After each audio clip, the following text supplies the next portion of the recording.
การสถานีคณะกรรมการบริหารสถานีทุกท่านตลอดจนญาติโยมที่ฟังรายการอยู่ทางบ้านทางจองเนอะมาละเสียงตุลุงในวังวันนี้เสียงบ่ค่อยเป่งค่อยป่วยมือมีอาการไออยู่บ่ได้จัดรายการเมินนักเกเนอะตั้งแต่โอ้เป็นเกือบเดือนละก็เป็นเสียงแห้งๆเสียงเทปออกไปก่อนวันนี้ได้นำเอาสิ่งของเล็กๆน้อยๆมาให้มาหอมจับฉลากรางวัลแจกให้ FC ตัวแล้วก็ได้นำจตุปัจจัยร่วมบำรุงต่อพระป่าสถานีวันนี้ก็เป็นไปตามบนห้องอย่างสภาวะการปัจจุบันเนาะก็ปีนี้ก็ได้นำปัจจัยได้มาร่วมจำนวน 10,000 บาทโดยมีของโยมโปเลี้ยงธนวัฒน์ร่วมทำบุญมา1,000แล้วก็ของโยมอย่างหัวคนลืมไปละร่วมมา200นอกนั้นก็ตุลุงรวมเป็นปัจจัย 10,000 บาทนำมาให้มาหอมสถานีเขาตัวพอดีวันนี้มีศาสนกิจกระเดียวตุลุงจะต้องเดินทางไปวัดเจดีย์แม่ครัวอำเภอสันทรายเปิ่นทำบุญอายุทำบุญวันเกิดของเปิ่นเสร็จแล้วก็จะขึ้นไปวัดบ้านเด่นไปหาท่านครูบาเจ้าเทืองถ้ามีเวลาบ่ายก็อาจจะแวะมาปะอยู่เนอะเพราะนั้นวันนี้ก็พบปะกับทุกท่านเพียงเต้าอี้ก่อนขอบคุณทุกท่านที่ติดตามรายการตุลุงโดยตลอดเนอะแล้วก็ทุกรายการของสถานี96ของเฮาตัวก็ขอให้ทุกท่านได้มีความสุขกายสุขใจเพื่อมีสุขภาพพระนามัยสมบูรณ์แข็งแรงอยู่เย็นเป็นสุขความเจ็บใครได้ป่วยจะได้บังเกิดมีความอัตคัดคัดสนจะได้บังเกิดมีสุขภาพชีวิตเจริญรุ่งเรืองแข็งแรงปรารถนาใดก็ขอให้สมดังความมุ่งมาปรารถนาเจริญไปด้วยอายุวันนะสุขภละเหมือนกันทุกคนทุกท่านเทินเจริญปอนพ่อกำนันตัวเนื้อตะกี้ลืมได้ปักได้ปลายพอดีอันนี้เป็นศิษย์รุ่นพี่ก็เดียวเฮือเปิ้นอันนี้แตนตุลุงก็ได้เนอะเพราะตัวเสียงนี่เจียวเปิ้นจะกาบก็ลงได้โมดอันนี้เจริญปอนเนอะ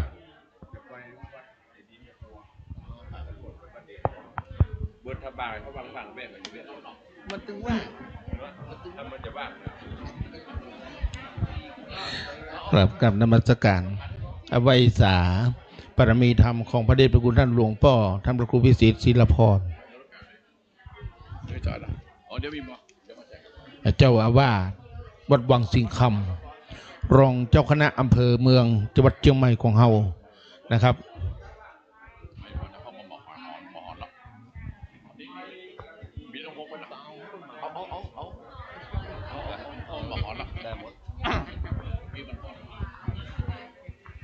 เนอเตรียมตัวยาน้ำพักผ่อนนะครับยัตถาวาริวหาปุราปาริปุเรนติสาคารังเอวะเมวะอิโตทินังเปตานังอุปากปติอิชิตังปาติตังตุมหังคิปะเมวะสมิชตุสัพเพปุเรนตุสังคปาจันโทปนะรสโสยถามณิโชติรสโสยถาชยสิทธิทานังลาปังโสถีปาขยังสุขังพระลังสีริอายุจวันโนจะโขคำวุฒิจยสวาสัตตวาสาจะอายุชชีวสิทธิพระวันตุเตสปิติโยวิวาชันตุสัพพะโรโคเวนัสสาตุมาเตภวัตวันตรายโยสุขีทีคายุโกภาวะอภิวาตนาสิริสนิจังวุธาปัจจายโนจัตตโรธรรมาวัฏันติอายุวโนสุขังพระลังสาธุสาธุสาธุอาตมาภาพพระมหาธรรมอธิปัญโยอยู่วัดเจ็ดลินเนอร์กันลังทันเดี๋ยวนี้ฟังซิงวันลังหันเจ้าเอาพ่อชาญเนาะแม่ผองคำน้องครับคณะศรัทธาวัดไหนครับวัดบ่อหินเนาะวัดบ่อหินเตรียมตัวยาน้ำพักผ่อนนะครับยัตถาวาริวหาปุราปาริปุเรนติสาคารังเอวะเมวะอิโตทินัง เปตานังโอปากาปติอิชิตังปฏิตังตุมหังคิปะเมวะสมิจตุสพเพปุเรนตุสังคปาจันโทปนาราโสยถามณิโชติราโสยถาเอวังหนตุดีละอาจารย์ในวันนี้ก็หากเป็นวันดีอันวิเศษเหตุว่าบัดนี้ใหม่มีมูลศรัทธาพ่อชาญแม่ผองคำพร้อมกับคณะศรัทธาวัดบ่อหินก็ได้น้อมนำมายังจตุปัจจัยมงคลนี้เพื่อถวายเป็นทาน เนื่องในภาพปาสามัคคีสถานีวิทยุพระพุทธศาสนาจังหวัดเชียงใหม่ขึ้น 96 เพื่ออุทิศส่วนบุญสุขกุศลหมายตันไปหาอย่างปลายปากหน้าก็ดี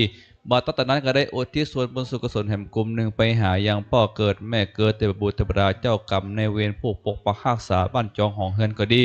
ก็ขอให้บุญกุศลนี้จงจุดจอดทอดเติงไปหาอย่างเจ้าข้าทั้งหลายเพื่อเขาได้เสพสร้างเสวยส่วนบุญกุศลให้เขาได้ผลเสียจากที่ยากให้พลังจากเตตกเพื่อได้ถึงสุขในทีขากาลบัดนี้ยามนี้นั้นจุงจักมีหากแม้นว่าได้หาหูบุญกุศลนี้แล้วจงปิกมาปั่นโจกปั่นใจปกปักรักษามรสตาเพื่อได้ผลเสียจากเคราะห์ปีเคราะห์เดือนเคราะห์วันเคราะห์ยามเพื่อได้โจกปีโจกเดือนโจกวันโจกยามอายุปีอายุเดือนอายุวันอายุยามจุงจักมีเที่ยงเตดิลีเบอร์ตันนั้นมรสตา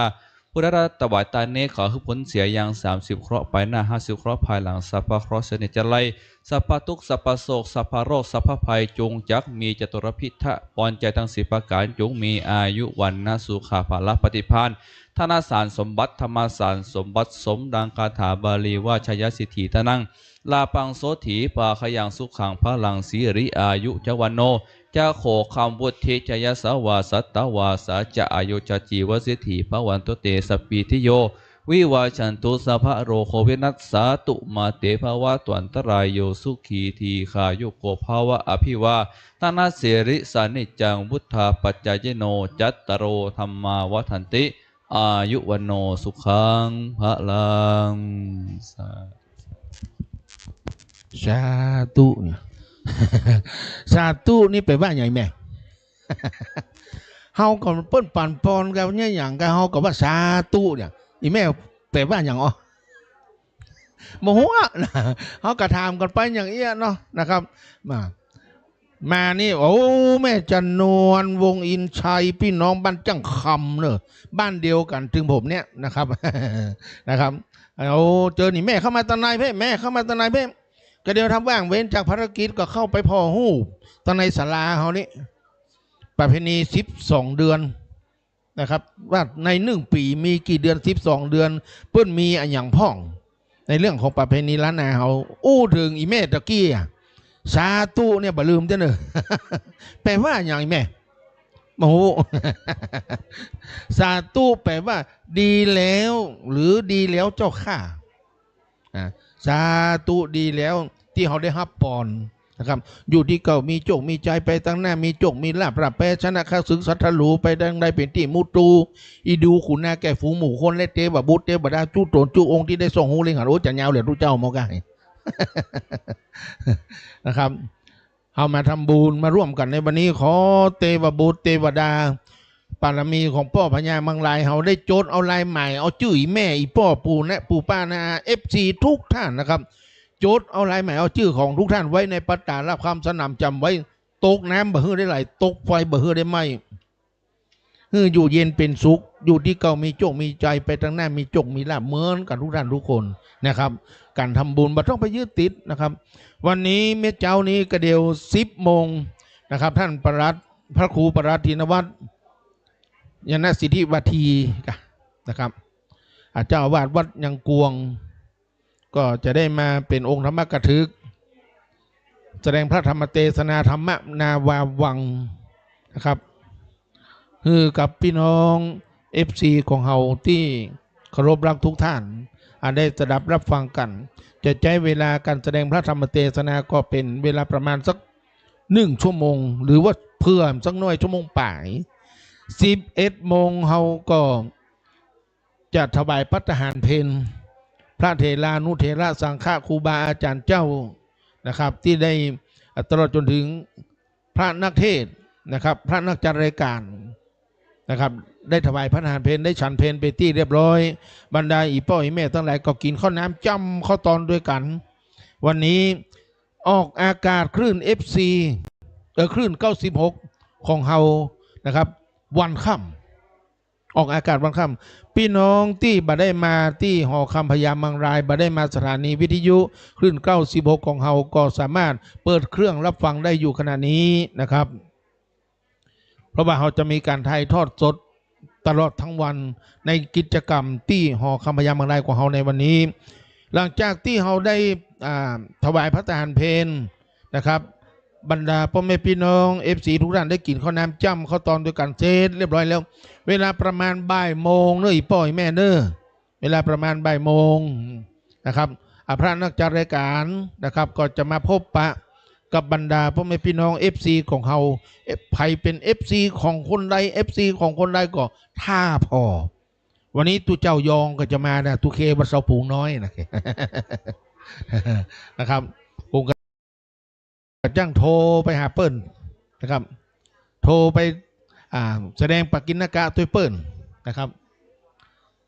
ที่วัดเสาปูน้อย แล้วก็ต่อจากนั้นนะครับหลังจากที่นักจัดรายการ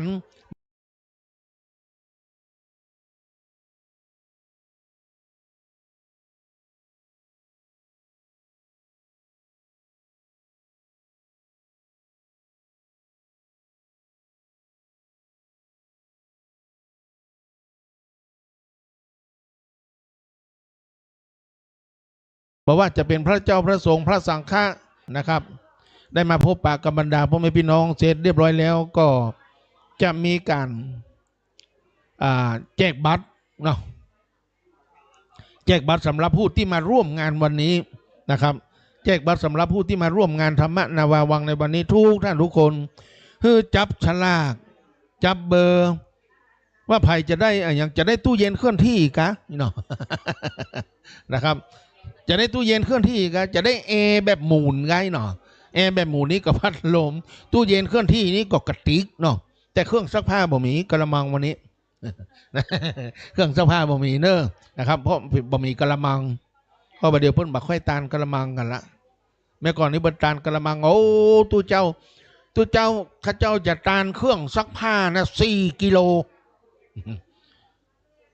ตู้เจ้าก็กลัวบ่ได้เครื่องซักผ้าตั้งแต่เป็นตู้มาบ่เคยได้เครื่องซักผ้าเลยเปิ้นไปนิมนต์อีแม่เจ้าอย่างแปลงสังอีแม่จะตานเครื่องซักผ้า4 กิโลตู้เจ้าไปพอไปเอวในห้างรวดไปพอโอ้เครื่องซักผ้าขนาดนี้มันได้กี่กิโลอันนี้กี่กิโลโอ้4 กิโลนี่มันสูงท่วมหัวเขาก็ลุยน่ะเอาละไปถึงเฮือนทำพิธีอย่างเสร็จเรียบร้อยละทำพิธีอย่างเสร็จเรียบร้อยแล้วโคศกหรือว่าปู่จานเปิ้นกับประกาศเอาเนอลูกหลานโยงสังฆทานมาเนอนะกรรมการลูกหลานโยงสังฆทานขึ้นมาบหารตู้ซักผ้าแต่เป็นกะละมังอีแม่ก่อนตู้เจ้าก็ถามอีแม่มีไหนอีแม่ว่าจะตานเครื่องซักผ้า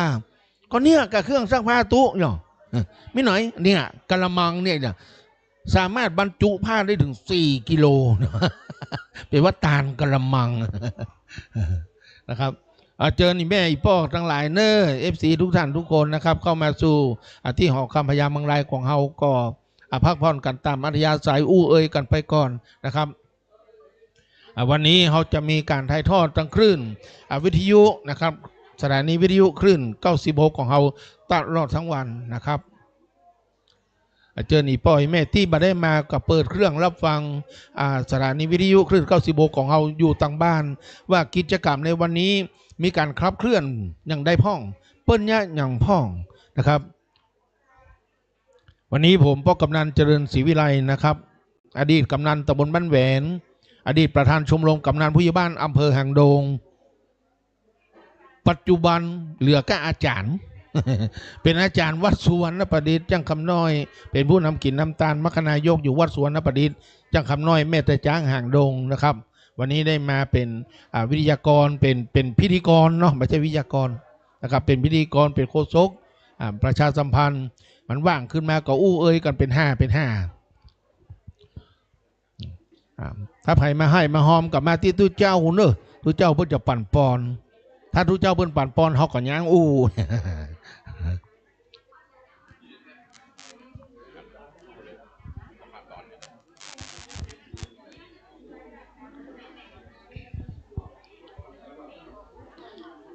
เนี่ยที่แม่เอามาให้มาตานมาเดี๋ยวนี้เนี่ยเปิ้นจะเอาเข้าเอาออกเบอร์หมดอะนะครับ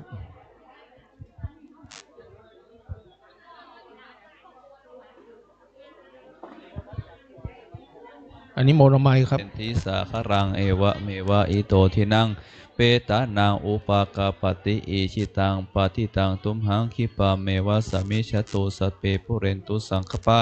จันโทปนะระโสยถามณิโชติระโสยถาเอวังหนตุดีละอาจารย์ในวันนี้ขอหากเป็นบันดีอันวิเศษเหตุว่าบัดนี้หมายเมมรสธาแม่เพชรพร้อมกับครอบครัวก็ได้น้อมนำมายังจตุปัจจัยและสังฆาตามมงนี้เพื่อถวายเป็นตานอุทิศส่วนบุญสุขส่วนหมายตานไปหาอย่างฝากฟังหน้าก็ดีบัดตอนนั้นก็ได้อุทิศส่วนบุญสุขกลุ่มหนึ่งไปหาอย่างพ่อเกิดแม่เกิดแต่บุตรแต่บราเจ้ากรรมในเวรพวกปกปักรักษาบ้านจองของเฮือนก็ดีขอให้บุญกุศลนี้จงปกปักรักษามรศรัทธาก็ได้พ้นเสียจากเคราะห์ปีเคราะห์เดือนเคราะห์วันเคราะห์ยามก็ได้จกปีจกเดือนจกวันจกยามอายุปีอายุเดือนอายุวันอายุยามจุงจักมีเตียงตะเดดีเชยสิทธิทนังลาปังโสถีปาขยังสุขังพระหลังสีริอายุจวันโนจะโขคำบุตรีจะยสวาสตาวาสาจะอายุชาจีวสิทธิภวันตุเตสปิทิโยวิวาชันตุสัพพะโรโคเวนัสสาตุมาเตภวัตวันตรายโยสุขีทีขายุโกภาวะอภิวาทนาเสเรสนิจังวุฒาปัจจยิโนจัตตารโรธรรมาวัฏันติอายุวันโนสุขังพระลังสาธุสาธุ เอาเลยสาธุอีกอะ สาแล้วเนาะสาธุตะกี้แล้วเนาะดีแล้วหรือดีแล้วจะเอาละเจ้าองค์เทศธรรมกถึกนะครับพระครูปรัตน์วัดยังกวงทีนวัดยนสิทธิวาทีองค์ที่จะมาเทศธรรมนาวาวังนะครับกราบแทบไต่เวสานิมนต์ด้านหน้านะครับเด้อนะครับเวสากระเดียวเขาก็จะลงละพระครูมาละ พบปากกับบรรดาพ่อแม่พี่น้องFCของเขานิมนต์ท่านพระครูด้านหน้าเลยนะครับ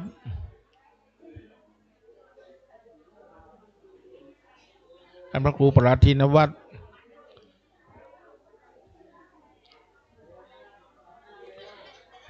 เจ้าอาวาสเจ้าอารมาธิปติวัดยังกวงเมื่อก่อนเป็นเนนนี่อยู่วัดโลกโมลีสามเณรธรรมะทองมาเดียวได้เป็นพระครูแล้วนะครับ แล้วจะมาเป็นองค์เทศนาธรรมธรรมนาวาวังคือกับพี่น้อง FC คลื่น96ของเราทุกท่านได้สดับรับฟังกราบแทบไตรเวสานิมนต์ครับต่อไปพบปะกับท่านพระครูปราดเนอร์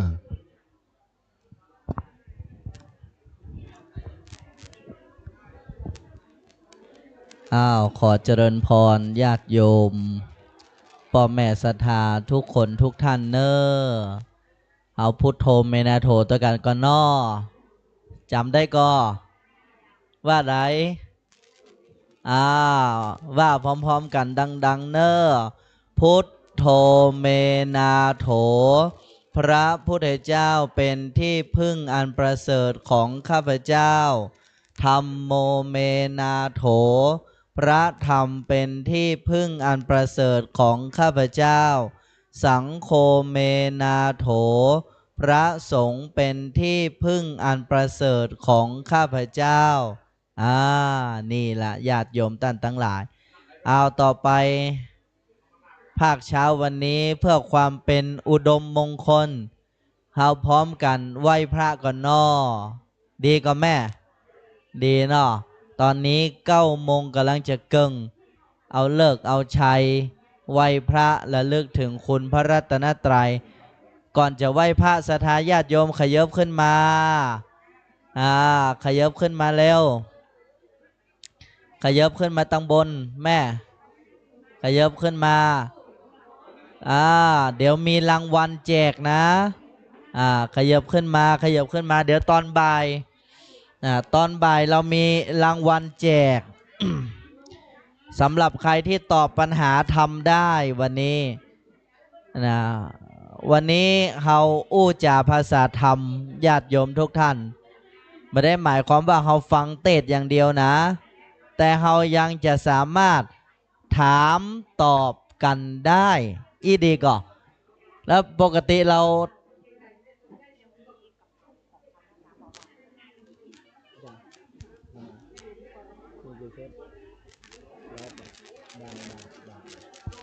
นี่วันนี้เราก็จะมีการถามตอบโดยเพราะปกติเวลาเราอยู่ในคลื่นสถานีเนาะเวลาจะกดโทรมันได้พ่องบ่ได้พ่องแม่ก็บางคนศรัทธาอยากจะถามปัญหาธรรมะแม่ก็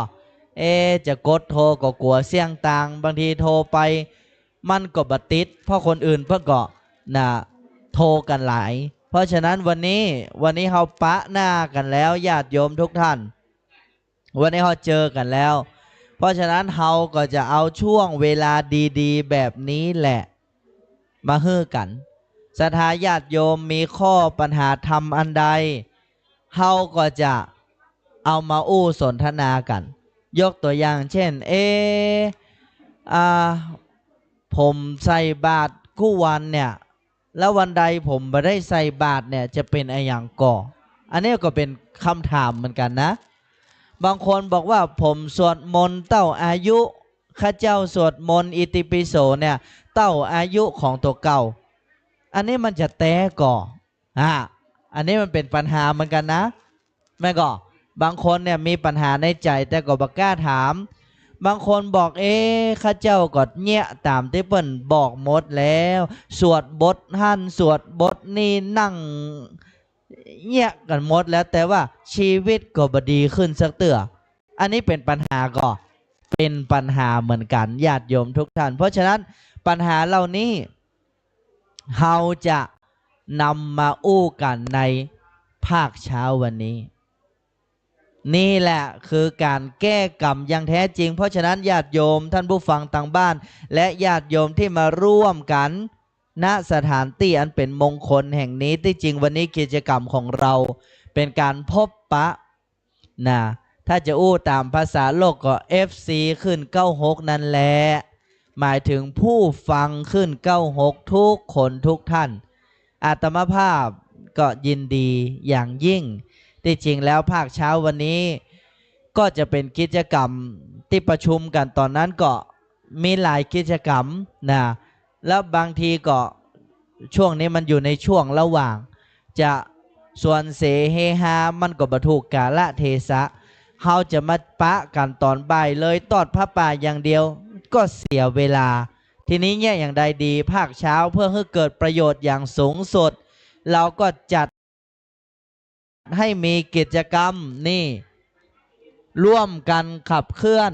คนเมืองสร้างวัฒนธรรมดำเนินชีวิตด้วยอริยสัจสี่ญาติโยมสาธุชนท่านทั้งหลายก้อยฟังกันสร้างความเข้าใจให้เกิดขึ้นเอาละญาติโยมท่านทั้งหลายขยับขึ้นมาเนอะโยมพ่อโยมแม่ศรัทธาญาติโยมขยับขึ้นมาเดี๋ยวเรามีของดีแจกนะใครนั่งตั้งหน้าก็จะได้ก่อนเฮาไหว้พระกันก่อนบอดีก็เอาไหว้พระกันก่อนนอศรัทธาญาติโยมประนมมือขึ้นเนอว่าโตยเนอขอความนอบน้อมของข้าพเจ้าจงมีแด่พระสัมมาสัมพุทธเจ้าผู้ตรัสรู้ชอบได้โดยพระองค์เองข้าพเจ้าระลึกถึงพระพุทธเจ้ากับทั้งพระธรรมและพระสงฆ์ว่าเป็นที่พึ่งกำจัดภัยได้จริงที่พึ่งอื่นของข้าพเจ้าไม่มีพระพุทธคือปัญญาพระธรรมคือความจริงพระสงฆ์คือความดี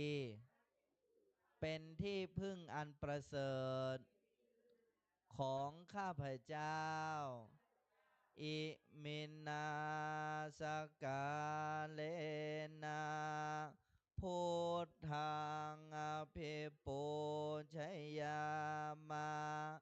อิมินาสกาเลนะ ชยามาอิมินาสกาเลนะสังฆังอภิปูชยามาอะระหังสัมมาสัมพุทโธภควาพุทธังภควันตังอภิวาเทมิสวากขาโตภควตาธัมโมธัมมังนามัสสามิสุปฏิปันโนภควโตสาวกสังโฆสังฆังนะมามินะโม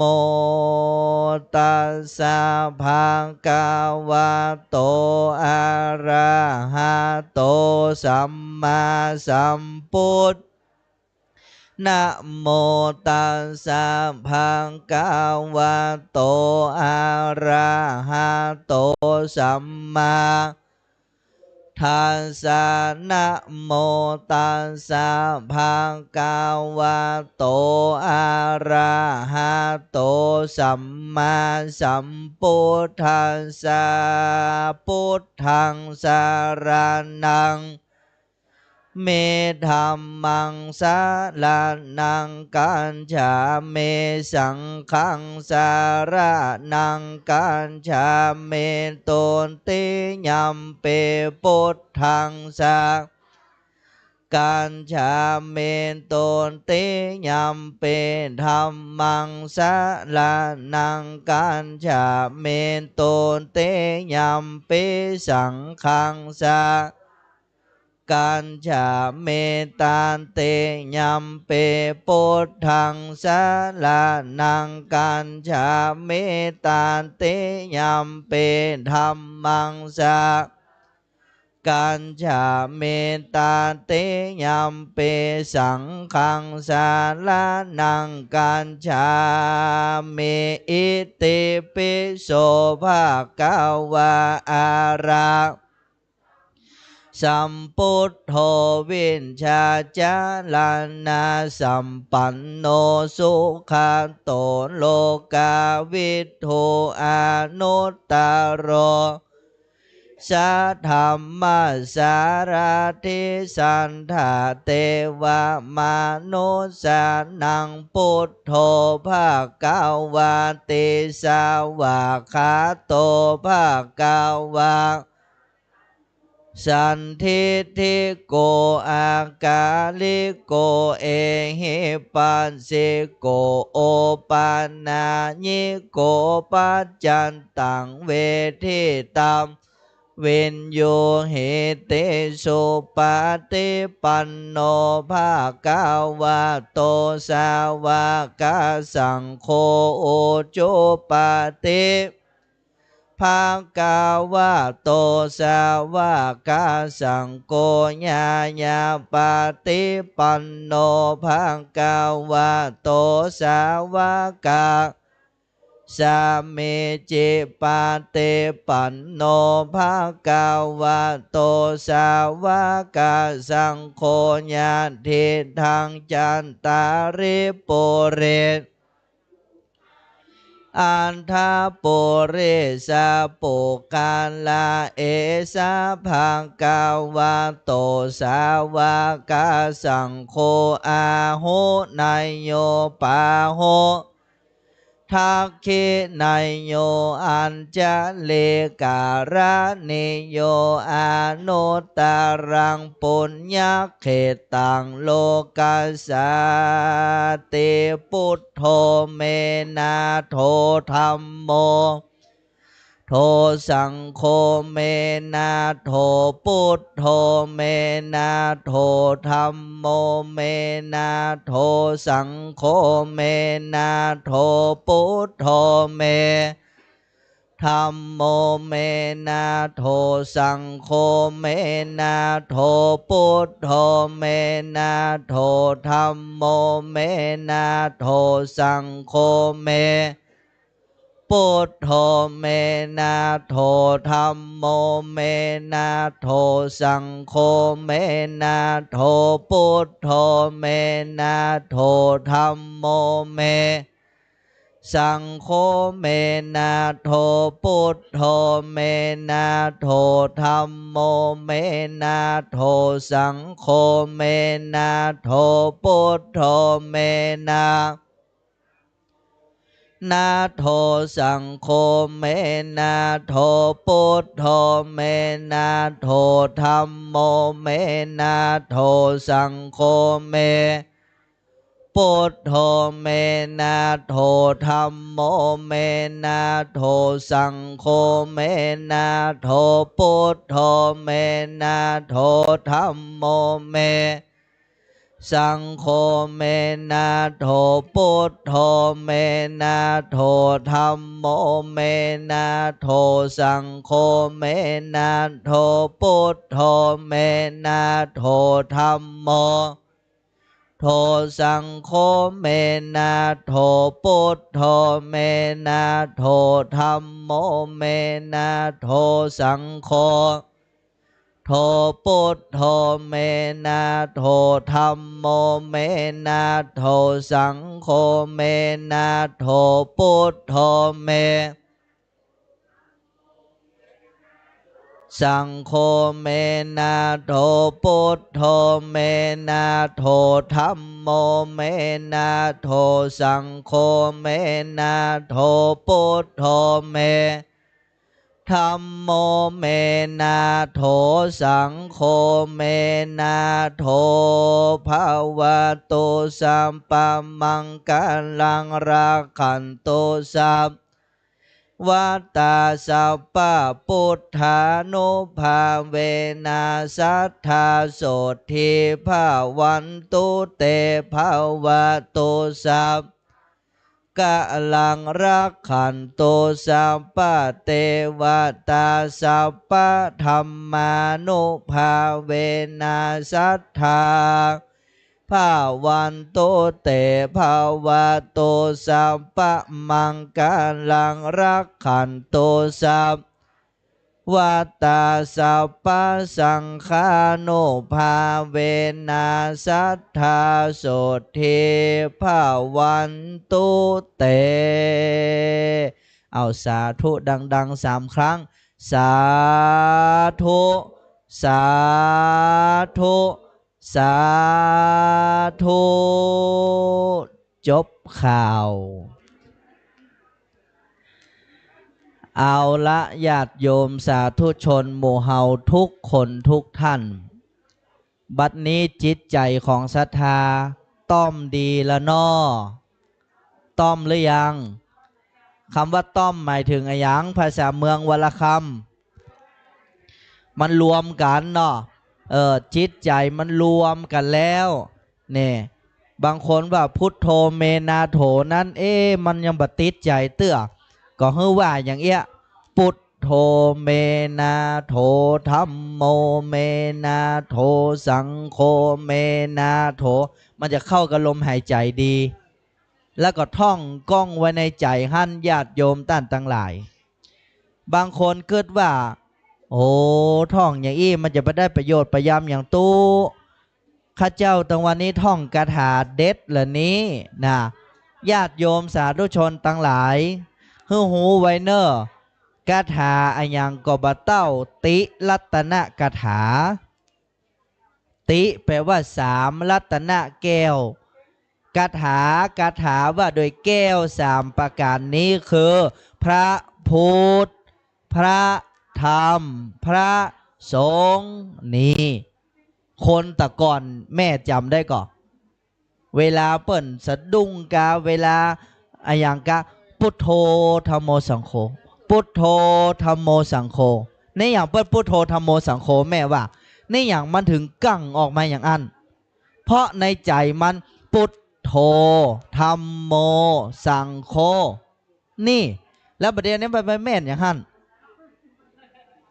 ประเด็นนี้มันบัดเจ้พุทโธธัมโมธัมมะสังฆะอย่างสักอย่างประเด็นมันเป็นไออย่างก็บ่ฮู้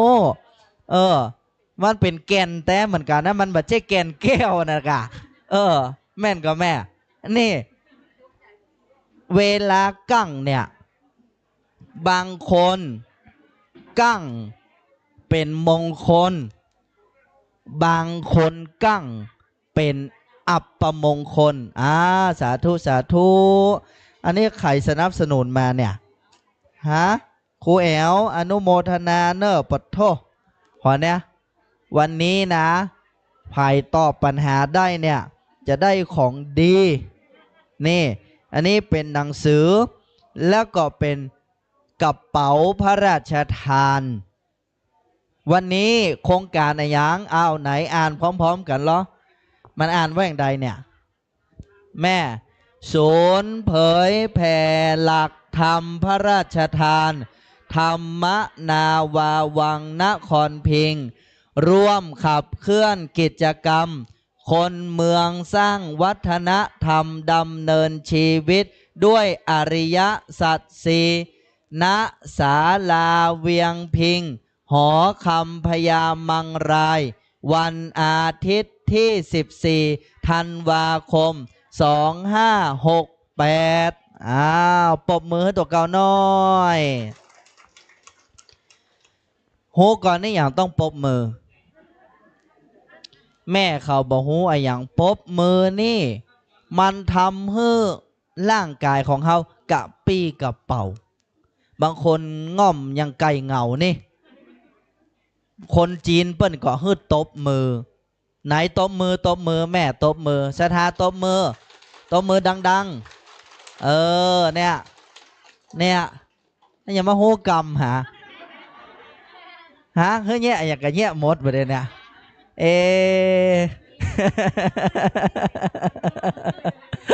อนุโมทนาตบมือนี่นะแม่เลือดก็จะดีน้ำเหลืองก็จะดีระบบประสาทก็จะดีก็อุ้งมืออุ้งเท้านี่ประสาททั้งนั้นอยู่นี่เพราะฉะนั้นไอ้หมูเป็นประสาทประซ้อยเพราะมันบะล่ำตบมือเนาะเพราะฉะนั้นตบมือ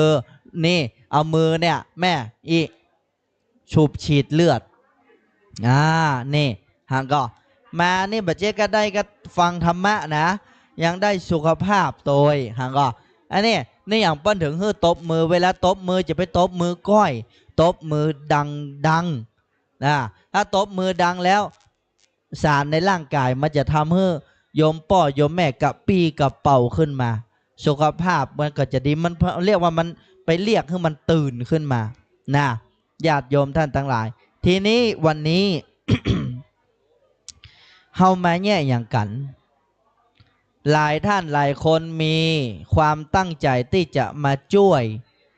คลื่นสถานีวิทยุของเฮา FM 96.0 เมกะเฮิรตซ์นี้ก่อตั้งได้รับปรมีธรรมโดยพระเดชพระคุณหลวงพ่อพระธรรมเสนาบดีเจ้าคณะภาค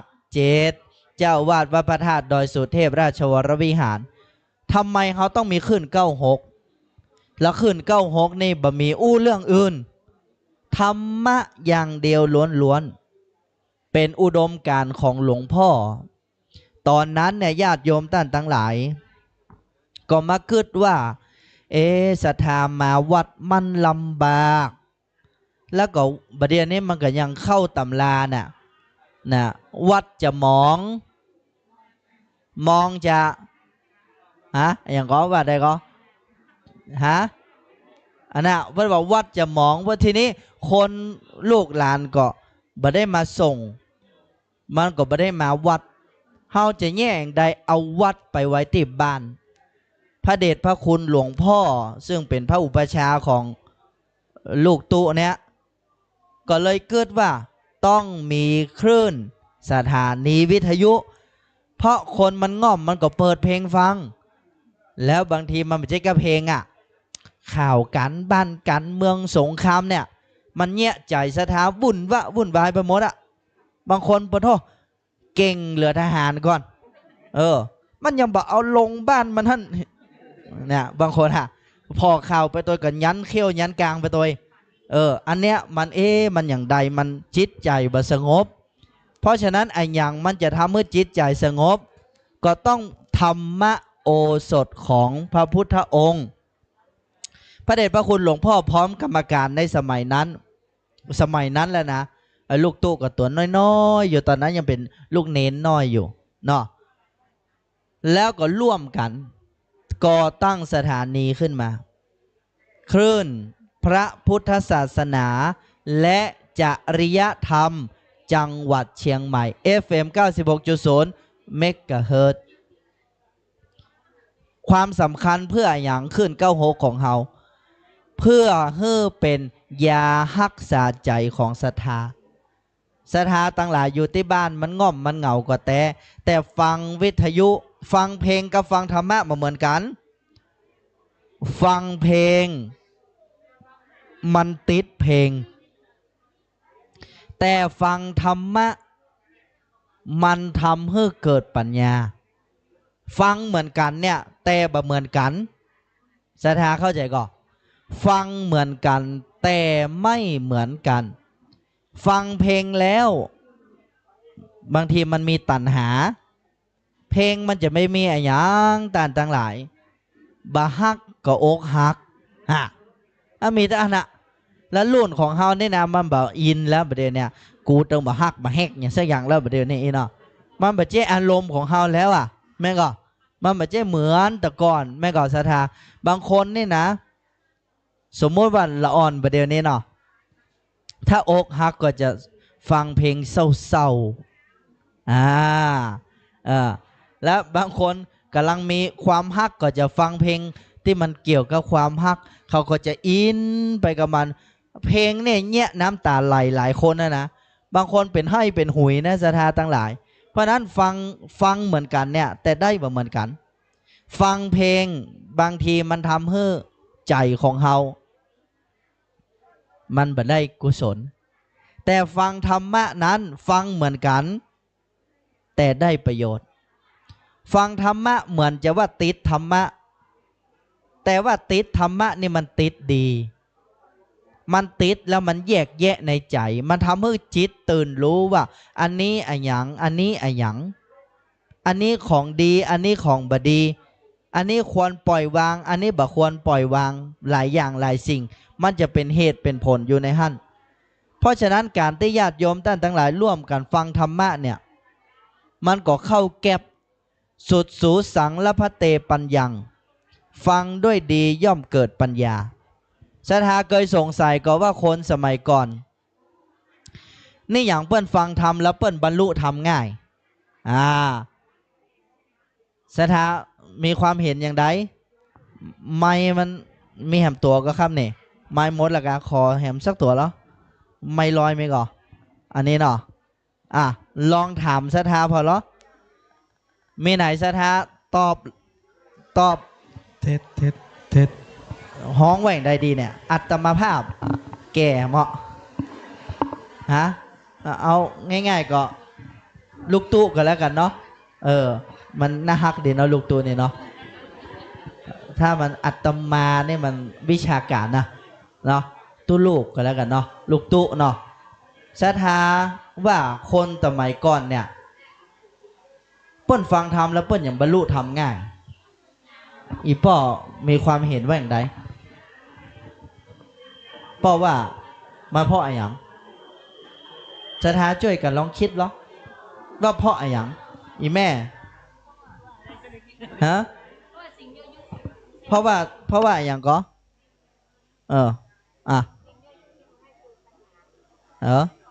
ฮัลโหลเดี๋ยวกันเนอะสิ่งยั่วยุอย่างก็ทำให้เกิดกิเลสตัณหามันไม่น้อยเจ้าแม่ชื่ออย่างนี้แม่ณัฐพรบ้านอสังบ้านสังกำแพงบ้านสังกำแพงแม่ณัฐพรตอบว่าคนตะกอนเนี่ยที่เปิ้นฟังธรรมแล้วเปิ้นบรรลุธรรมง่ายเพราะว่ากิเลสยั่วยุมันน้อยแม่ก็อันนี้นึ่งคำตอบละแล้วใครจะตอบแหมแม่อีแม่ว่าเกิดจากอะไรอย่างแล้วคนประเด็นนี้ฟังมันจะมาหูซ้ายปุ่งหูขวาเพื่อมันจะมาเป็นอย่างนั้น แสดงว่าคนประเดี๋ยวนี้กิเลสมันหนักกว่ากะหรือว่ามันหมายความว่าอย่างใดศรัทธาญาติโยมฟังให้ดี อีแม่ตอบแม่ณัฐพรตอบเนี่ยก็บ่ผิดแต่ก็ยังมีเหตุมีผลที่จะอธิบายมากกว่านี้ประเดี๋ยวเนี่ยหมู่เฮาตั้นทั้งหลายฟังธรรมแล้วเนี่ยแล้วเฮาบ่เข้าใจเนื้อธรรมสักเตื้อเพราะอะไรหยังเพราะว่าเฮาบ่ฟังให้ดี การฟังธรรมนี่สำคัญมากบางคนบอกข้าเจ้าบ่ฟังธรรมข้าเจ้านั่งสมาธิตรงวันนี้นั่นแหละนั่งสมาธิข้าเจ้าสวดมนต์ประเด็นนี้นะฟังธรรมเนี่ยบ่ฟังนักมันฟุ้งบางคนอาจจะคิดอย่างนี้แต่ก็ยังว่าคำว่าฟังธรรมมันฟังหลายฟังอ่ะมันก็หลายตนหลายองค์เนาะฟังมันก็มีหลายอย่างเนาะแต่ไอ้ว่าฟังนี้มีความสำคัญมากในสมัยพุทธกาลนั้นญาติโยมท่านทั้งหลายพระพุทธเจ้าเวลาแสดงธรรมเนี่ยพระพุทธเจ้าลำดับธรรมและในอริยมรรคมีองค์8เนี่ยพระพุทธองค์ลำดับความเห็นขึ้นมาก่อนตรงวันนี้ศรัทธาญาติโยม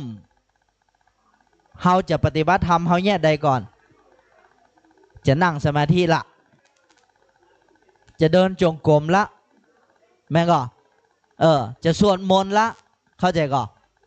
แต่เดินจงกรมนี่หยังบ่ฮู้นั่งสมาธินี่หยังก็บ่ฮู้นั่งรับหูรับตาได้อะหยังก็บ่ฮู้ไอ้ตรงนี้แหละสำคัญญาติโยมทั้งหลายทำไมเฮาถึงต้องมานั่งอู้กันตรงนี้เพราะขึ้นเข้าหกของเฮานี้พ่อแม่ศรัทธาญาติโยมที่ฟังทุกคนปฏิบัติอยู่ที่บ้านเพราะฉะนั้นวันนี้รายการของเฮาภาคเช้านี้จะตกขบวนบ่ได้จะต้องมาต่อเติมเรื่องนี้เพื่อที่จะให้พ่อแม่ศรัทธาขึ้นเข้าหกของเฮานำไปต่อยอด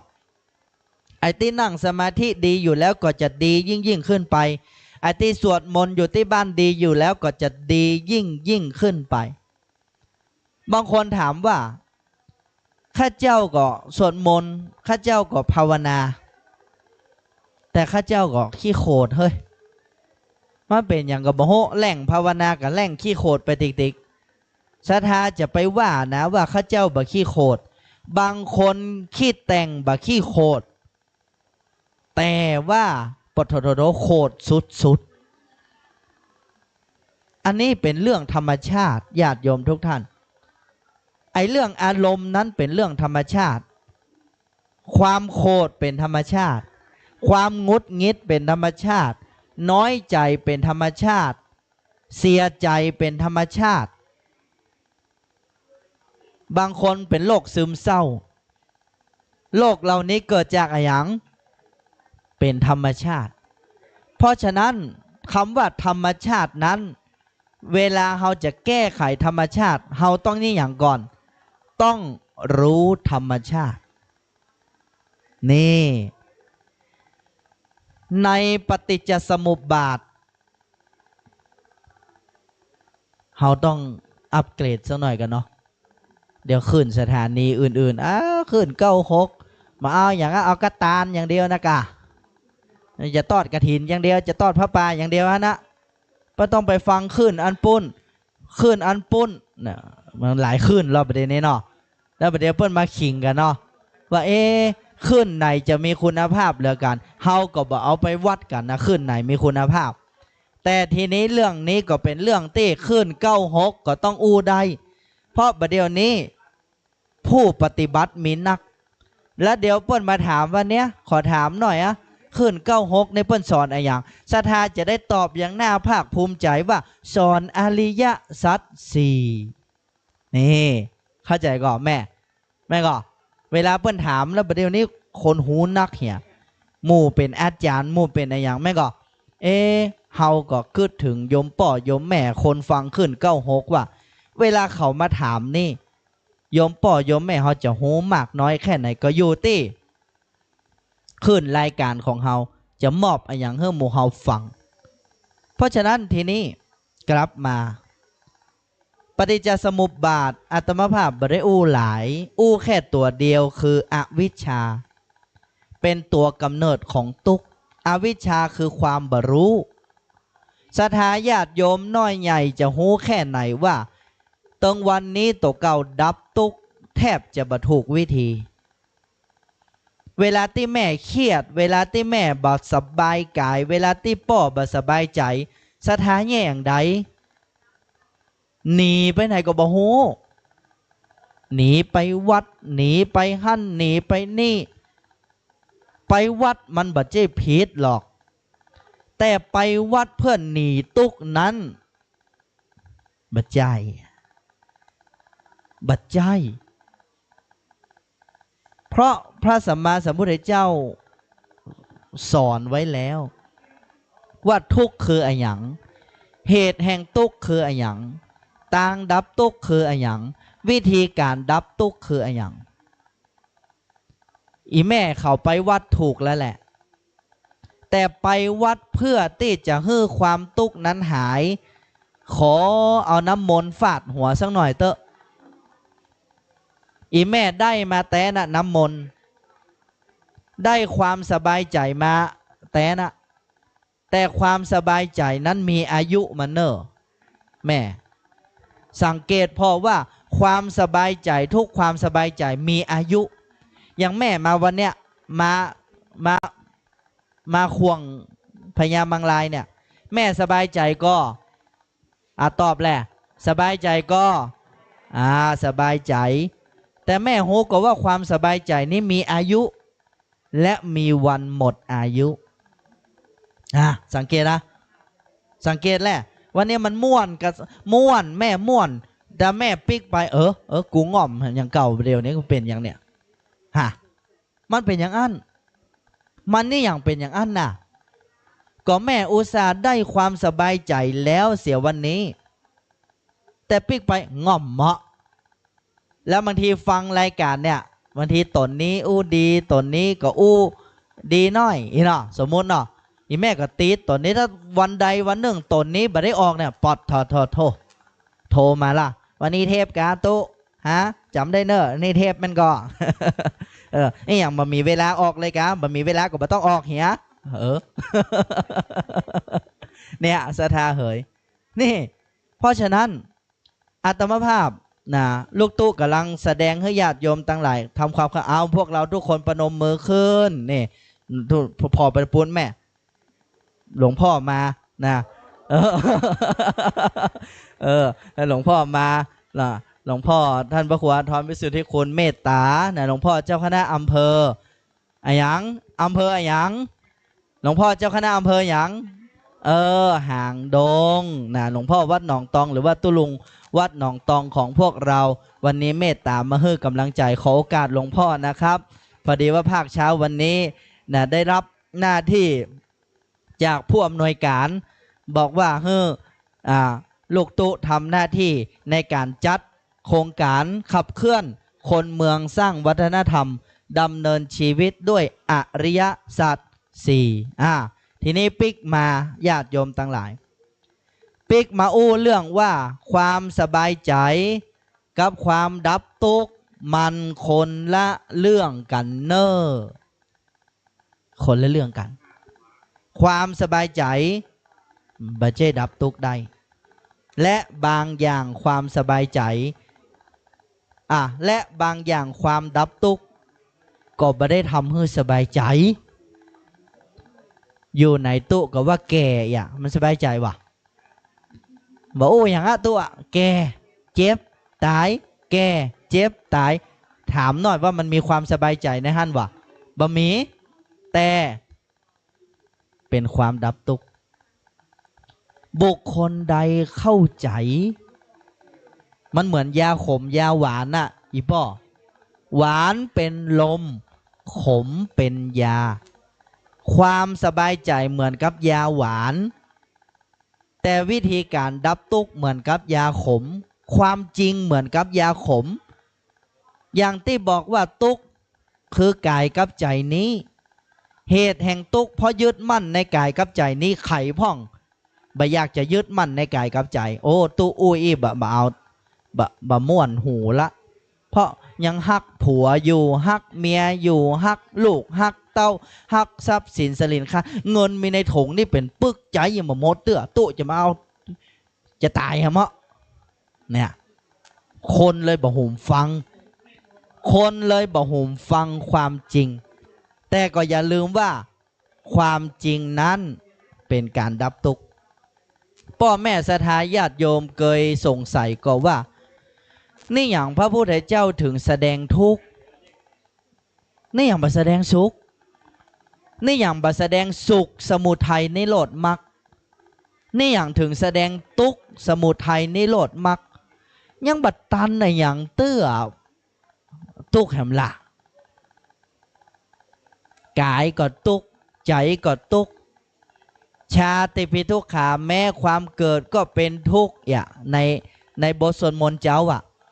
แม่ก็แล้วบางคนเพื่อกำลังม่วนกับการใช้ชีวิตมาสวดมนต์จิตใจห่อเหี่ยวกูนี่กูทุกข์อย่างอันประดำเปลือชาติปิทุกขา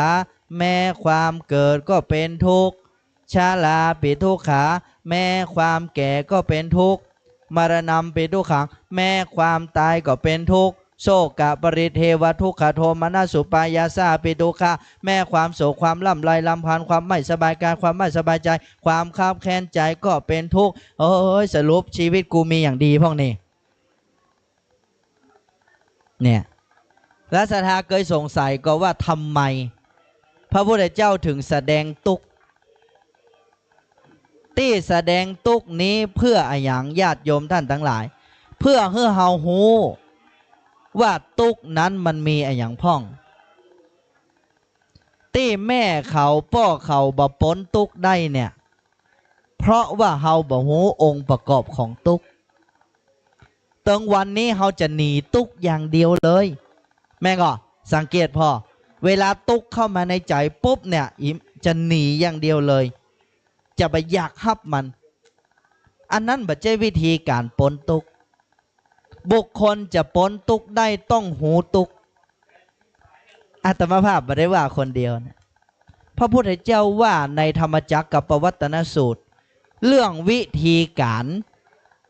ปฏิบัติต่อความทุกข์พระพุทธเจ้าบอกว่าทุกข์ให้รู้ศรัทธาลองว่าเหรอทุกข์ให้รู้ทุกข์ให้รู้เหตุแห่งทุกข์ให้ละทางดับทุกข์ทำให้แจ้งวิธีการดับทุกข์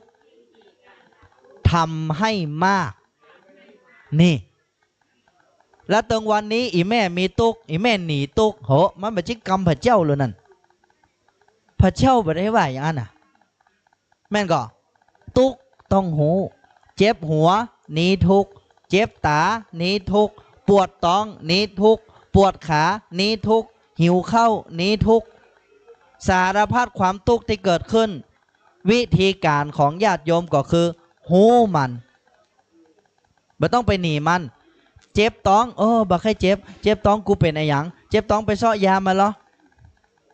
อยากจะหนีมันยังไม่ได้เฮียนหูมันเตือจะหนีมันหนีบะป้นแต่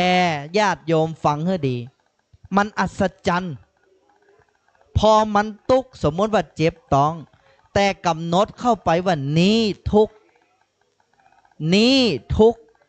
นี้ทุกข์ความเจ็บท้องนี่นี้ทุกข์หรือทักอารมณ์นี่คือความทุกข์ความทุกข์กำลังเกิดขึ้นกับจิตเอาจิตตั้งไปที่มันเจ็บฮะ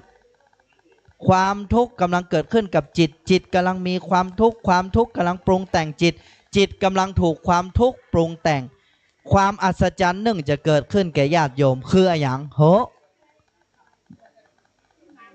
ความเจ็บท้องเบาลงไปความเจ็บไส้ความเจ็บแขนความเจ็บหัวเมาหัวเบาลงไปมันเบาเพราะอะไรอย่างแม่โหก่อมันเบาเพราะเฮาไปหูมันนี่ไอ้ตุกมันกลัวเฮาหูเพราะหูแล้วจะพ้นทุกข์เนี่ยศรัทธาเข้าใจก่อนเพราะฉะนั้นทุกข์เพราะ ไม่รู้ รู้แล้วจึงพ้นทุกข์ศรัทธาว่าโดยอาตมาเนอทุกข์เพราะไม่รู้ รู้แล้วจึงพ้นทุกข์ทุกข์เพราะไม่รู้ รู้แล้วจึงพ้นทุกข์แล้ววันนี้หูล่ะพ่อแม่ศรัทธาญาติโยมอันเป็นที่ฮักทั้งหลายฟังให้ดีไอ้ที่ว่าหูนี้บ่ต้องไปหูนักบ่ต้องไปเป็นศาสตราจารย์บ่ต้องไปเป็นด็อกเตอร์บ่ต้องไปหูหลายแต่ไอ้ที่หูนี้ต้องหู4 อย่างหูนี้หู4 อย่างนะโยมเนอจำให้ดีศรัทธาจะบัดจำมาอย่างเลยในโลกใบนี้บ่เป็นอย่างแต่ศรัทธาให้จำ4 อย่างคือจำมาอย่างจำว่ากายกับใจนี้เป็นทุกข์จำว่าความยึดมั่นในกายกับใจนี้เป็นเหตุแห่งทุกข์จำว่าการละวางความยึดมั่นถือมั่นได้เป็นทางดับทุกข์จำได้อะและวิธีการดับทุกข์คืออย่างศีลสมาธิปัญญาศีลสมาธิปัญญานั้นมาจากไหนมรรคมีองค์8มรรคมีองค์8มีอย่างพ้องสัมมาทิฏฐิความเห็นถูกสัมมาสังกัปปะความคิดถูกสัมมาวาจาพูดถูกสัมมากัมมันตะกระทำถูกสัมมาอาชีวะการงานถูกสัมมาวายามะความเพียรถูกสัมมาสติระลึกถูกสัมมาสมาธิตั้งจิตไว้ถูกข้าเจ้าจำบ่ได้บ่ต้องจำเฮ้อหูสิ่งเดียวมักมีองค์8นี่นะเฮ้อศรัทธาหูเรื่องเดียวสัมมาทิฏฐิกระดุมเม็ดแรกถ้าติดถูกหมดถ้ากระดุมเม็ดแรกติดผิดแม่ดิ้นรนไปติดมันก็ต้องบ่ถูกกระดุมเม็ดแรกสำคัญอันนี้เป็นคำตอบเพื่อศรัทธาญาติโยมว่าทำไมเราจะต้องมีความเห็นถูกก่อนอาตมาภาพยังบ่ส่งเสริมเพื่อศรัทธาญาติโยมตั้งหลายนั่งสมาธิเตื้อเดินจงกรมเตื้อหรือปฏิบัติธรรมเตื้อถ้าศรัทธายังบ่หูเรื่องสัมมาทิฏฐิแต่ถ้าศรัทธาหูเรื่องสัมมาทิฏฐิศรัทธาจะทำทุกอย่างถูกหมดเลยกระดุมเม็ดแรกถ้าติดถูกกระดุมเม็ดแรกไม่ใช่รับตาติดได้หรือกระดุมเม็ดแรกนี่สำคัญต้องมึนตาพอว่ามันแม่นว่ะแม่นก็แล้วถ้ากระดุมเม็ดแรกติดถูกกระดุมเม็ดต่อไปแม่รับตาติดก็ยังถูกเพราะมันเลี้ยงได้เข้าใจก่อนลูกตู้ไปได้ว่าคนเดียวพระพุทธเจ้ามีพุทธดีกาตรัสไว้สัมมาทิฏฐิปุพพังขมาโหติสัมมาทิฏฐิเป็นรุ่งอรุณแห่งกุศลทั้งปวงหมายความว่าอย่างใดเป็นรุ่งอรุณแห่งกุศลทั้งปวงมันเหมือนกับรอยเท้าช้างสมมติว่าหอยหนูหอยแมวหอยหมาย่ำไปอีกเนาะและจ้างองค์ตีนมันใหญ่อะแล้วเวลาจ้างมันย่ำหอยหมดนั้นอ่ะมันเป็นอันเดียวหมดอ่ะนี่สัมมาทิฏฐิอุปมาดังนี้ตรงวันนี้ศรัทธาญาติโยมอาจจะอย่างเพิ่นบอกว่าเฮ้อศรัทธารักษาศีลเนี่ยศรัทธาลองบอกศรัทธาจะรักษาศีลอย่างนั้นบางคนมีปัญหาเรื่องนี้นะอีแม่รักษาบ่ได้ตู้เฮ้ย5 ข้อนี้ขอ3 ข้อ3 ข้อเฮากับป้ากันมาอู้เนี่ยบ่เป็นยังอ่ะ3 ข้อก็ได้4 ข้อก็ได้ศรัทธาฟังให้ดีเนอะศีลนี่ยังต้องว่าเตื้อถ้าสัมมาทิฏฐิเกิดขึ้นแล้วเดี๋ยวรักษาศีลเองตรงวันนี้ที่รักษาศีลกระปิกกระปอยเพราะอย่างสัมมาทิฏฐิบ่มี เหมือนเฮาสอนลูกให้เรียนหนังสือ ถ้าลูกมันหูว่านี่คืออนาคตของเฮาของมันบ่ต้องย่อยปากเป็นปอด มันเฮียนของมันเอง แม่เข้าใจก่อนเพราะมันหูว่ามันต้องเฮียนมันต้องรู้มันจะได้เพื่ออนาคตของมัน มันจะตั้งอกตั้งใจตั้งจิตของมันเองพ่อเข้าใจก่อนแต่ตรงวันนี้มันบ่ใจมันยังบ่มีกำกึดเตือไปเขมันเฮียนมันบ่เฮียนเพราะอย่างมันบอกหูว่ามันจะเฮียนไปนี่อย่างเหมือนรักษาศีลก็เหมือนกันนะศรัทธาบ่มีสัมมาทิฏฐิคือความเห็นถูกเนี่ยรักษาศีลเนี่ยบ่ใช่พจน์เนี่ยจะบอกเฮ้รักษาศีลเนี่ยบ่ใช่กันศรัทธาตกมรณกนะสัมมาทิฏฐิต่างหากที่กันศรัทธาตกมรณกทำไมอาตมาภาพถึงว่าอย่างอี้อู้อย่างอี้แสดงว่ามันย้อนกรรมพระเจ้ากะโยมฟังให้ดีบ่ใช่ว่าอาตมาภาพย้อนกรรมพระเจ้าแต่อาตมาภาพกำลังลำดับให้ญาติโยมทั้งหลายได้หันถึงความจริงโยมรักษาศีลอย่างเคร่งครัดแต่รักษาด้วยความบรู้โยมเข้าใจก่อนจิตสุดท้ายน่ะถึงเฮาจะรักษาศีลแต่จิตเศร้าหมองไปไหนถ้ารักษาแล้วจิตดีอันนี้ใจได้แต่มันยังบ่เข้าแก็บอะรักษาศีลนั้นถ้ายังบ่รู้วิธีรักษามันยังบริสุทธิ์บ่ได้อย่างละอ่อนมาปฏิบัติธรรม3 วันเนี่ยมันจมกู้วันรักษาศีลไอ้หยังรักษาศีลหยังรักษาไปนี่อย่างมันเนี่ยได้อะมันรักษาได้แต่มันจมใจมันเศร้าหมองถามว่ามันทำศีลได้แต่ใจเศร้าหมองจะเกิดประโยชน์อันใดถามศรัทธาญาติโยมหันหรือยังเพราะฉะนั้นสัมมาทิฏฐิเนี่ยเป็นตัวสารตั้งต้นที่สำคัญญาติโยมจะฮืดตานต่อไปนี้จะฮืดตานได้ถูกจะรักษาศีลจะรักษาศีลได้ถูกจะภาวนาจะภาวนาได้ถูกแต่เราต้องเริ่มต้นด้วยสัมมาทิฏฐิคือความเห็นถูกคือเห็นอริยสัจสี่เห็นว่ากายใจนี้เป็นทุกข์ยอมรับหรือยังว่ากายใจนี้เป็นทุกข์ยอมพ่อยอมแม่ยอมรับหรือยังว่ากายใจนี้เป็นทุกข์ไผ่ยังไม่ยอมรับเตยยกมือขึ้นแย้งออกมาเลยว่าบ่ใช่กายใจนี้เป็นสุขอาตมาภาพมีโอกาสได้ไปโซนยุโรปตอนนั้นเปิ้นจัดปูทางสู่การตื่นรู้ยุโรปมีโยมคนหนึ่งอยู่เนเธอร์แลนด์เปิ้นฟังอย่างอี้แล้วเปิ้นแย้งขึ้นมาว่ากฎหมายบอกไว้ว่ากายใจนี้เป็นของเราและท่านบอกว่ากายใจนี้ไม่ใช่ของเราทำไมจะต้องให้ความเห็นแบบนั้นถ้าให้ความเห็นแบบนั้นคนก็จะไม่สนใจตัวเองคนก็จะปล่อยปละละเลยตัวเองคนก็จะไม่ดูแลตัวเองและบางคนก็อาจจะฆ่าตัวเองตายเพราะคิดว่านี่ไม่ใช่เขาไม่ใช่ของเขาญาติโยมคิดอย่างอั้นบ่ผิดแต่ธรรมของพระพุทธองค์นั้นแยบยลยิ่งกว่านั้นญาติโยมจะรู้หรือไม่ว่าเมื่อเราเห็นว่ากายใจนี้ไม่ใช่เราไม่ใช่ของเราเราจะเกิดความเห็นถูกและจะดูแลมันถูกทุกวันนี้เราเป็นทุกข์เราทุกข์ใจที่ทุกข์ใจเพราะตัณหามาผูกใจตัณหาคือความอยาก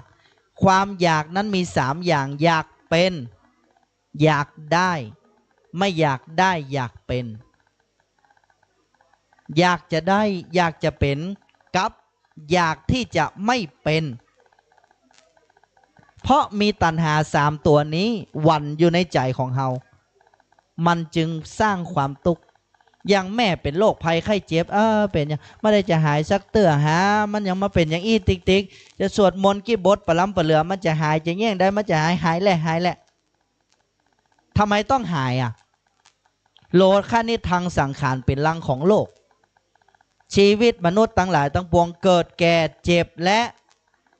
ะนี่เป็นธรรมชาติแล้วทำไมเฮาบ่ยอมรับธรรมชาติเพราะโยมพ่อโยมแม่บ่ยอมรับธรรมชาติเฮาเลยเป็นทุกข์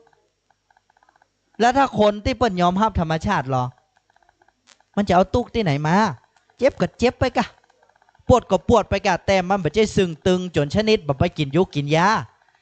มันกินยุกกินยาเหมือนกันแต่มันบ่ยึดติดเข้าใจหรือยังเหมือนแม่จะเจ็บเป็นเย็นอุ่นอย่างกระจ้างเตอะ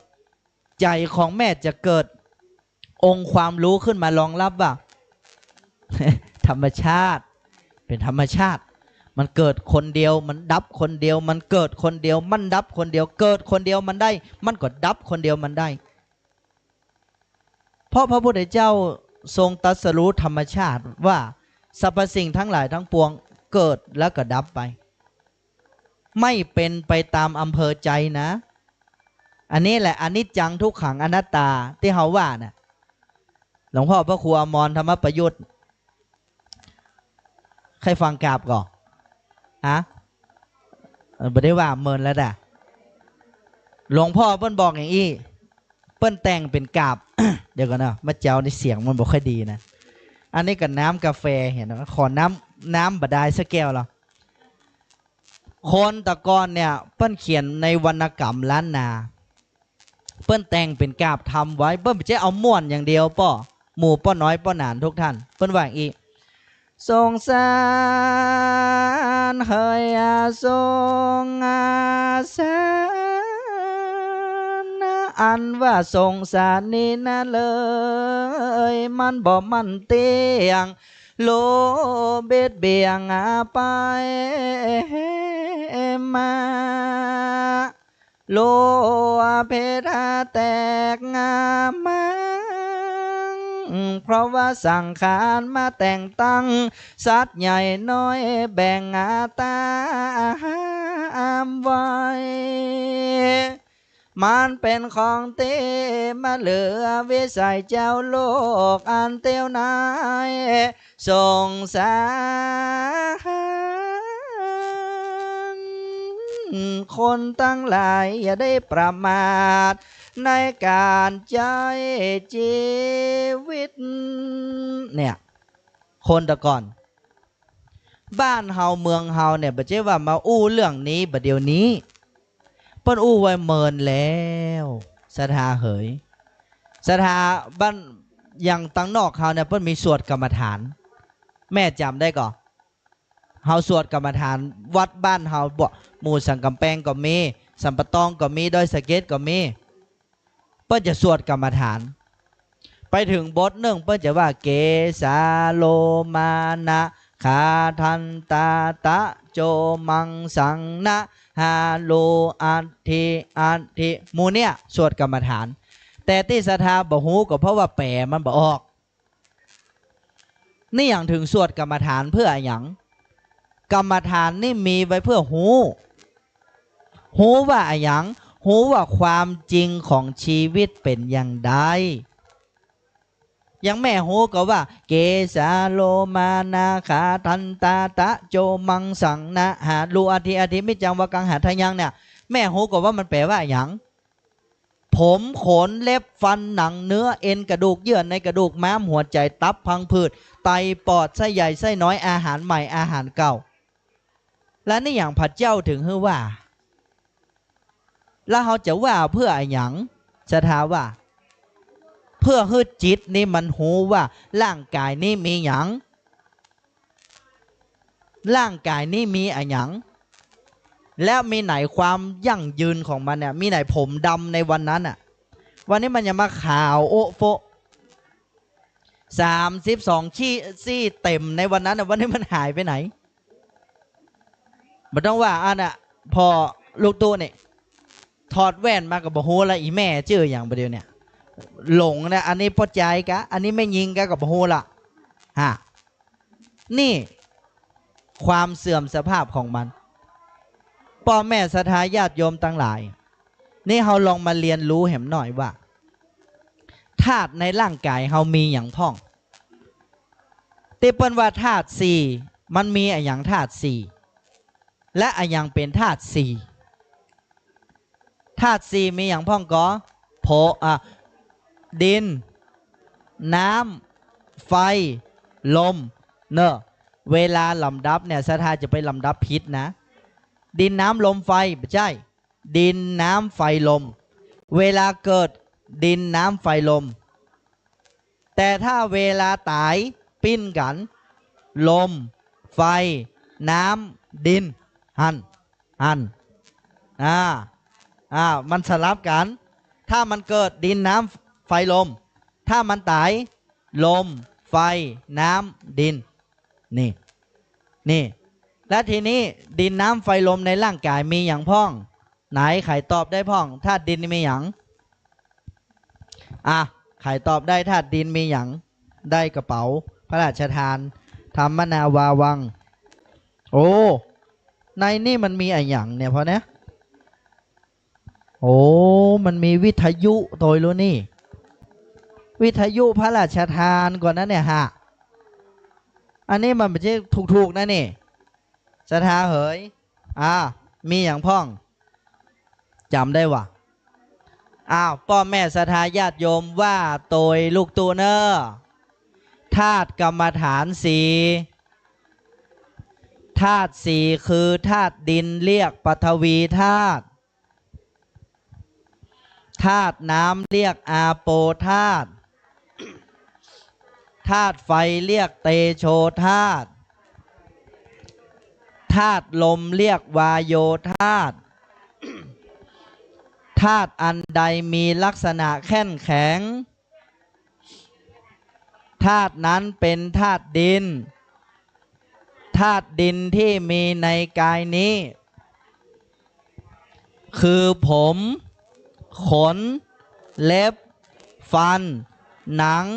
เนื้อเอ็นกระดูกเยื่อในกระดูกม้ามหัวใจตับพังผืดไตปอดไส้ใหญ่ไส้น้อยอาหารใหม่อาหารเก่าโหจำได้ปะเพราะว่าไปก็แค่กินลาบคั่วไปดิธาตุอันใดมีลักษณะเหลวเอิบอาบ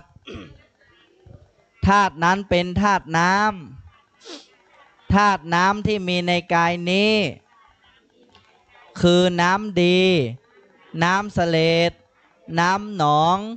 น้ำเลือดน้ำมันเหงื่อน้ำมันข้นน้ำตาน้ำมันเปลวน้ำลายน้ำมูกน้ำไขข้อ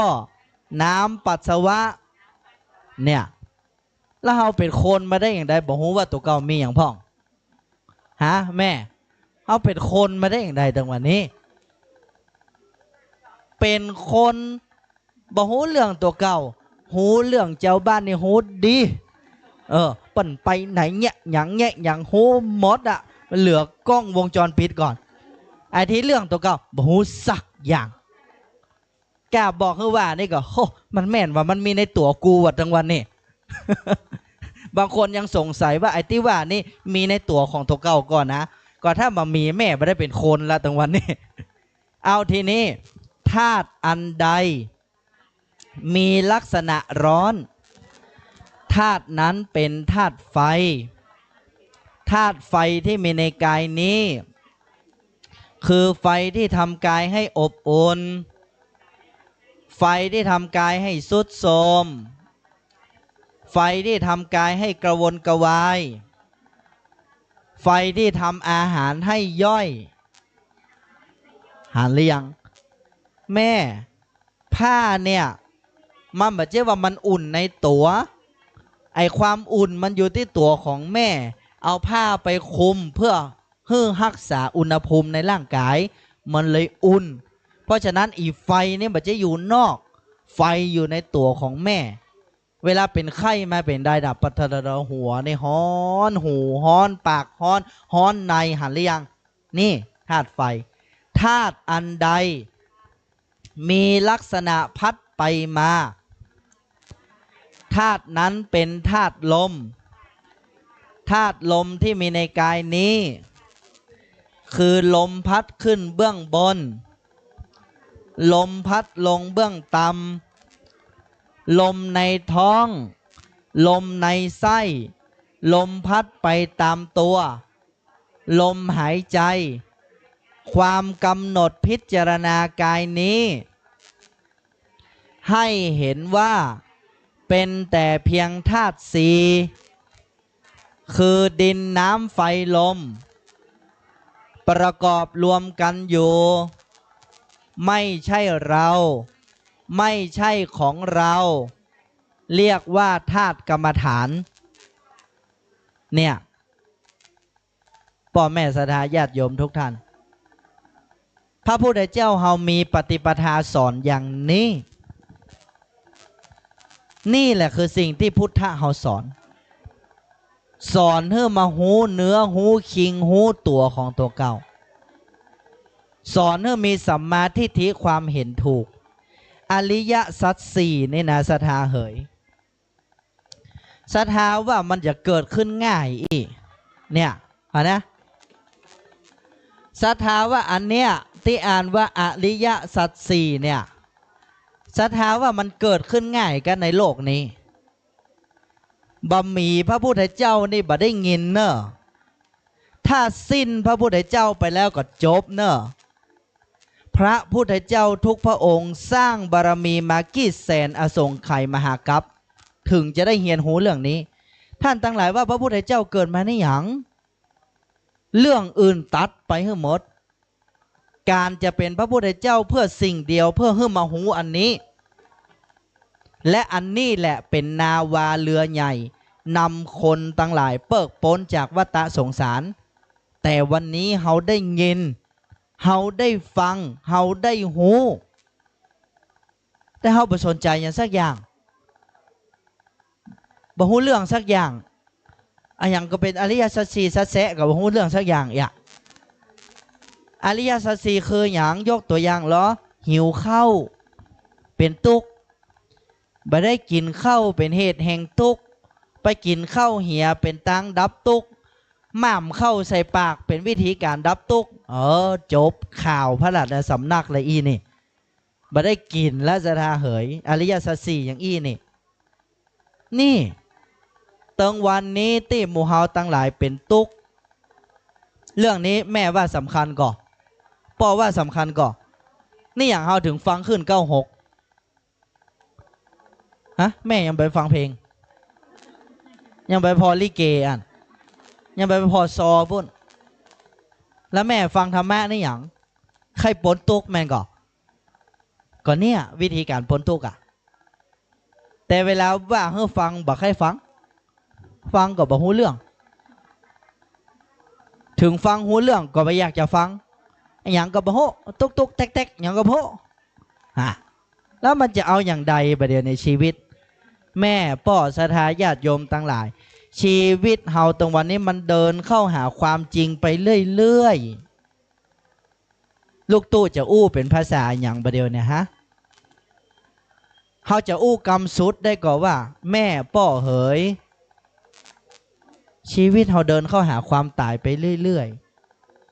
ๆแล้วลูกตู้ถามหน่อยเฮาหูแล้วว่าเฮาจะไปไหนเกิดมานี่หยังสร้างบุญสร้างบารมีเกิดมาสร้างบุญแล้วจะไปไหนอีแม่นี่ตอบดีเนอะแม่เอาไปอันหนึ่งจะไปข่อยกันเนอะสถานเนอะอันนี้ตอบได้ถูกบดายถึงได้ฮับมอบปรบมือให้แม่อย่างก็แม่ณัฐพรบ้านสังกำแพงได้ฮับชุดกระเป๋าหนังสือลำโพงพระราชทานอันนี้เป็นของพระราชทานนะนี่มอบให้กับแม่เพราะแม่ตอบว่าเกิดมาเพื่อสร้างบุญสร้างบารมีและเป้าหมายในชีวิตจากโลกใบนี้เพื่อไปนิพพานตอบได้ถูกแล้วอนุโมทนาเอาปรบมือดังๆแม่ครับสาธุอนุโมทนาอันนี้เรียกน้ำย่อย ได้ละฮะอ๋อตอบมาเองบ่ได้ละเนี่ยจะไปว่าพอตันหาของตัวเก้าก็ตอบถูกแล้วศรัทธาญาติโยมทั้งหลายเป้าหมายในชีวิตคืออย่างเกิดมาทำไมและจะไปไหนเกิดมาเพื่อเรียนรู้อริยสัจสี่จะไปไหนไปนิพพานตัวนี้ว่าเกินตัวเนาะมันจะไปได้ในนิพพานน่ะถ้านิพพานจะประกาศทั้งวันนี้เป็นคนดีก็พอละเนี่ยศรัทธาดูถูกตัวเก่ากำเดียวเนี่ยเขาจะอีตังตนะกัมมังมันว่าได้ก็อีตังตานากัมมังนิพพานาปัญจโยโหนตุโนนิจจังมันแปลว่าอย่าง ขอฟังคำแปลนะมันแปลว่าอย่างฮะอิตังตานะกัมมังนิปปานะปัจจโยโหตุโนนิจังตานที่ข้าพเจ้าได้ทำนี้ขอเป็นปัจจัยให้ถึงพระนิพพานศีลที่ข้าพเจ้าได้รักษานี้เป็นปัจจัยให้ถึงพระนิพพานภาวนาที่ข้าพเจ้าได้บำเพ็ญนี้เป็นปัจจัยเพื่อพระนิพพานแล้ววันนี้พอมาอู้เรื่องนิพพานบอกว่าหมีไปบ่ได้มันพูดซีแลนอย่างอันแม่นก่อเนี่ยศรัทธาดูถูกตัวเก่าไผ่จะว่ายังได้กับจ้างศรัทธาเหยวันนี้พระเจ้ายังอยู่เนอะวันนี้พุทธะยังอยู่กับหมู่เฮาหมายความว่าอย่างใดโต๊ะหมู่มีพระเจ้ากะหรือหมายความว่าอย่างใดพุทธะปรินิพพานไปแล้วตู้จะมาบอกพุทธะอยู่กับเฮาได้อย่างใดศรัทธาฟังให้ดีวันนั้นที่พระพุทธเจ้าจะเข้าสู่พระนิพพานพุทธอุปถากคือพระอานนท์ถามแล้วว่าพันเตพระควาข้าแต่พระองค์ผู้เจริญเมื่อพระองค์ปรินิพพานไปแล้วบุคคลใดเล่าจักเป็นศาสดาแทนพระองค์ดูก่อนอานนท์ธรรมก็ดีวินัยก็ดีที่เราได้แสดงไว้แล้วนั่นแหละจักเป็นศาสดาแทนเราตถาคตแล้วอาตมาภาพถามพ่อแม่ศรัทธาญาติโยมหน่อยว่าวันนี้พระธรรมยังมีอยู่ก่อพระวินัยยังมีอยู่ก่อแสดงว่าพุทธะยังมีอยู่และศรัทธาจะไปหาพระศรีอริยเมตไตรที่ไหนก็ไปเหียลำเนี่ยกะขบวนเนี่ยกะบางคนบอกบัจใจเตอเจ้าเอารอตั้งหน้าก่อนเนาะมันจะได้ไปวัดตั้งหน้ามันจะล่มจ้องลงไหนก็บ่ฮู้อบายภูมิมี4อย่างนรกเปรตอสุรกายสัตว์เดรัจฉานศรัทธาจะมั่นใจตัวเก่าได้อย่างไรว่ามันจะบล่มจ้องแล้ววันนี้ธรรมก็ดีวินัยก็ดีสถิตอยู่กับหมู่เฮาแล้วพวกเราควรทำยังไงตั้งใจเรียนรู้แล้วเรียนรู้อะไรอย่างอริยสัจนี่ตะกี้อาตมาภาพอู้ค้างไว้ลูกตู้อู้ค้างไว้ว่าถ้าจะบ่ฮู้อะไรอย่างเลยในโลกใบนี้ก็ขอให้ฮู้4 เรื่องแต่ถ้าบุคคลใดฮู้ทุกเรื่องแต่บ่ฮู้4 เรื่องนี้ไม่ชื่อว่ามีปัญญาเนอจะบอกเฮ้อปนตุกบ่ได้จะเฮียนหูจะเก่งกล้าสามารถยังได้ก็ตามจะยศถาบรรดาศักดิ์ยังได้ก็ตามแต่บ่หูเรื่อง4 อย่างนี้ปนตุกบ่ได้เงินจะเต็มถงยังได้ก็จ้างทองจะเต็มคอยังได้ก็จ้างบ่หูเรื่อง4 อย่างนี้ปนตุกบัดได้นี่ชัดเจนกันอย่างนี้เพราะฉะนั้นอริยสัจ 4จึงเป็นเรื่องที่หมู่เฮาทุกคนทุกท่านพวกเราในฐานะคนเมืองศรัทธาจำได้ก่อนเมื่อวันที่13 กรกฎาคมที่ผ่านมาพระบาทสมเด็จพระเจ้าอยู่หัวพร้อมทั้งสมเด็จพระนางเจ้าพระบรมราชินีเสด็จที่เชียงใหม่ศรัทธาหลายคนได้มีโอกาสเข้าเฝ้าที่ศูนย์ประชุมนานาชาติและญาติโยมจะทราบบ้างหรือไม่ว่าการเสด็จพระราชดำเนินในวันนั้นเพราะอะไรพระองค์กำลังจะยกประเทศไทยให้เป็นอารยประเทศแล้วสิ่งใดที่จะทำให้ประเทศไทยเป็นอารยประเทศมีเพียงแค่เรื่องเดียวเท่านั้น ที่จะทำให้แผ่นดินไทยเป็นอารยะอริยะคืออริยสัจสี่เก่งคอมเขียนโปรแกรมจ้างจะเก่งอย่างตึงบ้านตึงเมืองก็จ้างแต่คนในบ้านเมืองนั้นบ่ฮู้อริยสัจสี่ยกสภาวะบ้านเมืองเป็นอารยะบ่ได้พ่อแม่ศรัทธาเข้าใจก่อนก็ตึงวันนี้ที่บ้านเมืองมันบ่สงบสุขเพราะอย่างมันบ่ใช่ว่าคนบ่ลวกหรอก็คนลวกทั้งนั้นแหละแต่เป็นคนลวกที่ไม่มีธรรมถึงมีธรรมแต่บ่ฮู้อริยสัจสี่ก็ยุ่งอยู่ดีหันหรือยังพระบาทสมเด็จพระบรมชนกาธิเบศรมหาภูมิพลอดุลยเดชมหาราชพระองค์ทรงพระราชทานแนวทางเพื่อปากท้องของศรัทธาคือเศรษฐกิจพอเพียงพระบาทสมเด็จพระวชิรเกล้าเจ้าอยู่หัวทรงพระราชทานหลักธรรมนาวาวังเพื่อเป็นอาหารใจแก่ประชาชน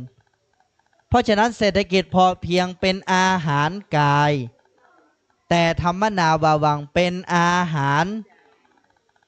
แม่มีข้าวกินแต่แม่บอกวิธีการดับทุกข์แม่ตุกอกตุกใจเข้าอยู่ตั้งหน้าเนี่ยมันก็ตึงบลำหันหรือยังเพราะฉะนั้นจิตเป็นนายกายเป็นจิตเป็นนายกายเป็นแล้วพ่อแม่ศรัทธาญาติโยมใส่ใจเรื่องหัวใจตัวเก่าแค่ไหนไม่ใช่เรื่องเล่นๆนะไม่ใช่เรื่องเล่นเพราะฉะนั้นอาตมาภาพจึงพยายามมาตลอดตั้งวันนี้นะออกรายการวิทยุยังจะมาโหว่าโยมก็จมตุนี่ป้อมมียังจะอู้ละก้าได้กระตุกได้กระตุกได้กระแก่ได้กระตายจะเอากูตายติ๊กอ่ะนี่อย่างจะบ่โหว่าศรัทธาก็ก่ายแต่ก็ยอมให้ศรัทธาก่ายถ้าจะแลกด้วยปัญญาอาตมาภาพก็เอาตัวเก่าเข้าแลกตรงวันนี้แทบจะไม่ได้ไปเทศมาทีที่ไหนเลยจะบอกเฮ้อเพราะคนบ่โหว่าตูเทศมาทีก็ฟังรายการไม่ได้ก็บรรยายไปก็เอากูตายติ๊กอ่ะกูต้องเหมือนนิมนต์มันนี่เนาะอันนิมนต์มันก็จะมาใจกูตายติ๊กอ่ะเนี่ยศรัทธาทั้งหลายแต่ไอ้ว่าตายนี้บัจเจคือศรัทธาเศร้าหมองใจเตรียมตัวก่อนตายเตรียมกายก่อนแต่งเตรียมน้ำก่อนแล้งเตรียมแบงก์ก่อนเดินทางคนเฮาต้องรู้วิธีการดำเนินชีวิตต้องรู้จักเตรียมตัวและวันนี้ทานญาติโยม96ทำได้เยี่ยมทานก็ทำมาเยี่ยมแล้วศีลก็ทำมาเยี่ยมแล้วนั่งสมาธิภาวนาสวดมนต์ก็ทำมาเยี่ยมแล้ววันนี้เติมสัมมาทิฏฐิเข้าไปหน่อยมันจะยากเย็นเข็นใจมากใดหูเรื่องอะไรอย่างก็หูมาหมดแล้วท่องกฎหมายหูบ้านหูเมืองสารพัดเรื่องเป็น108,900ก็หูมาแล้วไอจะมาหูเรื่อง4อย่าง4ข้อนี้มันจะตุกเสียมากใดจะบอกจะถามกันมั้งว่ามันจะไปยากเย็นเห็นมากใดแม่นก็ศรัทธาเหยเพราะฉะนั้นวันนี้พ่อแม่ศรัทธาญาติโยมท่านผู้ฟังการที่หมู่เฮาระลึกพระรัตนตรัยด้วยบทว่าอย่างก็พุทโธเมนาโธธัมโมเมนาโธสังโฆเมโธพุทโธเมนาโธธัมโมเมนาโธสังโฆเมนาโธอันนี้แหละเป็นอริยสัจสี่และเป็นอริยสัจสี่ข้อใดข้อสุดท้ายคือมรรควิธีการดับทุกข์และวิธีการดับทุกข์ก็เป็นหนึ่งในมรรคมีองค์8คือสัมมาทิฏฐิการที่ญาติโยมระลึกพระรัตนตรัยถ้าใครถามว่ามันเป็นมรรคข้อใดไปตอบว่ามรรคข้อแรกคือสัมมาทิฏฐิสร้างความเห็นถูกเพราะพุทธะคือปัญญาพระพุทธเจ้าตรัสรู้อะไรอย่างพระพุทธเจ้าตรัสรู้อะไรอย่างอริยสัจท ถ้ามามีอริยสัจสี่พระเจ้าจะได้เป็นพระเจ้าก็ไม่ได้เป็นนะ พุทธะคือปัญญา ปัญญาคือการเห็นอริยสัจสี่อันนั้นแหละที่เขาว่าพุทโธเมนาโธก็คือใจของเขาแต่งต่ออริยสัจสี่หูเข้าไปแทงตลอดว่ากายใจนี่เป็นทุกข์ยึดมั่นถือมั่นมันเป็นเหตุแห่งทุกข์ละวางความยึดมั่นถือมั่นมันได้มันจะดับทุกข์นี่อันที่ว่าพุทโธเมนาโธมีคุณลักษณะอย่างนี้บ่ใช่ไปอ้อนวอนให้พระเจ้ามาช่วยเฮานะบ่ใช่พุทโธเมนาโธพระพุทธเจ้าเสด็จมาช่วยข้าเจ้ากำเตอะมันบัดทุกข์หวยสักเตื้อเฮ้อมันเหมือนลุง18 ล้านบ้านแม่สัมปตองหั่นอันนี้บ่ใช่อันนี้บ่ใช่เปิ่งพระเจ้าบ่ใช่เปิ่งพระเจ้าในศาสนานี้บ่ได้สอนวิธีเปิ่งพระเจ้าอย่างอี้แต่วิธีการเปิ่งพระเจ้าก็คือการที่เฮามีสัมมาทิฏฐิเห็นอริยสัจสี่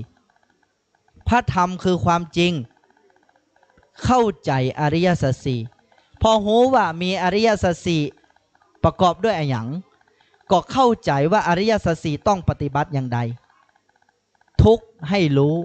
เหตุแห่งทุกข์ให้ละทางดับทุกข์ทำให้แจ้งวิธีการดับทุกข์พุทโธเมนาโถเนี่ยทำให้มากนี่อันนี้แหละพระธรรมพระธรรมคือความจริงเข้าใจความจริงคืออริยสัจสี่พระสงฆ์อันนี้สมมุติสงฆ์จะไปช่วยอย่างแม่ได้สมมุติแม่ปวดหัวแล้วลูกตุ้ยช่วยแม่อย่างไรลองว่ามาหรอจะช่วยอย่างไรฮะจะช่วยแม่อย่างไรแม่เป็นตุกลูกตุ้จะช่วยแม่อย่างไรถามมามั้ง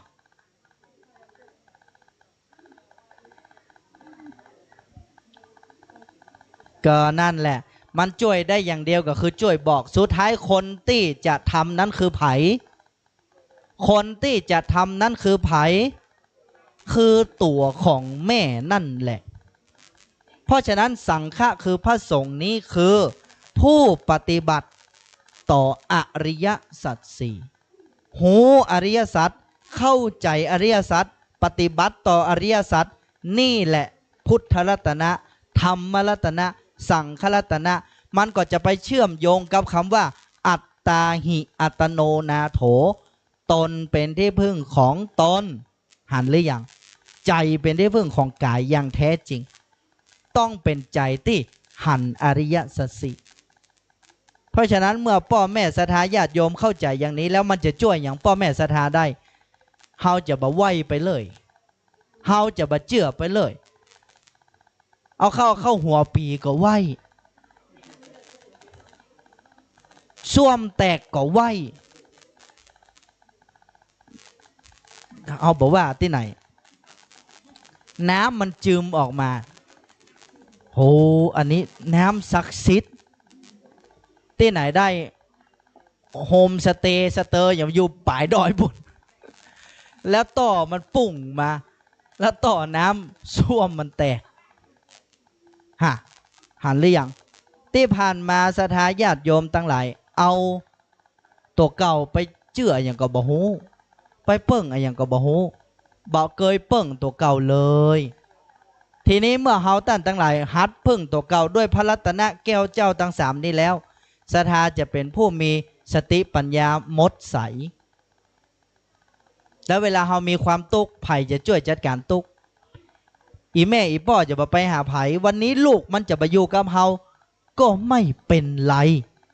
ผัวจะตายละก็ไม่เป็นไรเมียจะตายละก็ไม่เป็นไรเข้าใจก่อนจะอยู่ตัวคนเดียวก็สบายมากเพราะอันยังเป็นที่พึ่งของเฮาพระรัตนตรัยเข้าใจหรือยังแต่ถ้าแม่เขาบ่มีพระรัตนตรัยแม่จะมีวิทยุวางข้างหูก็จ้างเถอะแล้วถ้าวันหนึ่งวิทยุมันดับหรอยุ่งละนี่อันยุ่งละอันนี้ยุ่งละกูบ่ม่วนแล้วกูอยู่บ่ม่วนแล้วประเดี๋ยวนี้เพราะมันมามีกู้มีกิมหันหรือยังฟังธรรมะเป็นของดีแต่ต้องเข้าใจที่จะฟังเพราะฉะนั้นสิ่งทั้งหมดทั้งปวงที่อู้กับพ่อแม่ศรัทธามานั้นคือการดำเนินชีวิตด้วยอริยสัจแล้วพ่อแม่ศรัทธาญาติโยมลองคิดดูแล้วว่าท ถ้าพวกเราทุกคนส่งเสริมวัฒนธรรมความคิดแบบนี้น้ำหมูเฮาจะเอาความตุกที่ไหนมาลูกตู้ถามหน่อยก็ไปหู้แล้วว่าตุกมันมีอะไรอย่างแล้วเมื่อสถาหูแล้วว่าตุกมันมีอะไรอย่างและจะจัดการมันอย่างใดแล้วขอถามหน่อยว่ามันจะลุกที่ไหนมาแหมมันจะมากัดก้อนกินใจสถาอย่างใดแหมไอ้ตุกโมนี้เงี้ยอย่างเฮือเฮาบ่ได้แล้วเพราะมันแจ้งต่อใจเฮาแล้วว่าตุกคืออะไรอย่างเหตุแห่งตุกคืออะไรอย่างต่างดับตุกเนี่ยอย่างใดวิธีการดับตุกทำอย่างใดเพราะฉะนั้นศรัทธาญาติโยมจะไปทิ้งพระรัตนตรัยเนอะไอ้ที่บอกคือพุทโธเมนาโถธัมโมเมนาโถสังโฆเมนาโถนั้นนี่แหละเป็นมรรคสัจจะแล้วขอฝากไว้แหมเรื่องประเด็นนี้เขาท่องพุทโธเมนาโถได้หมดแล้วเนาะฝากไว้แหมคาถาดับทุกข์อันนี้สำคัญเรียกว่าการทักอารมณ์ศรัทธาญาติโยมว่าตามอัตมภาพเนอนี่คืออารมณ์กำลังเกิดขึ้นกับจิตกำลังมีอารมณ์กำลังปรุงแต่งจิตกำลังถูกอารมณ์ปรุงแต่งนี่คืออารมณ์กำลังเกิดขึ้นกับจิตกำลังมีอารมณ์กำลังปรุงแต่งจิตกำลังถูกอารมณ์ปรุงแต่งไผ่ท่องได้ละพ่องไผ่ท่องได้ละพ่องว่าตัวแหมล่อมนี่คืออารมณ์ อารมณ์กำลังเกิดขึ้นกับจิตกำลังมีอารมณ์กำลังปรุงแต่งจิตกำลังถูกอารมณ์ปรุงแต่งนี่คืออารมณ์กำลังเกิดขึ้นกับจิตกำลังมีอารมณ์กำลังปรุงแต่งจิตกำลังถูกอารมณ์ปรุงแต่งใครว่าได้ยกมือขึ้นเฮ้ยก็มันยังมันยากเย็นอย่างอันการให้จำเรื่องเจ้าบ้านเจ้าจองอย่างนี้ยังมาหูเรื่องหูอันนี้แค่บรรทัดแต่มันยากเย็นแต่ว่าไผ่ว่าได้ลำโพงพระราชทานมานี่คืออารมณ์กำลังเกิดขึ้นกับจิตกำลังมีอารมณ์กำลังปรุงแต่งจิตกำลังถูกอารมณ์ปรุงแต่งบัลล่างละอ่อนจะว่าได้เห็นแล้วก็ไอ้หนูว่าได้หรือเปล่าไอ้หนูท่องได้ไหมมานี่นะมานี่ลูกมาเข้าทางนู้นลูกนั่นเอาแล้วบ่เฮ้ยเอาละอ่อนอย่างเงี้ยเนี่ยพ่อแม่ศรัทธาบัดเจ้ว่าเฮามาว่ากันก็ที่นี่นะบัดเดี๋ยวนี้เอาไปสอนละอ่อนเข้าใจดีมันมีละอ่อนคนหนึ่งงุดงิดเครียดปิกไปบ้านมันก็ด่าพ่อด่าแม่มันพอมันได้กำทักอารมณ์ไปเนี่ยมันหูคิงตัวเก่าไอ้ที่มันจะเถียงไอ้ที่มันจะว่าไอ้ที่มันจะเงี้ยบดีฮะนะมันเบาลงแล้วมันก็บะเงี้ยละนี่ชื่ออะไรครับลูกเดี๋ยวก่อนมานี่ก่อนนี่เด็กชายอะไรครับผม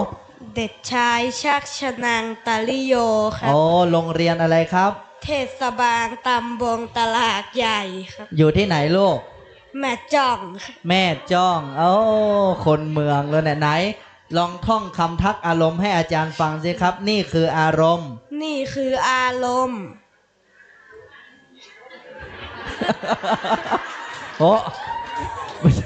ว่าอะไรลูกแล้วมันว่ายังไงต่อ อารมณ์กำลังปรุงแต่งจิต อารมณ์กำลังเกิดขึ้นก่อน อารมณ์กำลังเกิดขึ้น เดี๋ยวอาจจะสอนรอบหนึ่งก่อนนะนี่คืออารมณ์ นี่คืออารมณ์ อารมณ์กำลังเกิดขึ้นกับจิต อารมณ์กำลังเกิดขึ้นกับจิ จิ ต ตกำลังมีอารมณ์ จิตกำลังมีอารมณ์ อารมณ์กำลังปรุงแต่งจิต อารมณ์กำลังปรุงแต่งจิ จิ ต ตกำลังถูกอารมณ์ปรุงแต่ง จิตกำลังถูกอารมณ์ปรุงแต่ง ว่ารอบเดียวว่าต่อเลย1 2 3ถือไม้ด้วยลูกนี่คืออารมณ์ นี่คืออารมณ์ อารมณ์ปรุง อารมณ์กำลัง เกิดขึ้น กับ อาร กับ มณ์ จิต กับจิต จิตกำลังมีอารมณ์ จิตกำลังมีอารมณ์ อารมณ์กำลังปรุงแต่งจิต อารมณ์กำลังปรุงแต่งจิต จิตกำลังถูกอารมณ์ปรุงแต่ง จิตกำลังถูกอารมณ์ปรุงแต่ง ได้ยังโลก ยังครับ ฮะได้ยังโลกในสมุดมาแล้วนี่ฮะนี่ท่องตามนี้ไปเดี๋ยวก่อนนี่ลูกนี่นี่ท่องเลยนี่นี่ท่องบทนี้ลูกนี่คืออารมณ์นี่ นี่คืออารมณ์ อ อารมณ์กำลังเกิดขึ้นกับจิต จิตกำลังมีอารมณ์ อารมณ์กำลังปรุงแต่งจิต จิตกำลังถูกอารมณ์ปรุงแต่ง โอ้เก่งมากปรบมือให้ชื่อน้องอย่างก็ชื่อเล่นนะลูก ปังปอง โอ้น้องปังปอนนี่เอาสมุดนี้ไปเลย สมุดนี้เป็นของหนูนะ เอาไว้เขียนหนังสือนะครับนี่เป็นสมุดพระราชทานนะ เก็บไว้ให้ดีนะครับสาธุน้องปังปอนมาป้อมาจะไปฮื้ออายน้องปังปอนเนอร์จะไปฮื้ออายน้องปังปอนเนอร์ลองดูเนาะลองดู ลองดูเนาะสวัสดีครับ อันนี้เลือกก่อนจะเอาอะไรอย่างจะเอากระเป๋าก็ว่าจะเอา แล้วแต่ท่านเดี๋ยวผมลอง กันนะโอเคเอ้า นี่นะครับ นี่คืออารมณ์อารมณ์กำลังเกิดขึ้น อารมณ์กำลังเกิดขึ้นอารมณ์กำลังเกิดขึ้น กับอะไร เกิดขึ้นกับจิตจิตกำลังถูกอารมณ์กำลังมีอารมณ์อารมณ์กำลังปรุงแต่งกับจิตจิตถูกอารมณ์ปรุงแต่งเอาปรบมือหน่อยเอาละเอากระเป๋าไปเนอะกระเป๋ากับหนังสือเนนนี่ว่าได้เลยเนี่ยอันนี้เนนกับว่าตู้เนี่ยเป็นตู้เจ้ากะตู้เป้ชื่ออย่างเนี่ยว่าได้ยังเอาว่าได้แล้วเอาไปให้ตู้เป้ว่าแล้วนี่จะไปให้มันเสียผ้าเหลืองเขาเนอะ นี่คืออารมณ์ ครับ อารมณ์กำลังปรุงแต่งจิต เดี๋ยวก่อนกะเกิดขึ้นก่อนกะ อารมณ์กำลังเกิดขึ้นกับจิตจิตมีอารมณ์จิตกำลังมีอารมณ์อารมณ์กำลังปรุงแต่งจิตจิตกำลังถูกอารมณ์ปรุงแต่งโอ้สาธุอ้าวแม่เอาไปประเคนนี่ลำโพงพระราชทานเนอท่านเนอจ้าโมทนาถวายตุปี้โอ้เก่งนะฮันก็ใครอูเนี่ยก็ใครอูเมินกว่านี้บัดเดี๋ยวนี้มันก็ได้เวลาเพลนแล้วเนอตู้ก็ยังบัดได้สั่นเจ้าตัวเนาะก็ได้ก็จะมาชวดเพลนแหมนี่ก็จะยุ่งแล้วกันนี่อันนี้บัดเดี๋ยวนี้ทักอารมณ์อยู่นี่คือความหิวกำลังเกิดขึ้นกับจิตกำลังมีความหิวกำลังปรุงแต่งจิตกำลังถูกความหิวปรุงแต่งเพราะฉะนั้นกระเป๋าแหม3ใบนี้ก็จะอยู่ในของรางวัลเมื่อบ่ายนี้เนอเอาละพ่อแม่ศรัทธาญาติโยมทั้งหลาย2อย่างจะลืมอย่างก็ลืมวันนี้แต่2อย่างห้ามลืมพุทโธเมนาโถธัมโมเมนาโถสังโฆเมนาโถและอย่างที่2นี่คืออารมณ์ อารมณ์กำลังเกิดขึ้นกับจิตจิตกำลังมีอารมณ์อารมณ์กำลังปรุงแต่งจิตจิตกำลังถูกอารมณ์ปรุงแต่งสาธุอนุโมทนาโยมป่อโยมแม่ศรัทธาทุกท่านทุกคนลูกตุขอโมทนาแล้วก็ขอฝากญาติโยมท่านทั้งหลายเนอะว่าตั้งแต่วันนี้ไปฮื้อเอาแก้ว3ประการรัตนะพระรัตนตรัยนี่แหละเป็นที่จังที่เปิ่งจะไปเอาสิ่งอื่นเป็นที่จังที่เปิ่งเนอะแล้วก็ถ้าใครอยากจะเฮียนหูเพิ่มเติมนะอยากจะเฮียนหูเพิ่มเติมวัดยางกวงเป็นสำนักปฏิบัติธรรมประจำจังหวัดเชียงใหม่แห่งที่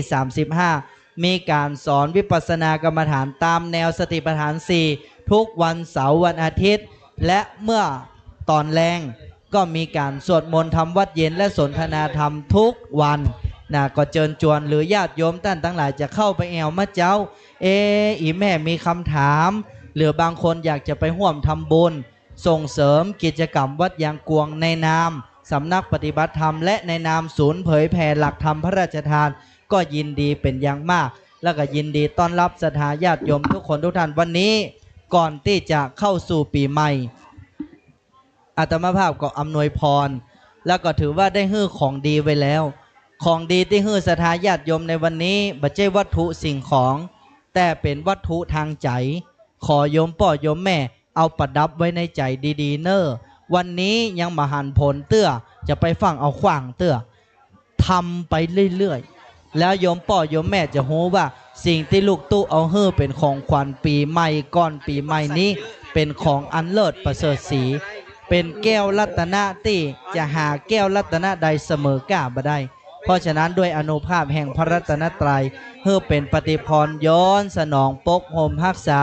พอออกไม่ออกศรัทธาญาติโยมสุขกายสบายใจจะกระทำกิจอันใดเพื่อได้สำเร็จผลดังมโนปรารถนาทุกสิ่งทุกประการหมู่เฮาทุกคนจะได้พุทโธเมนาโถพร้อมกันดังเนอพุทโธเมนาโถพระพุทธเจ้าเป็นที่พึ่งอันประเสริฐของข้าพเจ้าธัมโมเมเป็นที่พึ่งอันประเสริฐของข้าพเจ้าสังโฆเมนาโถพระสงฆ์เป็นที่พึ่งอันประเสริฐของข้าพเจ้าสาธุโมทนาเนอเดี๋ยวจะได้รับประทานอาหารนิมนต์ทุเจ้าสังฆะฉันภัตตาหารเพลต่อไปนะครับครับกราบขอบพระคุณท่านพระครูปลัดธินวัฒน์ญาณสิทธิวาทีท่านพระครูฟุกเจ้าวาดวัดยางกวงนะครับศูนย์เผยแผ่ธรรมนาวาวังแห่งที่1ในจังหวัดเชียงใหม่อีป้อยแม่นี้นะครับเดี๋ยวก่อนฟังลูกกันเนอะเดี๋ยวพี่นานขอทำความเข้าใจกับทุกท่านหน่อยวันนี้โดนหลายงานแล้วกันตะกี้ผอเอางานมาโจงว่าหลังจากพระครูฟุกจบช่วยดูแลรายการกรรมทีนี้นะครับมันมีการถ่ายทอดสดทางคลื่น FM 104.50 เมกะเฮิรตซ์แล้วก็คลื่น FM 96.00 เมกะเฮิรตซ์ทีนี้กระเดียวเนี่ยตอนนี้ 11 โมงเดี๋ยวครูบาอาจารย์พระสงฆ์สามเณรจะฉันเพลนะครับแล้วเฮาจะฮื้อพ่อแม่ศรัทธาเนี่ยได้รับประทานอาหารโรงทานจะเปิดพร้อมกันนะครับมีทั้งก๋วยเตี๋ยวผลไม้ขนมเส้นและอื่นๆมากมายทีนี้พอทุกท่านไปรับอาหารมากินเรียบร้อยแล้วเดี๋ยวจะได้ขอนะครูบาอาจารย์ที่ยังอยู่จะได้ฮื้ออู้จ๋าพบปะกับพ่อแม่ศรัทธาเพราะว่าผู้ดำเนินรายการพบปะ FC แฟนคลับญาติธรรม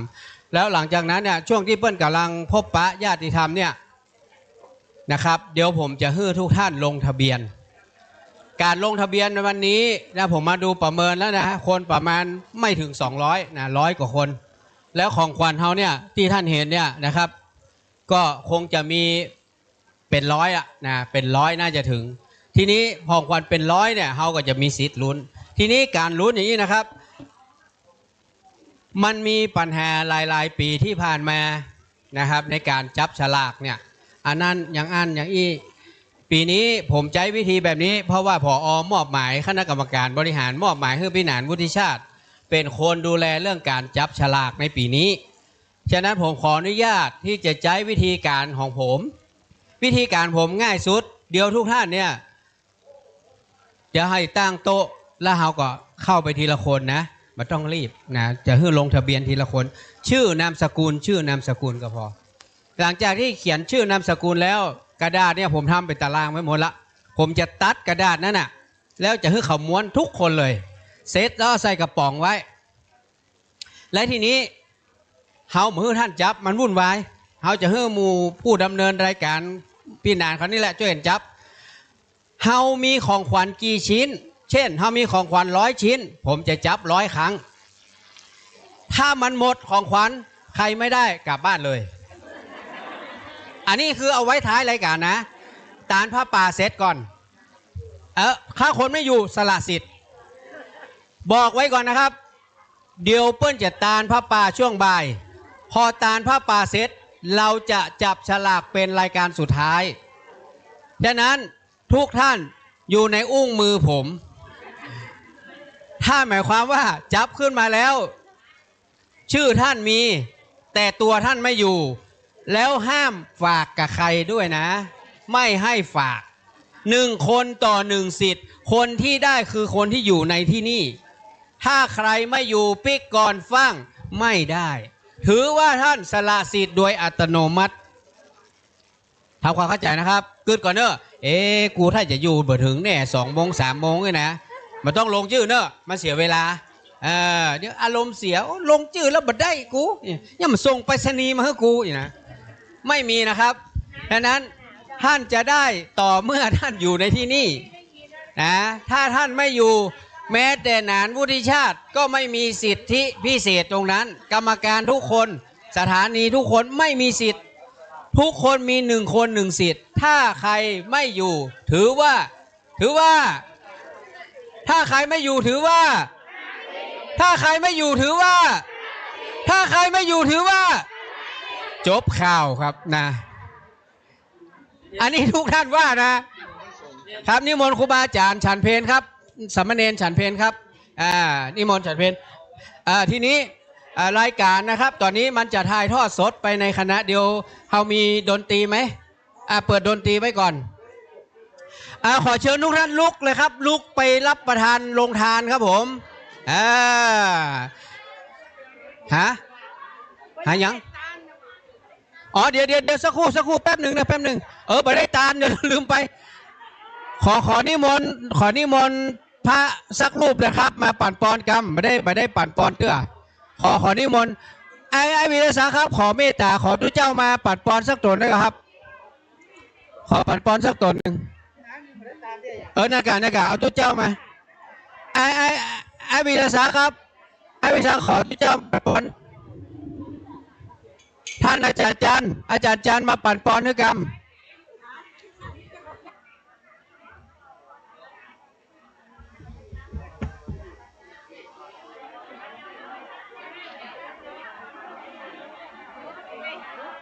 อันนี้ออกก่อนมุบนี่ไปเดี๋ยวจะอันนี้วางเครื่องเดี๋ยวเย็นๆเพิ่งเดี๋ยวนะครับแป๊บหนึ่งแม่เดี๋ยวขอมือพระปั่นปอนกันเดียวอาจารย์นิมนต์ปัดปอนกรรมนิมนต์ทางนี้เตรียมน้ำหยาดอาจารย์มาละมาตานด้วยกันสักครู่ครับเดี๋ยวก๋วยเตี๋ยวรอแป๊บหนึ่งเดี๋ยวกำลังยังไม่ได้ปอนลืมไป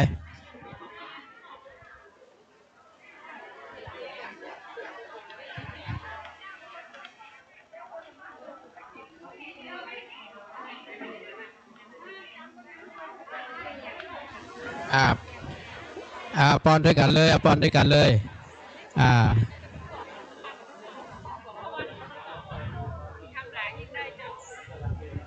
โตทินังเปตนังอุปากปฏิอิชิตังปฏิตังตุมหังคิปะเมวัสมิจันตุสัพเพปุเรนตุสังกปาจันโทปนารโสยถามณิโชติรโสยถาสัพพิติโยวิวันจันตุสัพพะโรโควินัสตุมาเตภวัตวันตรายโยสุขีติกายุโกภวามภิวา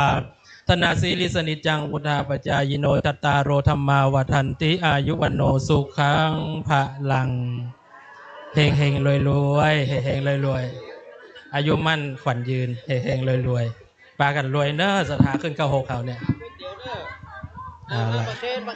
อย่าลืมกินน้ำผึ้งจากแม่วางด้วยเนอะจากโน่นน่ะวัดสันอาพลปาติวจิ้มน้ำผึ้งด้วย มาฮับพรด้วยกัน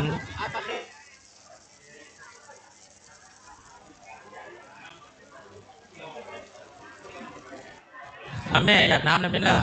หยาดน้ำหยาดน้ำลงแผ่นดินแล้วแม่เอาลงดินขอคำพยาง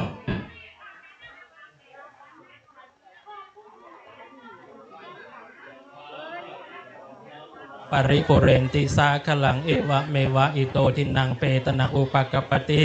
อิชิตังปฏิตังตุมหังคิปะเมวัสมิชันตุสัพเพปุเรนตุสังกปาจันโทปนรสโสยถามณีโชติรสโสยถาสัพพิติโยวิวันจันตุสัพพะโรโควินาสตุมาเตภวัตวันตรายโยสุขิติขายโกภวะอภิวา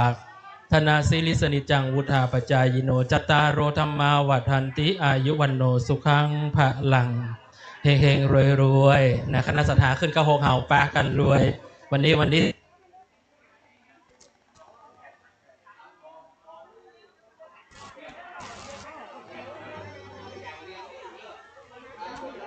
เลี้ยงนึ่งก๋วยเตี๋ยวก็เลี้ยงนึ่งนะครับห้ามสุ่นเพิ่นเนอะขอให้ทุกท่านช่วยเลี้ยงนึ่งตัวนะเพราะว่าก๋วยเตี๋ยวนี้เป็นลูกชิ้นหมูนะครับลูกชิ้นหมูแล้วก็จะมีเนื้อหมูที่พี่หนานต้มไว้ต่อวานะครับวันนี้พี่หนานต้องขอบคุณนะครับ FC ญาติธรรมฟังสบาย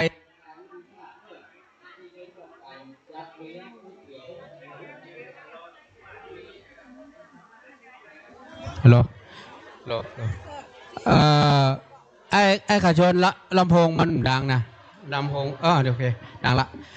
ก๋วยเตี๋ยวหมูนะครับก็ขอบคุณนะครับทางญาติธรรมที่ได้ตั้งต้นตั้งเกาฮือนะครับบอกว่าจะเป็นคุณพี่ชลิดาเอกชัยพัฒนกุลนะครับร้านวณสนันนะหรือว่าทางไอ้ขาชนดวงไทยนะพร้อมครอบครัวญาติธรรมFC ฟังสบายสไตล์วุฒิชาตินะครับได้ร่วมบุญวันนี้เฮาหอมบุญวันนี้ทางพี่อ้ายประสิทธิ์คำปันพี่กุลนิพากันทจันทร์นะครับพร้อมด้วยญาติมิตรพี่น้องเปิ้นเตรียมไอติมเป็นอาหารล้างปากกินข้าวก่อนเนาะกินข้าวกินผลไม้เดี๋ยวจะมีไอติมแจกเนอะแล้วช่วงบ่ายเขาจะมีลูกจิ้นทองสุกทอดนะมาแหมลงทานนึ่งนะครับช่วงบ่ายเนอะช่วงเช้านี้เขาจะเน้นเป็นก๋วยเตี๋ยวเป็นผลไม้รวมและเดี๋ยวสักกรรมทางไอติมก็จะแจกต่อนะครับขอให้ทุกท่านเข้าแถวนะครับเนอะเข้าแถวบดีสุ่นกันเนอะได้ทุกคนนะครับได้กินทุกคนนะเข้าแถวกันนะครับมันจะได้งามเนาะโรงทานนี้มีหลายนะครับมีโรงทานแม่ไปซ้อเอานะครับแต่ต้องถามพี่หนานเนอะ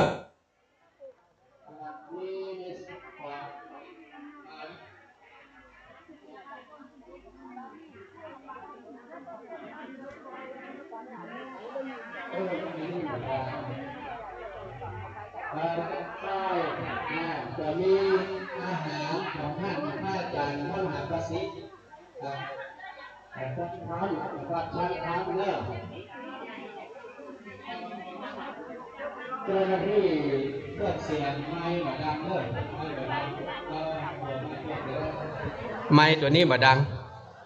มีขนมเส้นนะครับเนอะมีขนมเส้นนะครับ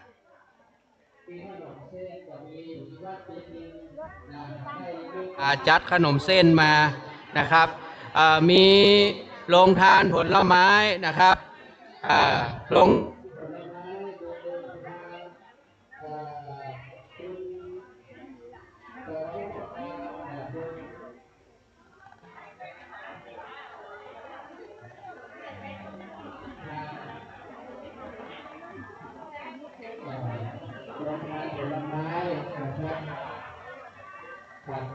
แล้วก็มีโรงทานในส่วนของของหวานส่วนของหวานขนมปิ้งมัดโมลีนะครับมีข้าวเหนียวข้าวเหนียวกับทอดต้มตำยำใหญ่นะครับทางสถานีนะครับได้จัดไว้นะครับจะขอทุกโรงทานรับเราแม่จิตอาสาทุกท่านนะครับที่ได้ช่วยกันจัด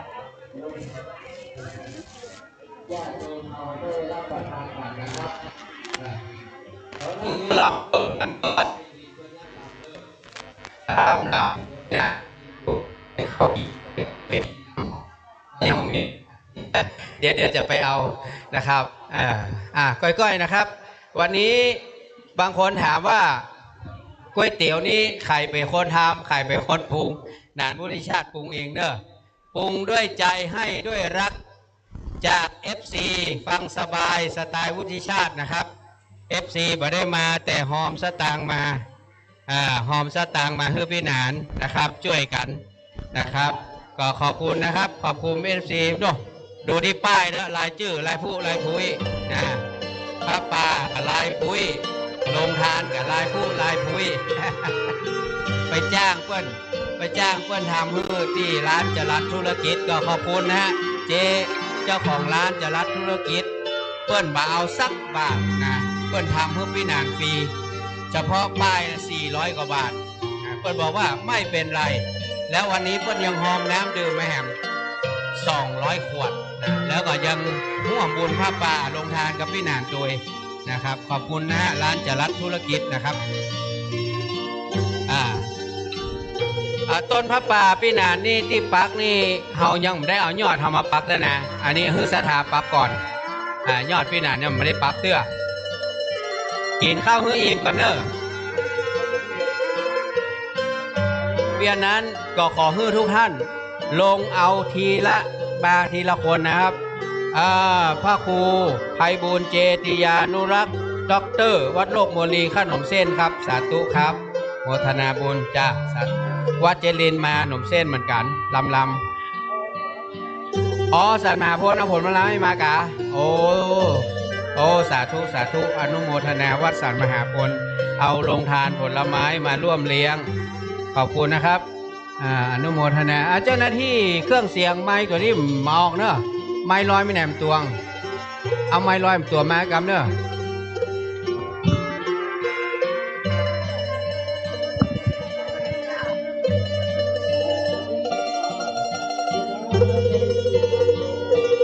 พร้อมด้วยบิดามารดาญาติมิตรกัลยาณธรรมแค่เป็น96ครับสาธุครับนำผลไม้รวมมาลงเลี้ยง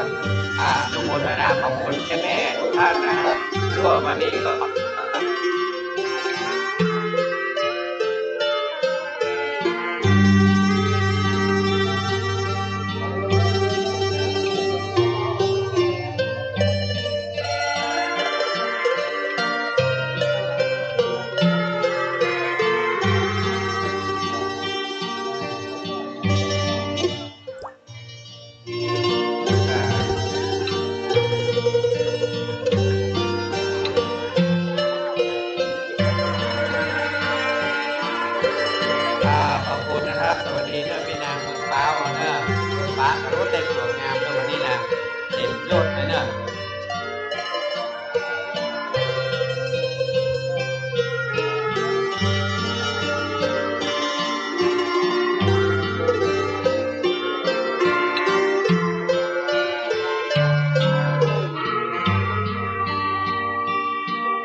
กินให้อิ่มนะแม่เนอะกินให้อิ่มไม่ต้องห่วง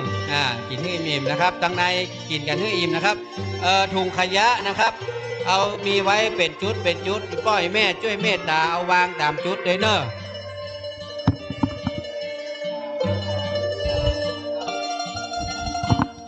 เพราะว่าถ้าเราวางตามจุดมันจะได้บ่เหี้ยเนาะตังห่อคำเปิ้นก็จัดไว้ฮื้อละนะครับขอให้ทุกท่านเมตตาวางตามจุดให้ตัวเนอะวันนี้ถ้าเรามีประมาณ100 ป่ายนี่เราก็มีโอกาสได้ลุ้นเรื่องของขวัญนะของขวัญวันนี้มีเยอะพอสมควรนะครับเดี๋ยวผมขออนุญาตดูของขวัญกันนะครับ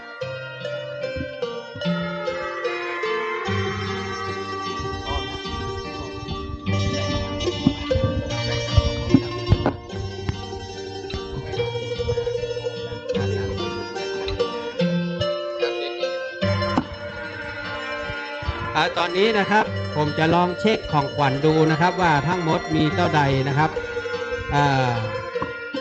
ของขวัญที่เฮาจัดนะฮะ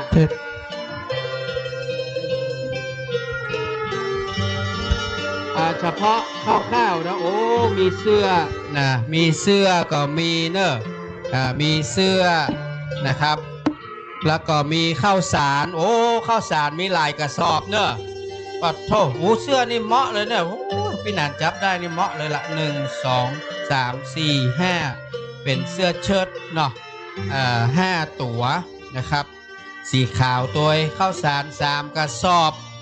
มีตังอันนี้เพื่อนฮ้องว่าเบาะรองนั่งเนอะคุณแม่บัวหลานแม่บัวหลานนะครับ แม่บัวหลานจำปาอิ่มนะบ้านบวกกลางสันกำแพงเนอะเพื่อนเอาเบาะมา4 เบาะนะครับอันนี้ก็เป็น4 รางวัลนะแล้วก็มีเครื่องกระติกไฟฟ้าจากทางวัดเจ็ดลินเนาะอ๋ออันนี้ใช้เวดากองกะก็นึกว่าของไผ่โอเคเสื้อใช้เวดากองจ้ะแล้วก็จะมีพัดลมนะ1 2นะอ๋อหมดแล้วกัน1 2 3 4 5นะ6นะ7นะพัดลมนี่มี7หน่อยแม่เนอะ8นะโอ้พัดลมมี8มีหม้อหุงข้าวเนอะหม้อหุงข้าวโอ้ออตโต้แล้วก็มีกระติกโอ้หม้อหุงข้าวก็มี1มี2มีกระติกแถมนะครับแล้วก็มีกระติกต้มน้ำนะครับมีอยู่หลายอันนะฮะแล้วก็มีตู้เย็นเคลื่อนที่เนอะ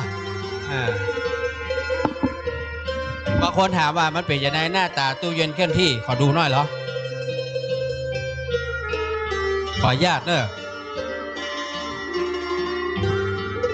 อันนี้คือตู้เย็นเคลื่อนที่อีแม่เอาน้ำแข็งใส่แม่ไปตรงไปหน้าไปไหนได้หมดเนอะตู้เย็นเคลื่อนที่เขามี2 ใบก่อนเนอะโตใหญ่ขนาดกินได้ทั้งครอบครัวนะครับแจ่ยังก็ได้เนอะแจ่ปะนะครับอันนี้ตู้เจ้าเปิ้นฮือกันเนาะสีนี้เนาะถ้าอีป่อยแม่ได้ไปโอ้บ่ได้ใจนะเอาไปตานฮือตู้เจ้าเนอะปิกไปตานที่วัดเฮาบุญเนาะเนี่ยมันก็จะเนี่ยมกราเนี่ยเนาะมกรานี่แหละเฮากระตานฮือตู้เจ้าต่อนะครับ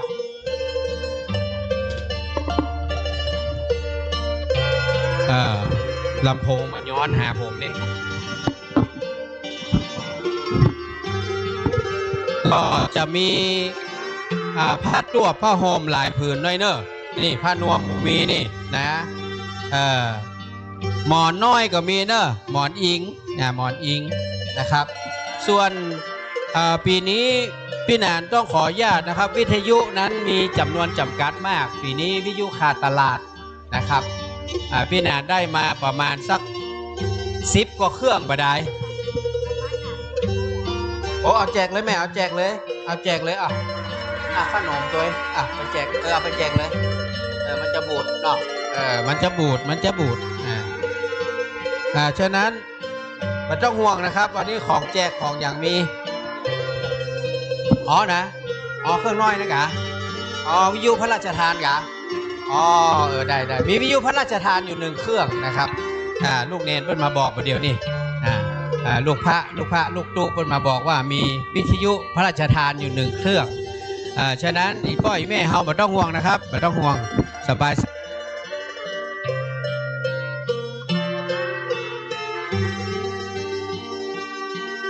โอ้วันนี้ก๋วยเตี๋ยวขายม่วนเนาะแป๊บเดียว14 กิโลหมดลึงแสดงว่าวันนี้แหนนวุฒิชาติมาได้กินแล้วเนาะก๋วยเตี๋ยวเนาะโอ้กล้องล้มอ้าวเจ้าหน้าที่กล้องล้มดื้อเป็นลมไปละหมาแล้วแม่เจ้าหน้าที่อยู่ไหนกล้องล้มดื้อกล้องล้ม กล้องล้มไปกล้องเป็นลมกินข้าวฮื้ออิ่มเนอะเดี๋ยวผมจะฮื้อรับลงทะเบียนนะครับจะฮื้อรับลงทะเบียนพ่อแม่ก็เข้าแถวกันมานะครับทีละคนนะครับบอกชื่อนามสกุลท่านต้องห่วงนะได้ที่1 ที่ 2 ที่ 3มันต้องไปห่วงสักอย่างเพราะเวลามันเอาไปลงในโป้ในขย่า จับแล้วก็เปิ้นเอาโป้มาฮื้อแล้วปัตเตอร์ถ้ามันต้องกลัวเนอะยิ่งกว่ากองสลากก็เนอะผมมาแจ้จะว่านะเนี่ยยิ่งกว่ากองสลากพอเหรอทะลุปูโป่งมันต้องกลัวภัยจะซ่อนเลขซ่อนอย่างเนอะนี่นะ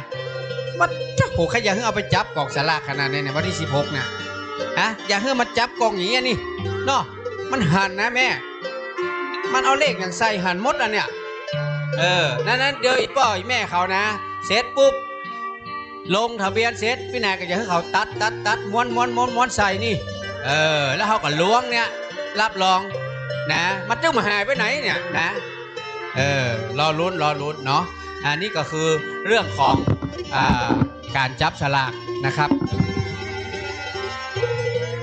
ปีนี้งานของวัดของวางานใหญ่แม้แต่พระครูวิสิตศรีลาภรณ์ก็ไม่ได้อยู่นะครับไปงานปุ่นที่อย่างว่าตั้งไหนก็แม่ไปมีงานไหนก็ตั้งอย่างดอยสะเก็ดว่าที่ไหนแม่ห้อยเงินที่ไหนเจดีย์แม่ครัวกะเนี่ยเพิ่นมีงานใหญ่เจดีย์แม่ครัวไปปุ่นมดเนอะพระครูประภาสกับบหารเนอะวันนี้นะเด้พระครูประภาสชัยคุณกับมหารเนอะวันนี้นะลุงหนองตองยังมหารได้เนาะมายังมาแล้วกะมาแล้วไปแล้วไปแล้วมาแล้วไปแล้วลุงวิสิตวัดบางสีคำก็มาแล้วไปแล้วนะปีนี้งานมันโจรกันนะเป็นงานใหญ่พ่อแม่ศรัทธาเฮาก็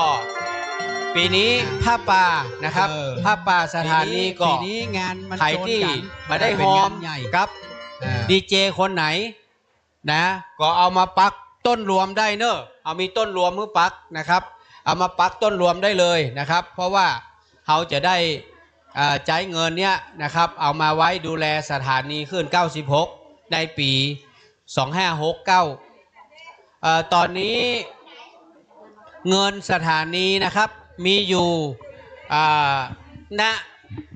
ณเดือนนี้นะครับณเดือนนี้นะที่ผมเห็นบัญชีเพราะว่าผมได้รับมอบหมายจากเจ้าหน้าที่ของมูลนิธินะครับเพื่อได้ไปเซ็นร่วมในการเบิกเงินของสถานีกับท่านวัดเจ็ดลินนะครับเจ้าวาดองค์ใหม่ก็จะมีผมกับท่าน2 คนที่จะเป็นคนเซ็นเบิกเงินของสถานีได้นะครับฉะนั้นผมเลยหันว่าเงินณตอนนี้มันมีอยู่ 190,000 บาทนะครับวันนั้นมันมี 199,000 แต่วันนั้นเขาเบิกคือตังเจ้าหน้าที่บนดอยค่าอินเทอร์เน็ต9,000นะครับเพราะฉะนั้นเงินเหลืออยู่ 190,000 บาทท้วนนะครับอันนี้บอกทุกท่านนะอันนี้ผมเป็นคนหันสมุดนะฉะนั้นก็เลยบอกได้ส่วนเงินวันนี้เดี๋ยวทางคณะกรรมการเปิดจะไปนับเพื่อเรียบร้อยหักค่าใช้จ่ายต่างๆเนาะที่ถวายครูบาอาจารย์จัดอย่างไปแล้วเหลือเท่าใดเดี๋ยวเปิ้นจะเอาไปเข้าบัญชีก็คงจะต้องเพื่อท่านวัดเจ็ดลินมานกับผมที่จะต้องเอาเงินไปเข้าบัญชีเพราะสมุดนี้ไม่ได้อยู่ที่ผมนะสมุดอยู่ที่ท่านเจ้าวาดวัดเจ็ดลินแต่เวลาเบิกเงินเนี่ยพี่นานต้องมาเซ็นร่วมถ้าพี่นานมาเซ็นเบิกไม่ได้ฉะนั้นอันนี้ก็ต้องรอลุ้นว่าวันนี้ผ้าป่าทั้งหมดของหมู่เฮาจะได้เท่าไหร่นะครับตามสภาวะเศรษฐกิจเนอะปล่อยแม่เนอะไม่ใช่ว่าโอ้ปีแล้วได้ไป3-4 แสนปีนี้ลดหวบแหบเหลือบ่เท่าใดจ้างมันนะครับเพราะพระเดชพระคุณหลวงพ่อพระธรรมเสนาบดีท่านก็มีดำริว่าการทำบุญนี้เอาพ่อแม่ศรัทธาว่านะเปิ้นหอมเท่าใดก็เท่านะครูบาอาจารย์แต่ละวัดแต่ละวาเหมือนกันบางตนก็มีนักบางตนก็มีน้อยบ่เป็นหยังนะครับก็ขอเมตตาเปิ้นว่าถ้าว่าช่วยได้ก็ว่ารายการละ 3,000 แล้วก็ของขวัญรายการละ3 ชิ้นอันนี้คือที่เปิ้นขอนะครับแต่ส่วนจะได้บ่ได้บ่เป็นหยังแล้วแต่ครูบาอาจารย์เหมือนของขวัญที่เขาท่านทั้งหลายเห็นเนี่ยอาจจะมีบ่ถึง100นี่เนาะสมมติว่าบ่ถึง100 ชิ้นก็บ่เป็นหยังเนาะเขาก็ต้องเข้าใจครูบาอาจารย์ ไม่ใช่ว่าโอ้จะไปเต็กไปเมกเอากับคนนั้นคนนี้เนาะอย่างผมเองนี่ผมยังโชคดีหน่อยเพราะว่าผมมี FC เปิ้นผมคนละชิ้น2 ชิ้นอย่างเงี้ยผมก็จะมีอยู่ประมาณ10 กว่าชิ้นเฉพาะรายการของผมนะฟังสบายสไตล์วิชัยก็จะมีประมาณ10 กว่าชิ้นนะครับก็มีวิทยุอยู่10 กว่าเครื่องนะครับเนี่ยเราเลยจะได้เพิ่มเติมของขวัญให้กับ FC ทุกท่านนะครับก็อย่างที่บอกนะว่าเราจะนับของขวัญทั้งหมดนะว่ามีกี่ชิ้นเมื่อรู้แล้วว่ามีกี่ชิ้นเราถึงจะจับออกมาว่าจะต้องจับกี่คนเนาะตามของขวัญที่มีอยู่ส่วนไผ่ที่มาได้ก็ไม่ต้องเสียใจนะครับเพราะถือว่าเราร่วมสนุกกันเนาะตอนนี้เดี๋ยวจะขออนุญาตเดี๋ยวครูบาอาจารย์ฉันยังมาเซตแล้วเนาะอาจารย์พระมหาประสิทธิ์ฉันเซตหรือยังอาจารย์จันเซตหรือยังกะถ้าอาจารย์จันเซตแล้วขอนิมนต์มามาจากกับศรัทธาก่อนผมจะได้เดี๋ยวท่านอาจารย์จันเข้าข้างในเลยข้างในมาอยู่ข้างในศรัทธาเดี๋ยวผมจะให้อาจารย์จันได้ได้จ่าพบปะกับญาติโยมก่อนแล้วทีนี้ผมจะขออนุญาตตั้งโต๊ะเดี๋ยวให้ทุกท่านก้อยๆทยอยกันไปลงทะเบียนทีละคนโอเคเนาะขอนิมนต์ท่านอาจารย์จันไม้ตัวนั้นเลยครับหันกล้องไปทางพุ่นเลย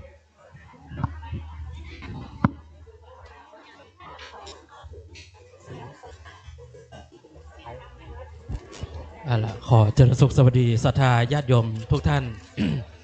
นี่คือรายการธรรมะจากวัดดอยสวรรยูเนาะ ทั้งหลายเคยได้ฟังเสียงอาตมาแต่ยังไม่เคยหันตัวแต้เตื้อ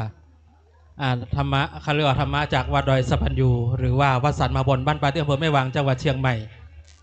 วันนี้ท่านหลายเดินไปเอาน้ำผึ้งได้เนอะที่ซุ้มวัดสันมาพลปาติ้วเฮาเพื่อเอาน้ำผึ้งป่าน้ำผึ้งดอยเอามาตัวเวลาเฮาฉันสักอย่างหนึ่งน้ำผึ้งน่ะจะเป็นตัวย่อยเพราะว่าจุลินทรีย์จุลินทรีย์นั้นได้มาจากน้ำผึ้งป่าน้ำผึ้งดอยเวลาเฮาฉันแล้วจะกลายเป็นยา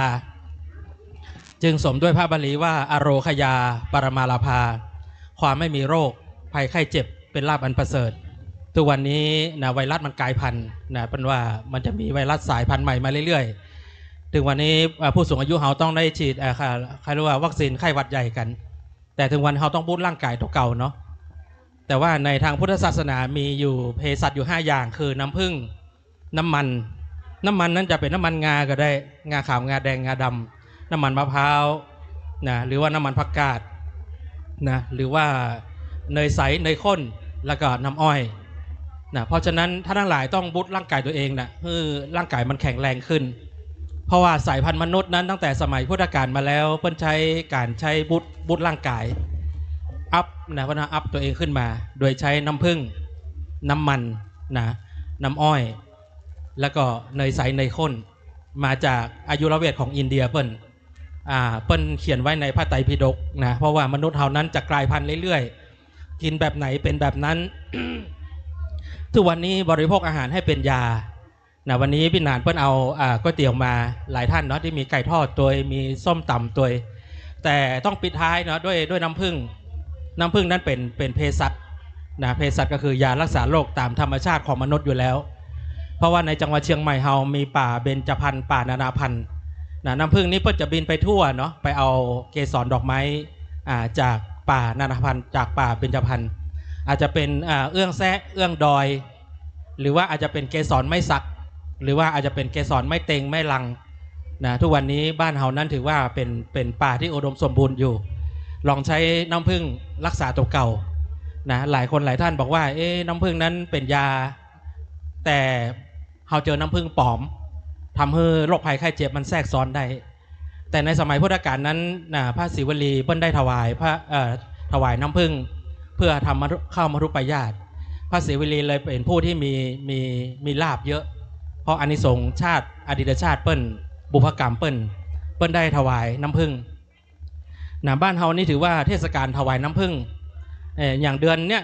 นี่ยเฮาจะได้ถวายไม้จี้กันเพราะว่าถวายไฟหน้าพระเจ้า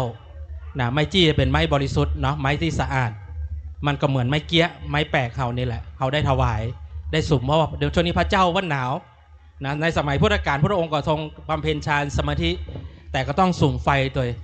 ก็เพื่อให้อากาศนั้นมันคลายนะเพราะว่าในอินเดียนั้นอยู่ใกล้เทือกเขาหิมาลัยอย่างเฮานั้นอยู่ใกล้เทือกเขานะเทือกเขาดอยอินทนนท์ดอยสุเทพดอยหลวงนะเพราะฉะนั้นพ่ออุ้ยแม่อุ้ยเฮาจะต้องรักษาสุขภาพร่างกายเพื่อแข็งแรงนะทุกวันนี้สังคมผู้สูงอายุเดี๋ยวนี้ผู้สูงอายุมานี่ 80% นะที่อาตมาประเมินด้วยสายตา 80% นั้นเป็นผู้สูงอายุ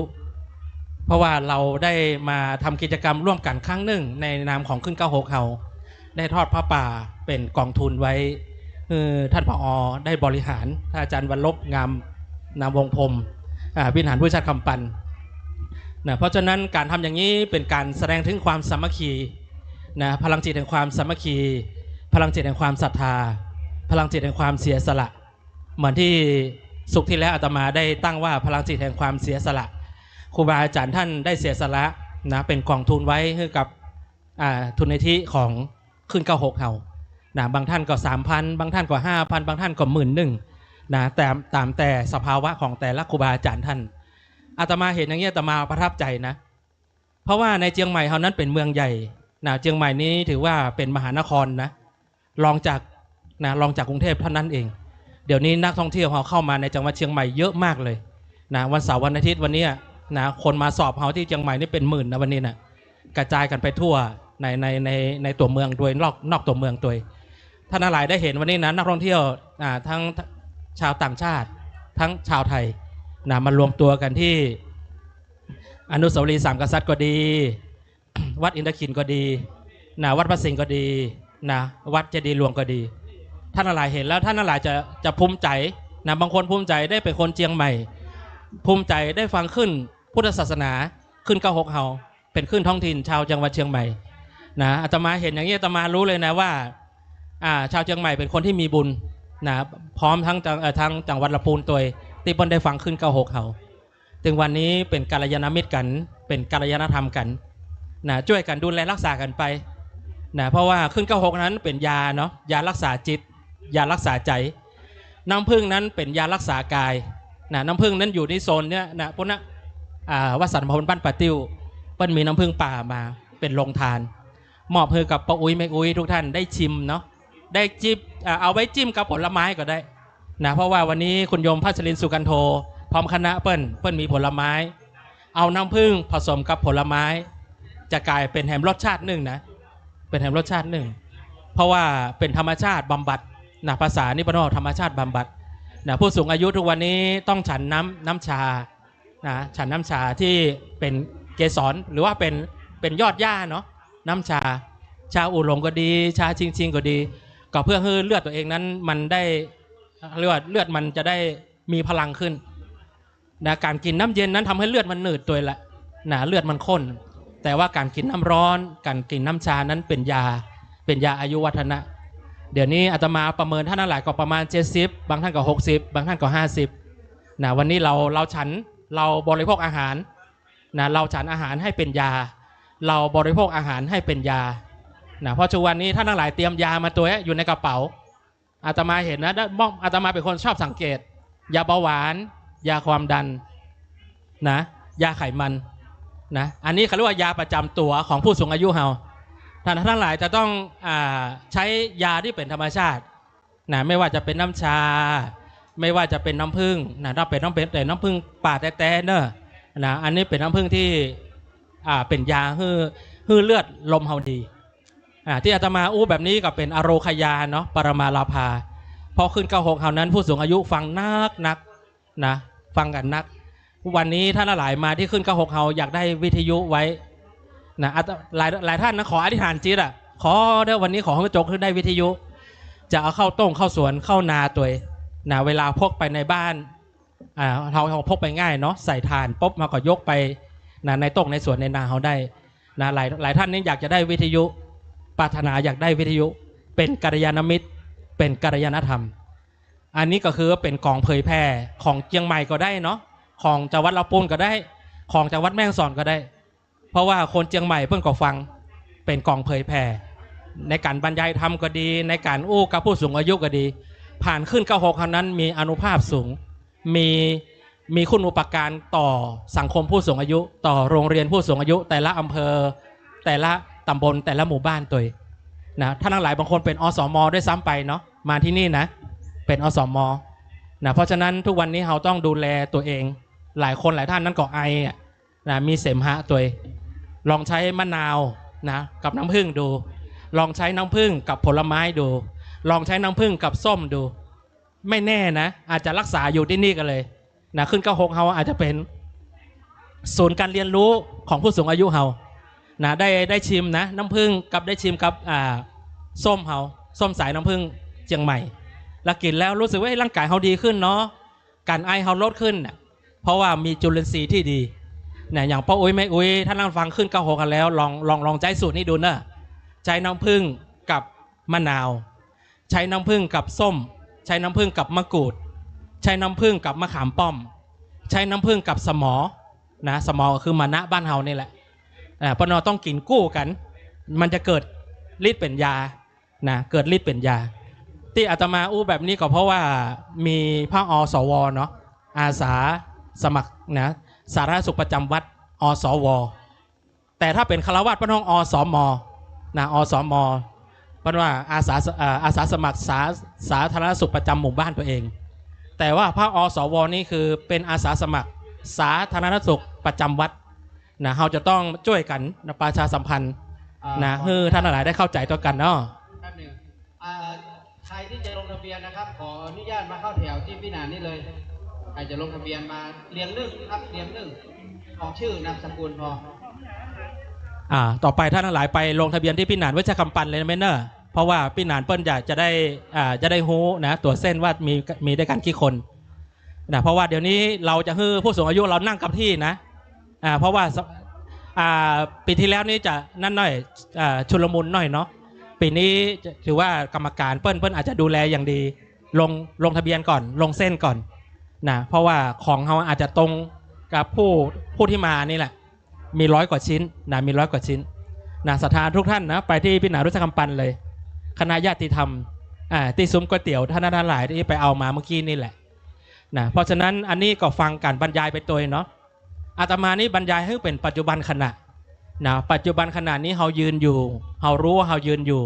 เรานั่งอยู่เรารู้ว่าเรานั่งอยู่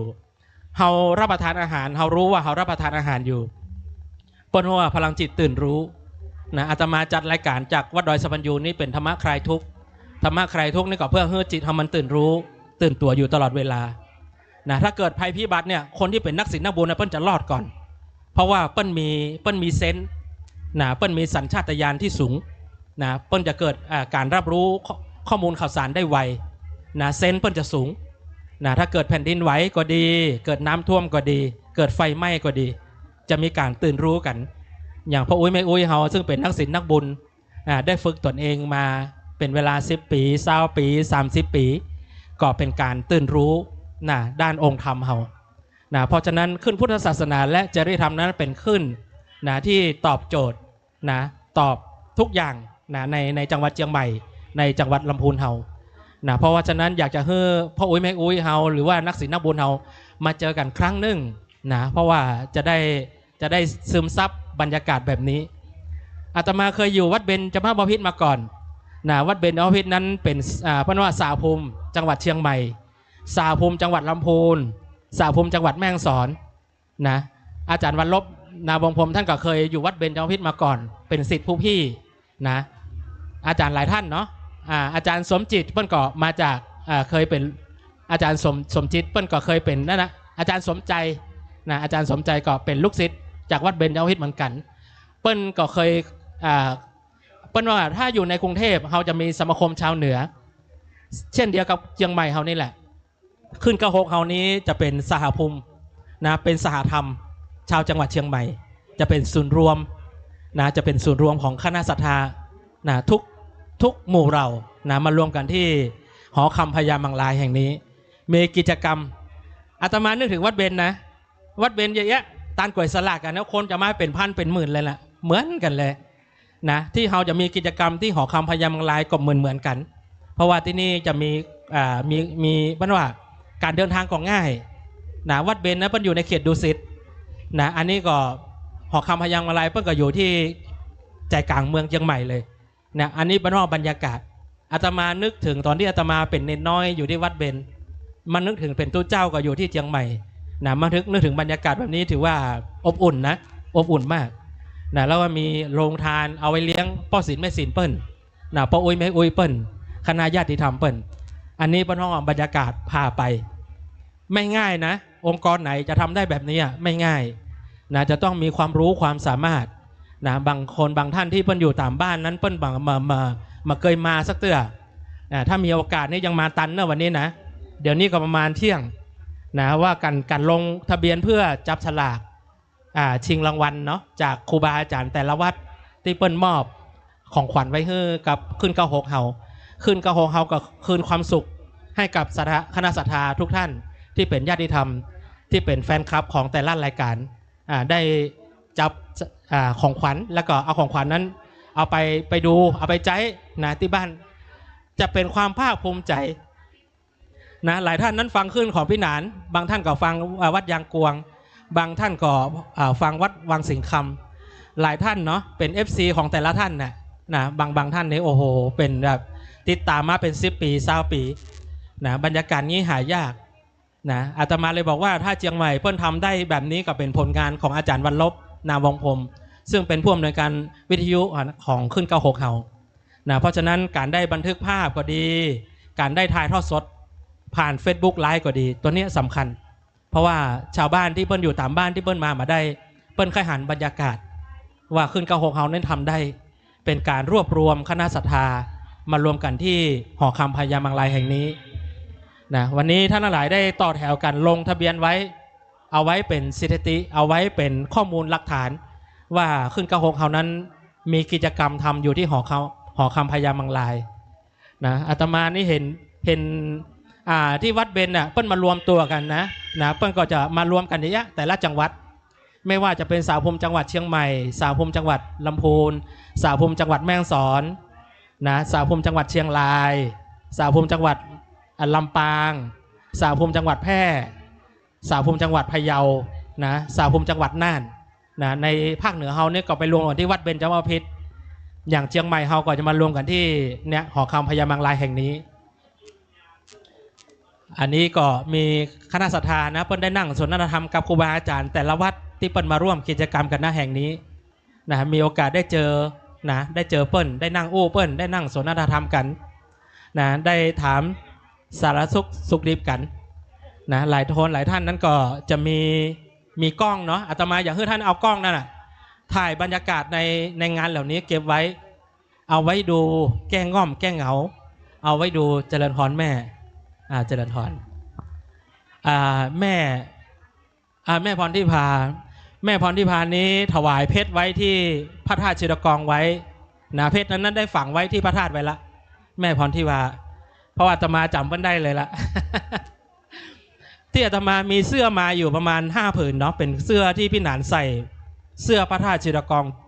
นะเป็นเสื้อที่เราทำไว้วันนี้เอามาแจกให้กับคณะศรัทธาที่มาขึ้น96เฮาเพราะว่าพี่หนานวิชัดคำปันแล้วก็พี่พระครูประหลัดธินวัฒน์ยาณสิทธิวาทีเปิ้ลไปร่วมกันสร้างนะพร้อมทั้งขึ้นญาติธรรม96เฮาตัวทั้งแม่พรทิพาตัวทั้ง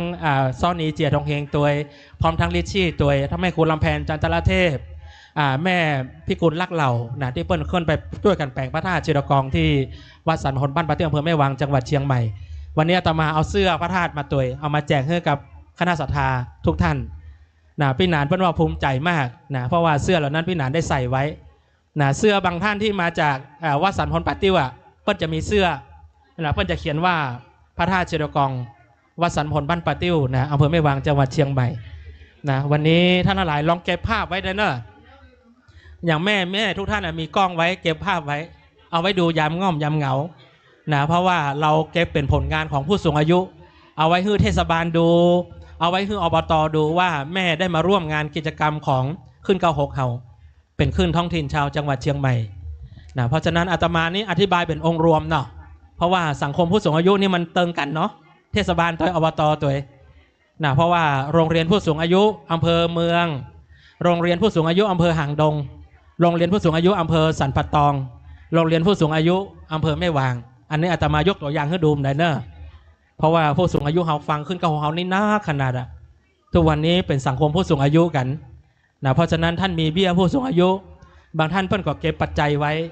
เอาไว้ทำบุญประจำปีนะเก็บไว้นะเดือนละ100เดือนละ100เดือนละ100 12เดือนท่านได้อยู่1,200ก็เอาปัจจัยเหล่านั้นมาทำบุญแห่งรอบหนึ่งนะอันนี้ก็คือเคล็ดลับวิชาเนาะเคล็ดลับวิชานะอาตมาอยากให้ท่านหลายจับกล้องขึ้นมาตัวเนอะเอาเก็บบรรยากาศในหอคำพญามังรายแห่งนี้ซึ่งเป็นศาลากลางเก่าเป็นศาลากลางที่เปิ้นว่ามีอาถรรพ์ก็ว่าได้นะเป็นศาลาที่มีความศักดิ์สิทธิ์ก็ว่าได้เพราะว่าอาถรรพ์อย่างเพราะว่ามันอยู่ใกล้คอกพอดีใกล้เรือนจำนะเพราะว่าหอคำพญามังรายอยู่ใกล้เรือนจำอยู่ใกล้คอกนะจะต้องอาศัยพ่อศีลแม่ศีลนักศีลนักบุญทั้งหลายมาร่วมกันเราได้อุทิศส่วนกุศลให้กับผีแต่เก่าเน่าเมินที่เปิ้ลได้ล้มหายตายจากไปแล้วที่เปิ้ลได้พุทธได้เกิดเตื้อก็ได้รับเอากล่องบุญกล่องกุศลของพ่อศีลแม่ศีลเฮาของญาติธรรมเฮาได้อุทิศไปหาผีแต่เก่าเน่าเมินที่ยังได้พุทธได้เกิดเตื้อเนาะยังวนเวียนอยู่ในหอคำพญามังรายก็ดีได้ยังวนเวียนตายเกิดอยู่ในคุกเก่าก็ดีเนาะอันนี้ก็คือสภาวะธรรมอาตมาครั้งแรกเนี่ยอาตมายังขนลุกเลยแหละนามาหอคำพญามังรายเนี่ยเพราะว่าเปิ้ลอยู่ใกล้คอกเก่านะเพราะว่าในนี้ปนอบมีบางอย่างที่ไม่เหมือนที่อื่นนะอาตมาต้องบอกเฮ้ยปออุ้ยไม่อุ้ยฟังตัวเฮ้ยกับญาติธรรมฟังตัวว่าที่นี่ไม่เหมือนที่อื่นนะเพราะว่านี่เป็นศาลากลางเก่านะข้างๆเขาก็จะเป็นคอกเก่านะคอกเก่านี่บางคนก็ได้ตายอยู่ในขำคอกเลยล่ะจิตวิญญาณเปิ้ลย่อมได้พูดได้เกิดเตื้อก็ได้รับส่วนบุญส่วนกุศลจากนักศีลนักบุญผู้ทรงศีลทรงธรรมที่มาร่วมกันนะกิจกรรมในครั้งนี้นะวันนี้มีคณะสงฆ์หมู่ใหญ่นะที่เปิ้ลได้มาร่วมกันทอดผ้าป่าเป็นกองบุญกองกุศลเพื่อได้อุทิศนะส่วนกุศลไปหาบรรพบุรุษบรรพชนหรือว่าผีแต่เก่าเน่าเมินที่ยังวนเวียนอยู่ในสถานที่แห่งนี้คือเปิ้ลได้เป็นเทวบุตรเทวดาประจำหอคำพญามังรายคือเปิ้ลได้เป็นเทวบุตรเทวดาประจำเมืองเชียงใหม่เพื่อได้ปกป้องชาวเมืองเชียงใหม่ให้อยู่ร่มเย็นเป็นสุขหาเงินหาทองก็หาได้ง่ายก็เพราะว่าเทวบุตรเทวดาเปิ้ลได้รับส่วนกุศลจากพ่อศีลแม่ศีลจากนักศีลนักบุญทุกท่านนะที่อาตมาอู้นี่มาเกินเลยนะท่านทั้งหลายต้องรู้ว่าที่นี่เป็นแดนอาถรรพ์ที่นี่เป็นศาลากลางเก่านะเป็นแล้วก็อยู่ใกล้คอกตัวเอาอู้กันตรงๆว่าที่นี่เป็นแดนอาถรรพ์นะเพราะว่าจะมีส่วนราชการหรือว่าหน่วยงานไหนมาขอใจจะต้องมีการสวดมนต์อยู่ตลอดปนสวดมนต์ไหว้พระเจริญจิตตภาวนาเพื่ออุทิศส่วนกุศลไปให้กับผู้ที่ได้ล้มหายตายจากไปแล้วหรือว่ายังมาได้พูดได้เกิดเตื้อยังจิตยังใจยังคล่องอยู่ณที่นี้นะเพื่อเมื่อเปิ้ลได้รับส่วนบุญส่วนกุศลจากญาติธรรมจากกัลยาณมิตรจากกัลยาณธรรมเปิ้ลก็จะได้รับอนุโมทนาสาธุก็ขอให้บุญนั้นย้อนไปหาผู้ที่ได้อุทิศนะส่วนบุญส่วนไปหาตัวเฮาฮือเปิ้ลแล้วเปิ้ลฮือเฮาคนมีสัจจะผีมีสัจจะคนมีสัจจะผีมีสัจจะนะเปิ้ลบอกว่าคนนั้นมีสัจจะผีก็มีสัจจะนะเวลาผีเปิ้ลมาต้องเฮาเปิ้ลมาขอส่วนบุญส่วนกุศลเฮาก็จะได้แผ่ให้เปิ้ลตัวนะเพราะฉะนั้นท่านมาวันนี้ถือว่ามาในนามของคณะศรัทธาขึ้น96เฮานะแล้วก็ได้มาแผ่ส่วนบุญส่วนกุศลไปหาเจ้ากรรมนายเวรหาเทวบุตรเทวดาแล้วก็หาผู้ที่ล้มหายตายจากไปที่จังหวัดสงขลาหรือที่อำเภอหาดใหญ่ตัวเนาะเพราะว่าบางคนนั้นตายแบบมาหูตัวก็มีโดนไฟฟ้าช็อตก็ดีโดนน้ำท่วมก็ดีนะอันนี้หลายคนหลายท่านเนาะได้ล้มหายตายจากไปในน้ำขึ้น96เฮาก็จะได้อุทิศนะส่วนบุญส่วนกุศลไปหาที่หาคนที่เปิ้ลได้ล้มหายตายจากไปบางคนเปิ้ลว่าตายโหงนะตายโหงนั่นคือตายแบบหูตัวนะเป็นร้อยศพนะที่อำเภอหาดใหญ่นะเพราะฉะนั้นสิ่งเหล่านี้เป็นหน้าบุญเฮาเป็นหน้าบุญเฮาที่เฮามารวมตัวกันแล้วมาตั้งกองบุญกองกุศลคือกองผ้าป่าแล้วก็เอานักศีลนักบุญมารวมกันณแห่งนี้นะเป็นนิมิตนะเป็นนิมิตที่ดีนะนิมิตตังสาธุรูปานังกตัญญูกตะเวทิตานิมิตของคนดีนั้นอยู่ที่ความกตัญญูนะท่านทั้งหลายนั้นถือว่าได้ฟังขึ้น96เฮามาเป็น10 ปี20 ปีมีความรู้นะมีความรู้มีความสามารถ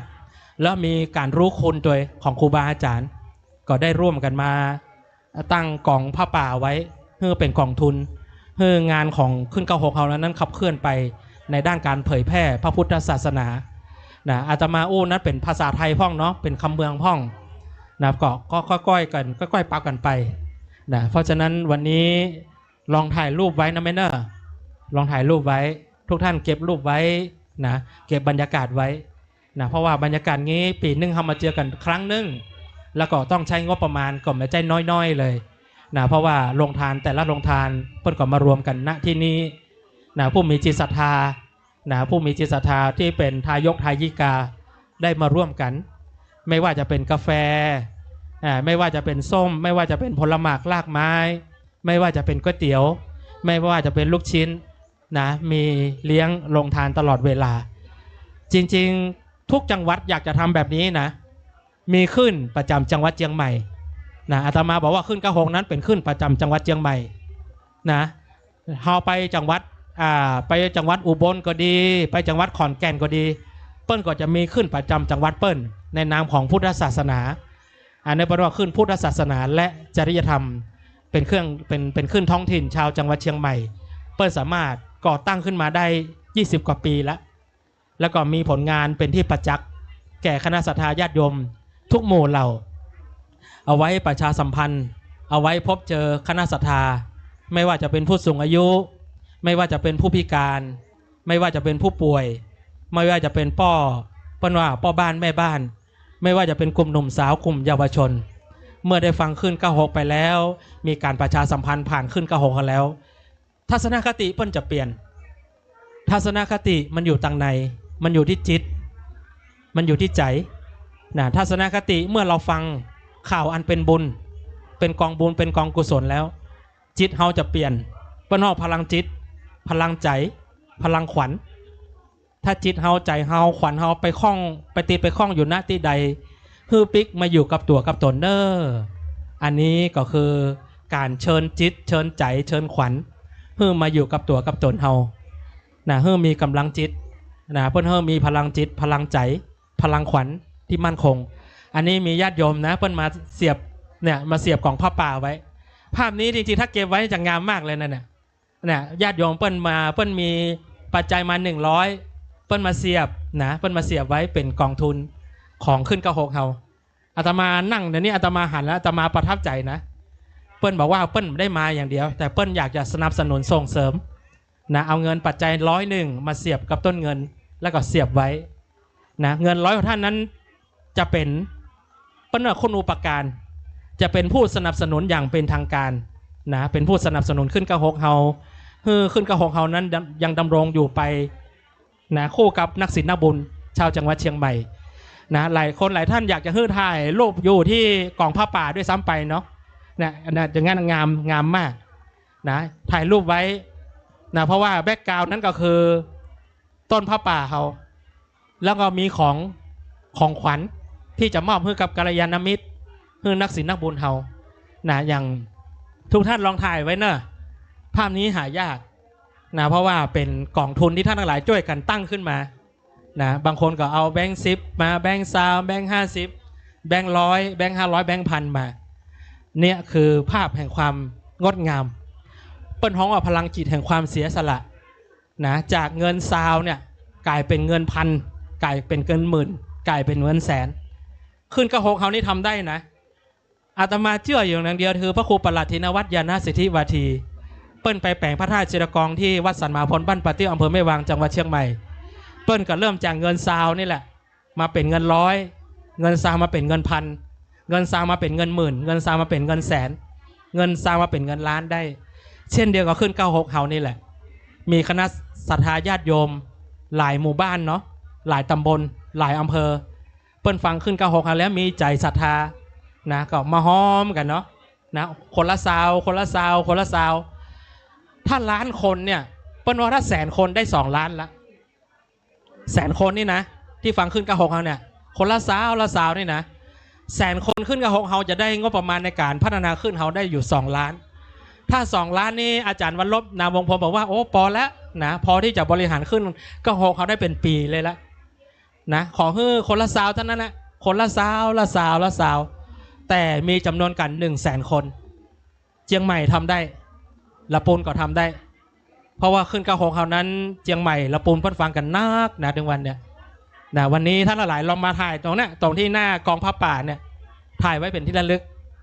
อย่างพ่ออุ้ยแม่อุ้ยทุกท่านมีโทรศัพท์สมาร์ทโฟนอยู่แล้วติดกระเป๋ามานะลองถ่ายอยู่หน้ากองผ้าป่าเขาแล้วไปอวดลูกอวดหลานเนอะวันนี้แม่ไปมาละไปที่ไหนไปที่หอคำพญามังลายนะเปิ้นหอคำเปิ้นทอดผ้าป่าสมทบทุนเป็นกองทุนเพื่อขึ้น96เฮาเนี่ยแม่ถ่ายไว้แล้วเนี่ยแม่เปิ้นเสียบไว้แล้วเนี่ยเสียบกันทีละ50 บาททีละ100บางท่านก็500นั่นเนี่ย 500นี่ท่านทั้งหลายรู้ก่อนว่าถ้า1,000 คนนี่ตาใดละ50,000ละนะถ้า10,000 คนนี่500,000แล้วดูนะ500นี่นะบางคนบอกว่าแม่ฟังมา10 ปีแล้วแม่อยากจะหอมสัก500แม่ฟังมา10 ปีแล้วแม่อยากจะหอม1,000เป็นกองทุนให้กับ96เฮานะขึ้น96เฮาเป็นขึ้นมหาชนคำว่ามหาชนนั้นเป็นภาษาบาลีชนะแปลว่าชนมหาแปลว่าหมู่ใหญ่นะขึ้นมหาชนเป็นว่ามหาชนผู้ฟังกันจำนวนมหาศาลจำนวนมากมายนะขึ้น96เฮาเป็นขึ้นมหาชนนะผู้ฟังนะจะหอมกันคนละสาวนะอาจารย์ประสิทธิ์เปิ้นอยู่ป่าซางอาตมาอยู่อำเภอแม่วางโอ้ยนะอาจารย์เจ้าหอมเทนเนอร์เนี่ยผ่านอาจารย์ประสิทธิ์เปิ้นวัดจังก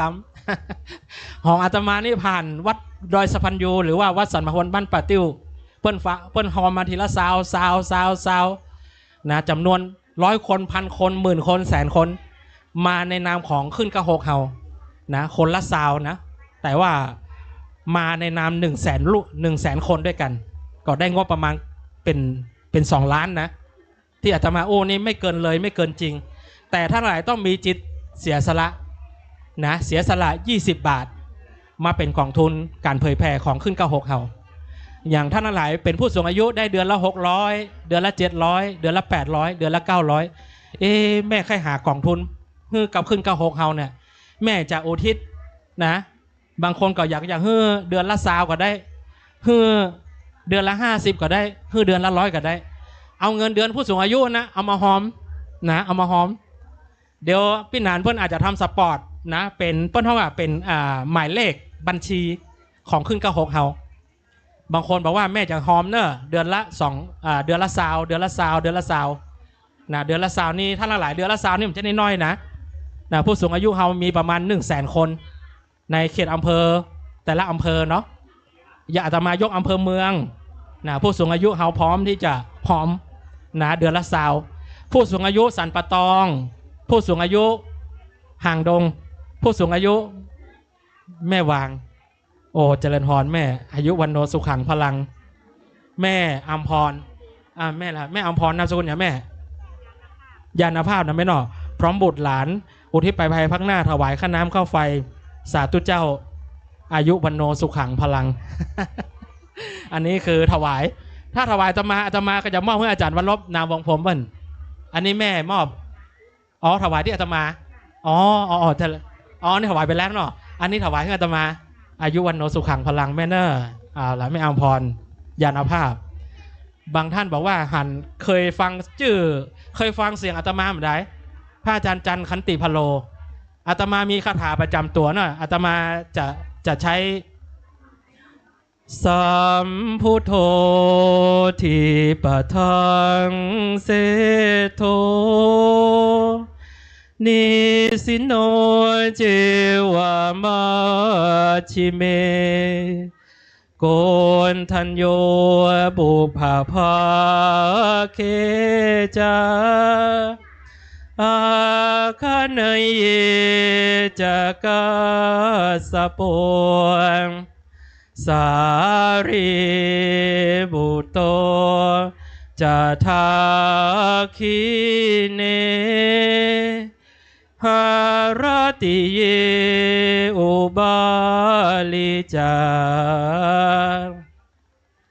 ปาจิเมปิจานันโทพายาเพจะขวัมปติโมคคาลาโน จะอุตเรอิสานิปิจาราหุโลอิเมโคมังคาลาพุทธาสัพเพอิทาปฏิทิตาวันทิตาเตจะอัมเหหิสักการิจะบูชิตาเอเตสังอานุภาเวนะสัพพโสทิภวันตุโนอิเจวามาจันตานามาสเนยยังนามาสามาโนรัตนาตายังยังบุญญาภิสันทังวิปุลังอาลาทังตัสสะนุภาเวนะตันตรายโยนะโมตัสสะภะคะวะโตอะระหะโตสัมมาสัมพุทธัสสะนะโมตัสสะภะคะวะโตอะระหะโตสัมมาสัมพุทธัสสะนะโมตัสสะภะคะวะโตอะระหะโตสัมมาสัมพุทธัสสะบุตถังสรณังคิจฉามิธัมมังสรณังคิจฉามิสังฆังสรณังคิจฉามิ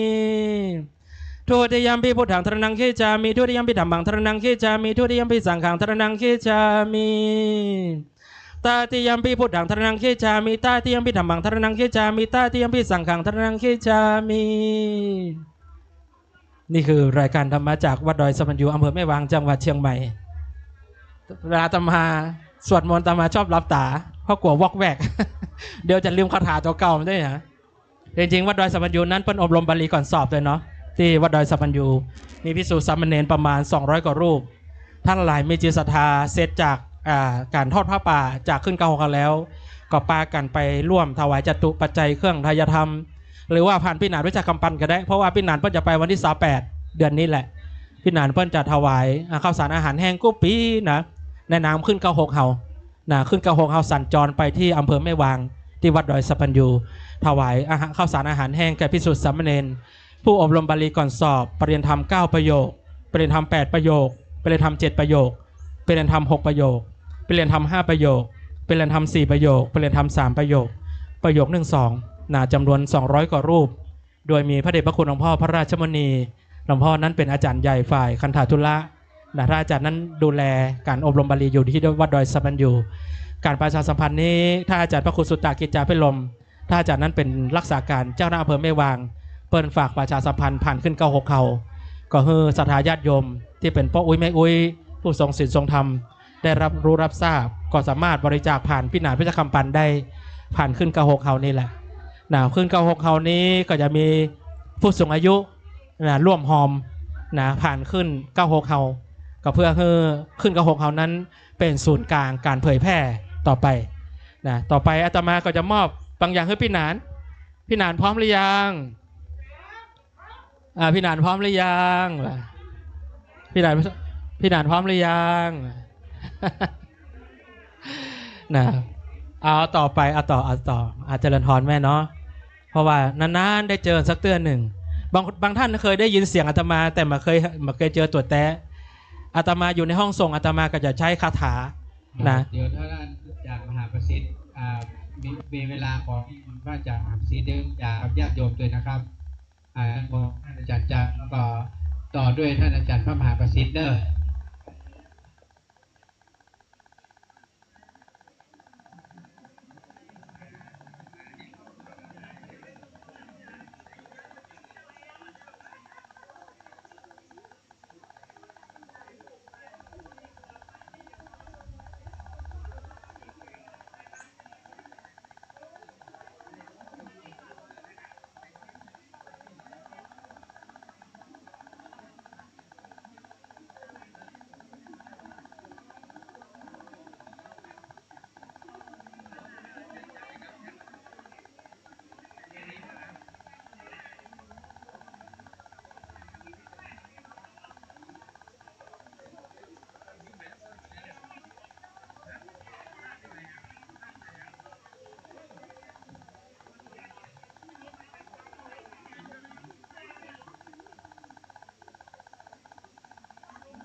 ฮั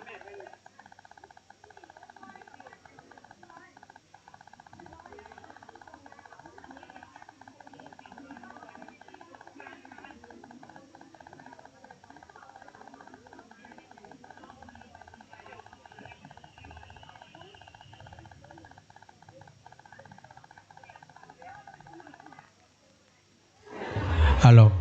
วันนี้ต้องกราบขออภัยแต่นะครับเพราะว่าวันนี้ครูบาอาจารย์เพิ่งติดงานกันที่วัดอย่างก็แม่ห้อยเงินกะที่ไหนก็แม่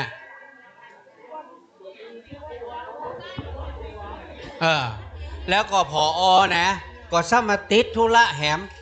มาเดี๋ยวนี้นะละไปหมดเลยประเดี๋ยวนี้มันมีไผ่สักคนเหลือก็นานกกดกอยู่คนเดียวเนี่ยนะประเดี๋ยวนี้นะ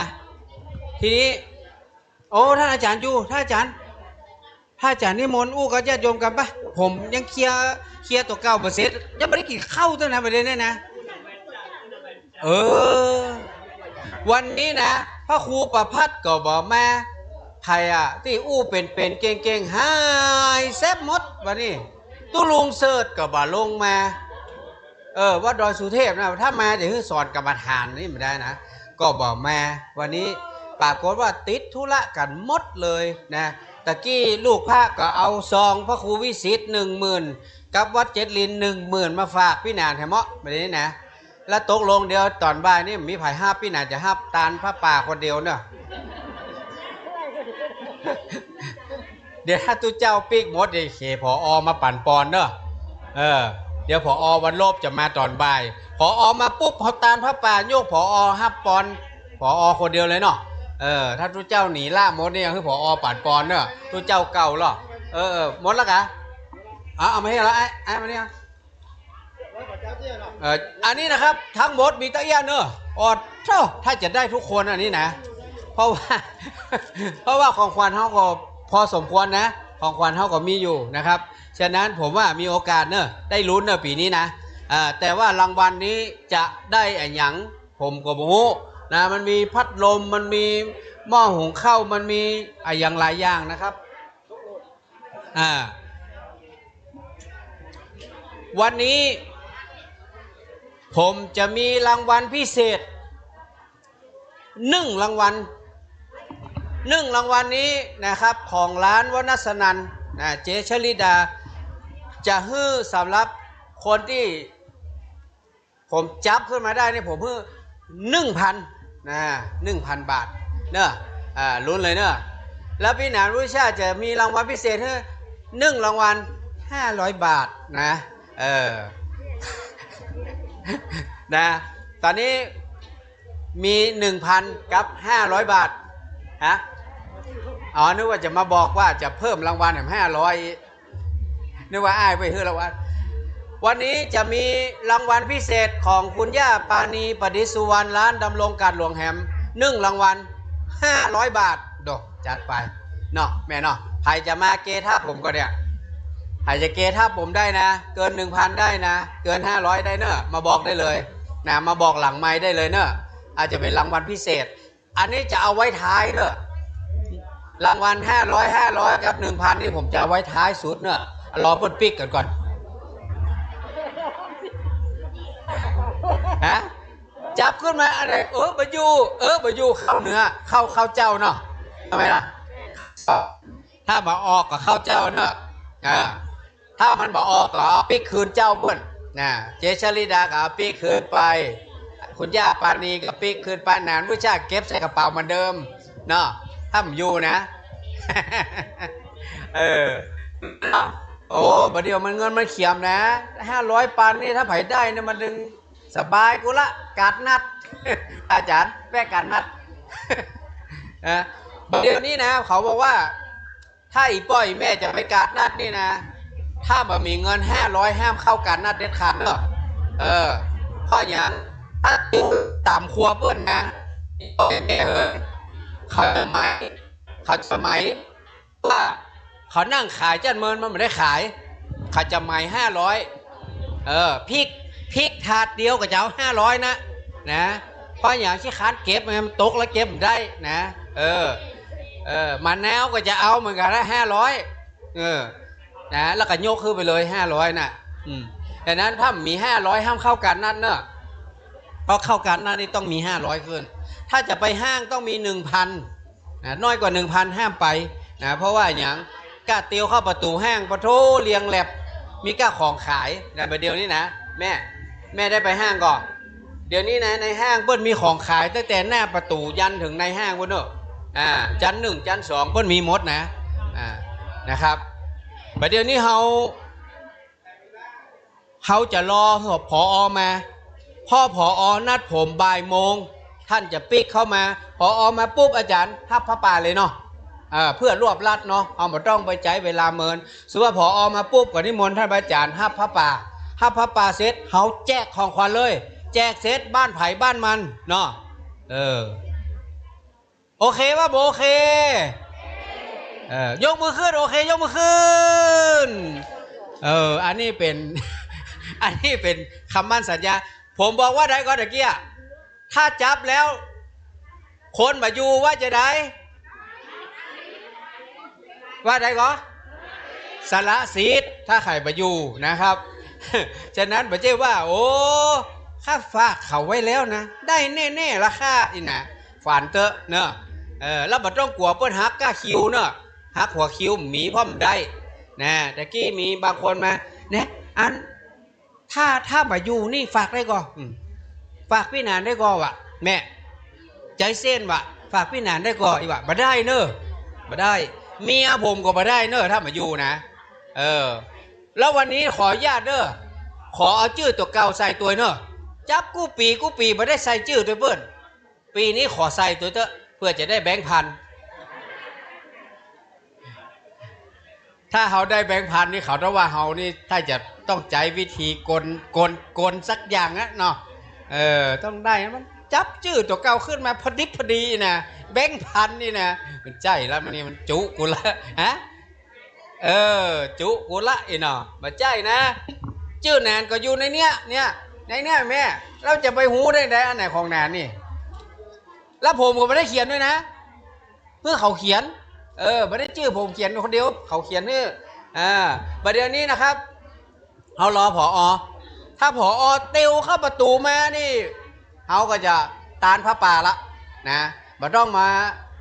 ห้ามห้ามหายแล้วเนาะตานพระป่าเลยคือผอ.นำตานพระป่าเลยนะครับเขามีตุปี้อยู่นี่ละ1 รูปไม่ต้องว่าห้ามเพื่อไปไหนเนอะช่วยกันพอด้วยเนอะถ้าตนนี้ออกจากนี่ไปพระป่าเป็นมันแน่วันนี้ฉะนั้นอันนี้นะมีเป็น100 แกนตาว่าช่วยกันพอนะห้ามมือตุปี้หายเนอะเข้าห้องน้ำก็ต้องมีคนตัวยนะไม่ได้นะถ้าหายนี่เรื่องใหญ่เนอะเขามีคนห้ามตานนะจะได้ผอ.จะได้ขึ้นธรรมะนะพอวันโลภเฮาได้นึนทำมาได้ซ้อผ้าเหลืองมาปาดบ่าแล้วก็ชื่อปาดปอนมีไผ่หรอเนาะฉะนั้นวันนี้ท่านอาจารย์พระมหาประสิทธิ์บอกว่าท่านเสียงบ่ค่อยมีนะครับก็เลยขออนุญาตบ่อู้บ่จ่าอีป้อยแม่อีนะครับขออนุญาตประชาสัมพันธ์งานของวัดเจ็ดลินงานวัดเจ็ดลินเนี่ยจะเริ่มนะครับทำบุญให้อาจารย์พระมหาวิษณุตั้งแต่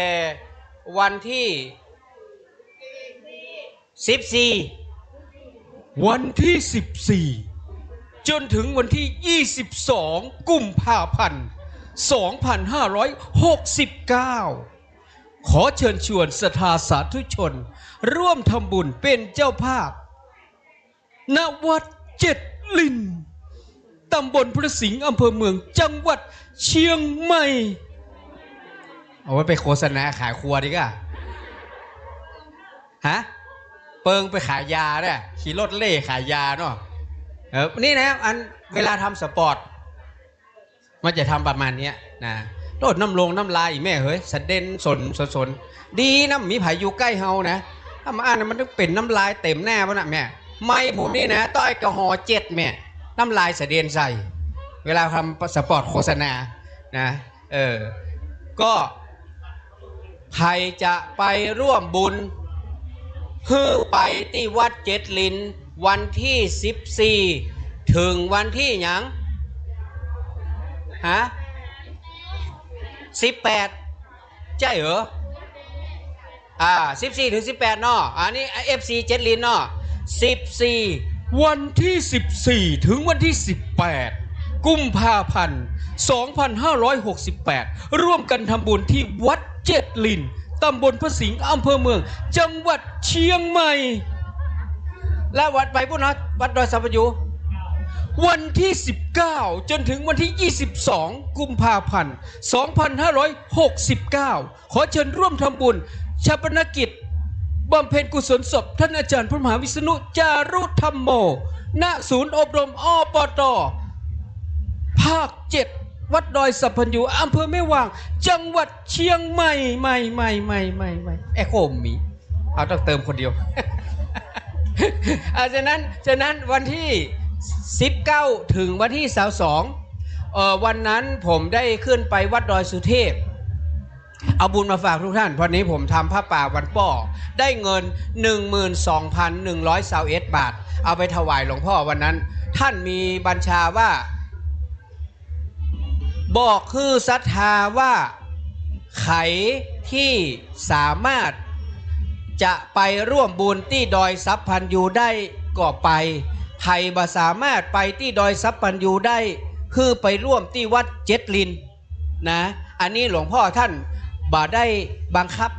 ท่านบอกว่าเอาศรัทธาว่าถ้าศรัทธามาร่วมที่วัดเจ็ดลินแล้ววันที่เขาจะบำเพ็ญกุศลศพชาปนกิจถ้าอาจารย์พระมหาวิษณุก็ขอเชิญทุกท่านไปร่วมได้ที่วัดดอยสัพพันยูนะครับอันนี้หลวงพ่อท่านฝากมาบอกว่าสภาวะเศรษฐกิจมันบอกค่อยจะดีเท่าใดฉะนั้นก็พยายามที่จะรบกวนศรัทธาให้น้อยที่สุดเนอะอันนั้นอีป้อยแม่เหมือนกันนะเฮาบ่ต้องไปบีบคั้นตัวเก่าสมมติว่าเฮาไปปุ้นบ่ได้มันไก่เฮาไปที่วัดเจ็ดลินวัดเจ็ดลินก็ตั้งแต่วันที่14จนถึงวันที่18 14 15 16 17 18 5วันนะครับ5วันแล้วเดี๋ยววันพรุ่งนี้วันจันทร์เนาะพรุ่งนี้เป็นต้นไปนะใครจะไปฟังหนวกหูลำคาญเนอะนานทำสปอร์ตไว้แล้วงานของวัดเจ็ดลินจะปล่อยออกอากาศทั้งภาคภาษากรรมเมืองและภาษากรรมไทยมี2ภาษานะผมจะปล่อยสปอร์ตทุกวันนะวันละหลายรอบหน่อยเพราะว่ามันจะได้ฮือศรัทธาได้จำว่างานมีวันไหนแล้วเปิ้นฮือร่วมทำบุญอย่างพ่องเพราะว่าท่านเจ้าอาวาสวัดเจริญน่ะเปิ้นส่งมาตั้งหลายพี่นานก็เลยทำสปอร์ตฮือละนะแต่ว่ามันอยู่ในคอมพิวเตอร์นะแล้ววันพรุ่งนี้จะเริ่มเปิดออกอากาศเพื่อทุกท่านได้ฟังว่าทางวัดเจริญขอความเมตตาในเรื่องใดพ่องนะครับยังใครจะเป็นเจ้าภาพปราสาทเจ้าภาพอย่างนี้ก็ได้เนอะFC อาจารย์มหาวิษณุนี่นะมีสตังค์มี 2-3 แสนอยากทำบุญเพื่ออาจารย์พระมหาวิษณุรู้สึกว่ายอดสูงสุดจะ 250,000เจ้าภาพปราสาทกล้า 250,000เนาะพระอาจารย์ยังอาจารย์เนาะ 250,000ถ้าจะปราสาทเนาะปราสาทใหญ่ๆนะนกหัสดีลิงเนี่ยกะ250,000อีแม่ใครจะฮับนี่ก็บัดต้องรู้กันเนอะบัดต้องรู้กันนะคือก้อยๆมากระซิบมาบอกได้ 250,000นี่นะแล้วก็มี30,000พ่องนะยังพ่องเยอะหลายก็มากระซิบกระซาบกันได้นะครับผมเชื่อว่าถ้ามหาวิษณุหูนะรับรองอะได้รางวัลใหญ่แน่แต่ต้องมาจ่ายไว้ก่อนนะอีแม่ว่าโอ้มหานุเฮ้ยอีแม่จะขอ6 ล้านบาทได้อีแม่มัดจำ250,000มหานุฮื้อแน่นอนผมเชื่อนะผมว่านะถ้าอีแม่มัดจำ250,000เนี่ยเหลือแหม5 ล้านป่ายมหานุฮื้อแน่เนาะเพราะว่าจะได้มหานุก็ตึงกำไฮอยู่ละเนาะ250,000นี่อยู่ในมือแล้วหรอส่วน6 ล้านนี่มันยังไม่แน่เตื้อมันอยู่ที่กองสลากว่าเขาจะหมุนจะได้เนาะวันที่16ธันวานี้อีป้ออีแม่ท่านใดบ่ได้ลุ้นไปลุ้นเห็นเนอะเพราะอย่างงวดสุดท้ายละ2568นี่วันที่16งวดสุดท้ายนะงวดหน้าไม่มีเขายกไปวันที่2 มกราไม่มีครับเขาย้ายแล้วเขาย้ายไปออก2 มกราครับเปิ้นบอกว่าวันที่16นี้ เอาไว้ให้เขาไว้กินไว้ใช้ก่อนปีใหม่พอหลังจากนั้นบางคนสตางค์แบบมีวันที่2ก็ไปห้าบโจกแหมกรรมเนาะเอาไปต่อชีวิตปีใหม่ปี69นะครับที่งานนะครับงานขออนุญาตประชาสัมพันธ์งานของวัดยางกวงหน่อยยางกวงนี้ท่านพระครูฟุกบอกว่าแต่เจ้าพูดโฆษณาก่อนธรรมนาวาวังได้โฆษณาไหม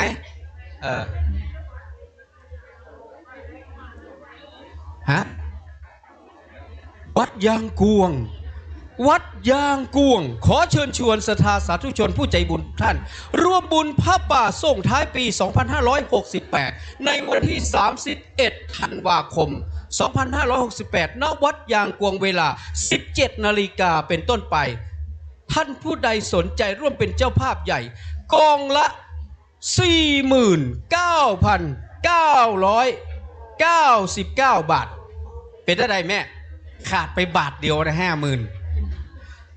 รับจำนวนจำกัดทั้งหมด10กองเท่านั้นอีแม่เพื่อเอา10กองมาได้อีแม่ฟังเอาเนอะกองละ 49,999 บาทอีแม่แล้วไปลืมมาตังทอนจากพระครูฟุกตัวเนอะ1 บาทนะพระครูฟุกบอกอย่างนั้นโลเนาะเปิ้ลมาบอก50,000เหรออีแม่โอ้โหตู้ตังทอนอีแม่นะ1 บาทเนอะเอาตังทอนด้วยนะวันที่31ที่วัดยางกวงพี่นานจะนำผ้าป่าที่จวนศรัทธาเรื่องบูรณะพระเจ้าทันใจ 18,000นะพี่นานจะไปตาน 18,000 นะครับในวันที่31อันนี้ในนามญาติธรรมฟังสบายสไตล์วิชาติจะไปตาน 18,000 นะครับแต่ถ้าวันที่16นี้ได้นะจะเพิ่มให้2 ปันคือมันครบ 20,000 เนาะอันตุปีลูกละเนอะเข้าใจเนอะพอตัวเนอะ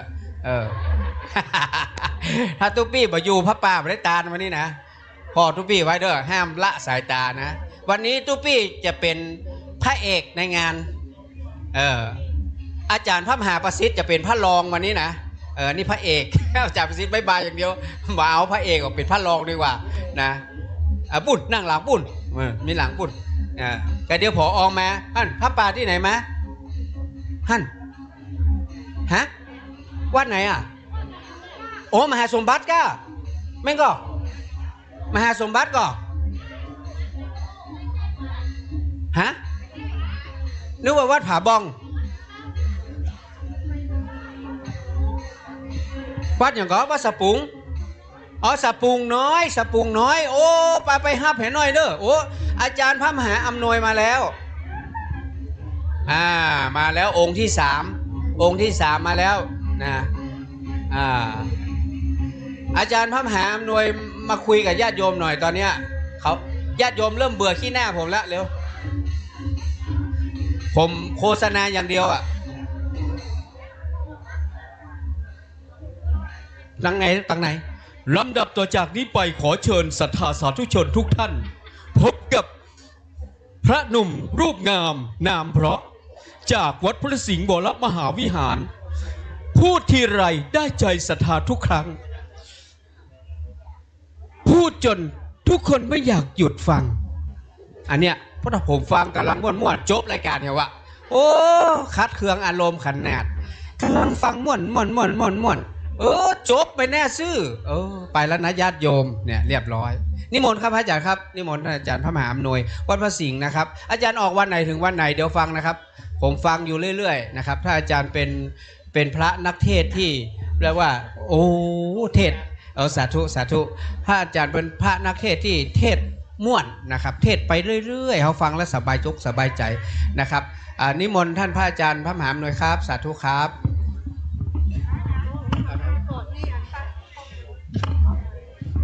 เมื่อเช้าเรียนไป1 วิชากับท่านพระครูวัดยางกวง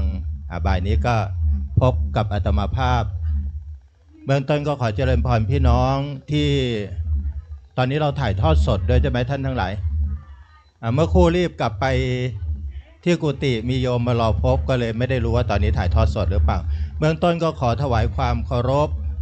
พระสงฆ์พระเถรานุเถระครูบาอาจารย์ทุกรูปทั้งที่อยู่เบื้องหน้าของกระผมแล้วก็ที่เมตตารับฟังอยู่ทางวัดในแต่ละรูปนะครับ แล้วก็ท่านสาธุชนที่รับฟังทางวิทยุทุกท่านด้วยแล้วก็ญาติโยมที่อยู่เบื้องหน้าอาตมาภาพซึ่งส่วนใหญ่ก็สวมหน้ากากกันบางท่านก็รู้จักบางท่านก็ไม่รู้จักอาตมาภาพชื่อพระมหาอำนวยปัญญาวชิโรพื้นเพอาตมาเป็นคนอำเภอตาคลีจังหวัดนครสวรรค์มาอยู่เชียงใหม่ตั้งแต่ปี36ก็30กว่าปีแล้วนะก็นานพอสมควรก็ถือว่าอาตมาลาออกจากนครสวรรค์แล้วมาสังกัดจังหวัดเชียงใหม่แล้วพระคุณเจ้าหลวงพ่อบรรจงของกระผมอยู่ไหนไม่รู้นะหลวงพ่อบอกรีบมาสำหรับบ่ายวันนี้ท่านสาธุชนท่านที่อยู่เบื้องหน้าอาตมาภาพแล้วก็ที่อยู่ทางบ้านทุกท่านวันนี้สิ่งที่อาตมาอยากจะคุยกับทุกท่านจะบอกว่ามากมายก็คงไม่เชิงนะเพราะว่าไม่ได้เตรียมที่จะมาพูดจากับญาติโยมอย่างเป็นทางการแต่ก็เต็มใจนะเพราะฉะนั้นพูดด้วยหัวใจเมื่อเช้านี้อาตมาภาพได้สังเกตเห็นอะไรหลายๆอย่างนะถึงรู้สึกว่าญาติโยมเราแต่ละท่านเนี่ยจะบอกว่ามีคุณค่ามากๆก็ได้นะเราไม่ได้นับกันว่าคนไหนรวยคนไหนจนแต่ถ้าเราวัดถึงหัวใจของแต่ละท่านแล้วทุกท่านที่อยู่เบื้องหน้าอาตมาภาพและที่เราฟังอยู่ทางบ้านเป็นคงที่ทรงคุณค่าทั้งสิ้น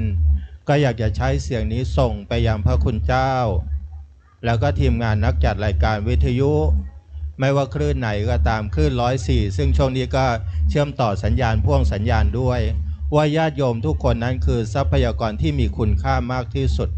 ถ้าเราทั้งหลายจะถือว่าพระสงฆ์เป็นบุคลากรที่มีคุณภาพของพระพุทธศาสนาอาตมาถือว่าอุบาสกอุบาสิกาที่อยู่เบื้องหน้าอาตมาภาพทรงคุณค่าไม่ต่างจากพระสงฆ์รูปหนึ่งแล้วก็นับวันอาตมาไม่ได้พูดให้เศร้านะท่านทั้งหลายนับวันเราก็เหลือกันน้อยลงเราเริ่มจากกันไปด้วยเหตุหลายๆอย่างที่เกิดขึ้นอาตมาได้เห็นพี่หนานพุทธิชาติขออนุญาตเอ่ยนามนะพี่หนานพุทธิชาติเมื่อวันก่อนนี้อาตมาไปที่งานศพหนึ่งซึ่งเป็นศพของคนที่ฐานะไม่สู้จะดีนักเท่าไหร่แต่คนนี้จิตใจประเสริฐมากๆนะ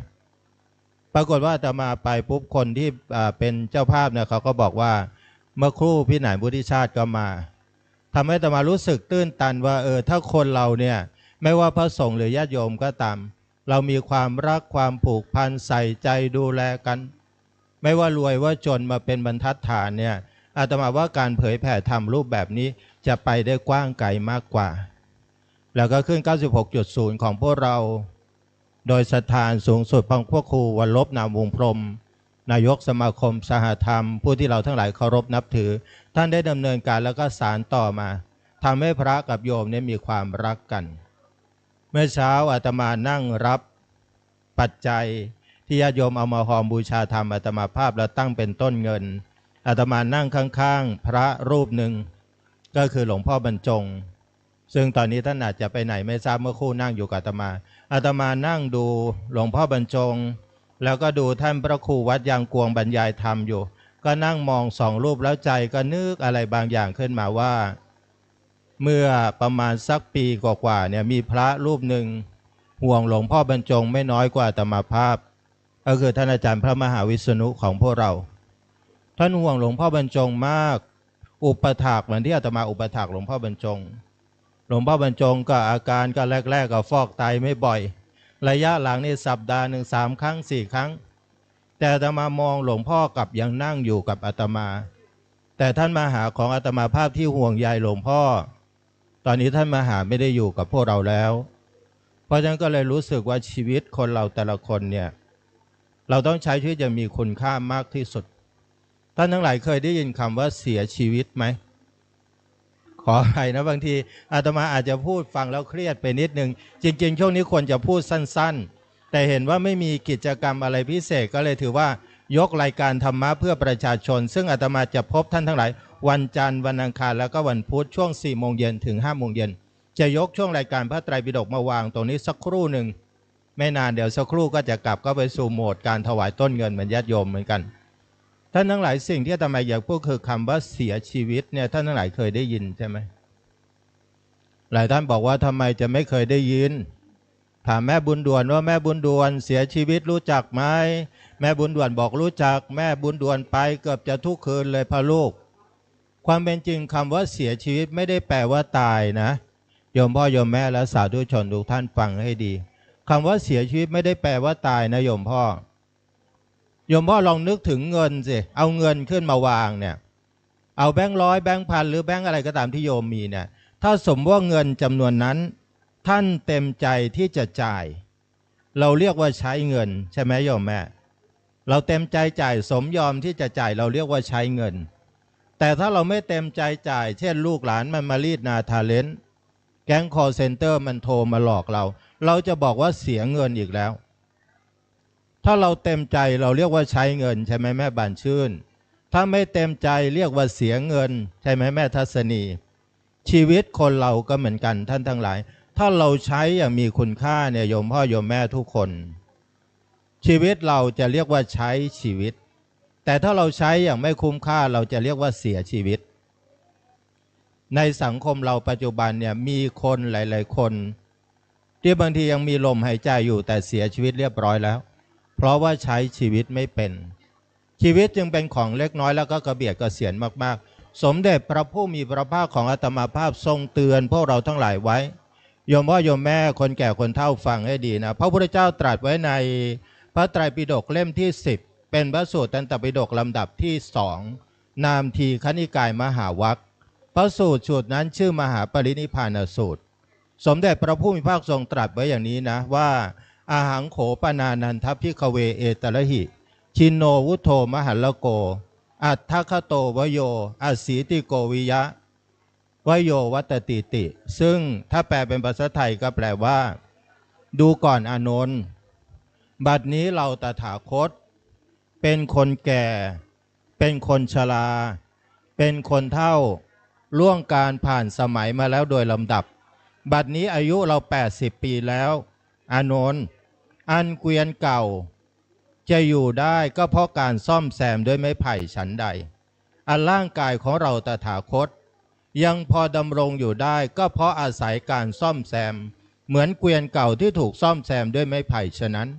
เอตระหินันทะแปลว่าดูก่อนอานนท์เพราะฉะนั้นตั้งแต่บัดนี้เป็นต้นไปอัตถีปาอัตตสรณาอนัญญสรณาธรรมทีปาธรรมสรณาอนัญญสรณาไม่รู้ญาติโยมตื่นเต้นอะไรอาตมาก็ปล่อยภาวะพระวงศ์ไปด้วยนะก็ขออนุโมทนาขออภัยนะครับขอถวายการต้อนรับพระเดชพระคุณท่านเจ้าคุณนะครับท่านเจ้าคุณหนุ่มอาตมานึกว่าใครเป็นลม ก็เลยมองโยมไปด้วยกับลุกลักไปด้วยนะขออภัยท่านทั้งหลายสำหรับพุทธภาษิตหรือว่าพุทธวจนะที่อาตมาอัญเชิญมานั้นเนี่ยพระพุทธเจ้าทรงตรัสว่าให้เราทั้งหลายมีธรรมเป็นที่พึ่งมีธรรมเป็นเกาะแล้วก็มีตนเป็นที่พึ่งมีตนเป็นเกาะมีพระบาลีบทหนึ่งพ่อน้อยพ่อหนานทั้งหลายแล้วก็ครูบาอาจารย์ทุกรูปนะครับเป็นพระบาลีที่คนไทยเราใช้ผิดมาตลอดโยมแม่สุพินคือคำว่าอัตตาหิอัตโนนาโถเมื่อครู่อาตมาได้ยินท่านพระครูวัดอย่างกวงท่านพูดท่านก็พูดได้ดีนะแต่ความเป็นจริงคำว่าอัตตาหิอัตโนนาโถนั้นไม่ได้แปลว่าตนแลเป็นที่พึ่งของตนท่านทั้งหลายฟังให้ดีนะแม่จันเพนฟังให้ดีเพราะพระพุทธเจ้าตรัสว่านอกจากอัตตทีปาอัตตสรณาแปลว่ามีตนเป็นเกาะมีตนเป็นที่พึ่งยังตรัสต่อมาด้วยซ้ำว่าธรรมะทีปาธรรมสรณาแปลว่าถึงเราจะมีตนเป็นที่พึ่งแต่ตนนั้นจะต้องมีธรรมะเพราะถ้าตนของตนยังไม่มีธรรมะเราก็ไม่สามารถพึ่งตนเองได้แต่ทุกวันนี้คนไทยเราบางทีเราใช้คำว่าอัตตหิอัตโนนาโถในลักษณะคำว่าคำหยิ่งพยองบ้างเย่อหยิ่งจองห่องบ้างบางทีไม่ง้อคนอื่นคิดว่าตัวเองนี่เก่งอย่างเดียวแล้วก็บอกแบบเอาคำพระมาพูดนะว่าอัตตหิอัตโนนาโถเราต้องดูว่าตัวเราเข้มแข็งหรือยังเพราะเหตุดังนี้นั้นทั้งหลายเราจึงจำเป็นจะต้องฟังเทศฟังธรรมกันเพราะถึงท่านทั้งหลายเนี่ยจะมีอัตตาหิอัตโนนาโถก็จริงแต่ธรรมทีปาธรรมสรณาเรายังไม่มีพระพุทธเจ้าว่าให้มีธรรมเป็นเกาะมีธรรมเป็นที่พึ่งมีธรรมเป็นสรณะอนัญญสรณาอย่าได้มีสิ่งอื่นเป็นที่พึ่งเป็นเกาะเป็นที่อาศัยเลยเมื่อครู่นี้ท่านพระครูเมื่อเช้านี้ท่านพระครูวัดยางกวงท่านบรรยายได้ดีมากเป็นพระหนุ่มที่อาตมาก็ต้องบอกว่ายอมยกธงแพ้ลูกศิษย์เพราะว่าเขาเก่งเขาคล่องเขาหนุ่มกว่าอาตมาภาพนี่เริ่มขยับตัวลำบากที่อาตมาห่มผ้านี่ไม่ใช่อาตมาหนาวนะ แต่พอดีอาตมาแบบนี้ก็เลยกลัวโยมจะตกใจก็เลยเอาผ้าคลุมไว้เฉยๆยกแขนไม่ขึ้นนะ เป็นโรคของคนเฒ่าอย่างฟังท่านพระครูยังกวงท่านบรรยายได้ดีมากนะท่านทั้งหลายท่านบรรยายเรื่องพระรัตนตรัยได้ซาบซึ้งมากๆสิ่งที่อาตมาอยากจะเพิ่มเติมขึ้นมาก็คือคำว่าพระรัตนตรัยเนี่ยมันเป็นสิ่งที่ต้องเกาะเกี่ยวเหนี่ยวรั้งในใจของพวกเราทุกคนไม่ว่าวันนี้หรือปัจจุบันลมหายใจสุดท้ายของพวกเราจะต้องเกาะเกี่ยวเหนี่ยวรั้งกับพระรัตนตรัยสม่ำเสมอทิ้งอย่างอื่นทิ้งได้แต่อย่าทิ้งพระรัตนตรัยคำว่ารัตนตรัยท่านทั้งหลายคงจำได้ว่าอาตมาเคยแปลให้ฟังว่ารัตนะรอเรือต่อเต่าแล้วก็นอนหนูรอเรือคือละมธาตุแปลว่ายินดีต่อเต่าก็คือตละธาตุแปลว่าข้ามพ้นนอนหนูก็คือนิธาตุแปลว่าทำให้ถึงเพราะฉะนั้นคำว่ารัตนะแก้วอันนี้ไม่ได้แปลว่าแก้วนะแปลว่าสภาวะหรือองคุณใดๆก็ตามที่ถ้าเมื่อเราทั้งหลายเข้าถึงแล้วมันทำให้เราทั้งหลายนั้นมีความสุขความสำเร็จความเบิกบานใจนั่นแหละเรียกว่ารัตนะแล้วพอเราใช้รัตนะเราก็จะเข้าถึงสภาวะของธรรมจะดูอาการจิตอย่างท่านพระครูบรรยายทุกอย่างแล้วธรรมะจริงๆที่อาตมากล่าวในตามพุทธพจน์ว่าอัตตสรณาธรรมทีปาธรรมสรณานั้นคำว่าธรรมะจริงๆอาจจะหมายถึงศีลก็ได้โยมแม่บุญด่วนและทุกท่านแต่เราอาจจะหมายถึงสภาวะแห่งความเป็นจริงนะอย่างถ้าถามว่าธรรมะคืออะไรธรรมะคือสภาวะจริงนะโยมแม่สมบูรณ์อะไรก็ตามที่มันเป็นความจริงแล้วเราไม่แย้งเรียกว่าการปฏิบัติธรรมการปฏิบัติธรรมที่เราทั้งหลายเข้าใจว่าเป็นการปฏิบัติธรรมอาจจะไม่ใช่หมายถึงการนั่งเอาเท้าขวาทับเท้าซ้ายแล้วก็การนุ่งขาวห่มขาวการไปอยู่วัดการปฏิบัติธรรมอย่างนั้นแต่เพียงอย่างเดียวคำว่าปฏิบัติธรรมจริงๆคือการปฏิบัติตนไม่ย้อนแย้งกับหลักของความเป็นจริงเช่นโยมแม่ฟังให้ดีนะอย่างพระพุทธเจ้าตรัสสอนพวกเราว่าทุกคนเกิดมาต้องตายใช่ไหมโยมแม่สมบูรณ์รัตนะอุบาสิกาของอาตมาพระพุทธเจ้าตรัสสอนอาตมาแล้วก็ตรัสถอนเราทุกคนมาตลอดว่าทุกคนเกิดมาต้องตายทุกอย่างไม่เที่ยงทรงสอนอย่างนี้จริงๆแต่ปรากฏว่าแล้วทำไมพวกเรายังทุกข์กันอยู่เพราะเราไม่ยอมรับสิ่งนั้นว่ามันเป็นไปตามที่พระพุทธเจ้าตรัสจริงเพราะฉะนั้นเวลาลูกเราหลานเราคนที่เรารักมีอันจะต้องล้มหายตายจากเรามักจะตีอกชกตัวแล้วบอกว่าไม่น่าเลยไม่น่าเลยทำไมจะต้องตายไม่น่าเลยคำเหล่านั้นคือการที่เรากำลังปฏิเสธคำสอนของพระพุทธเจ้าคือการไม่ยอมรับความจริงที่พระองค์ทรงสอนไว้ประกาศไว้ว่าธรรมะคือความไม่เที่ยงนะลูกพ่อเราบอกไว้ทุกคนเกิดมาต้องตายนะลูกแต่ไอเราผู้เป็นลูกเถียงพ่อว่าไม่ใช่หรอกพ่อ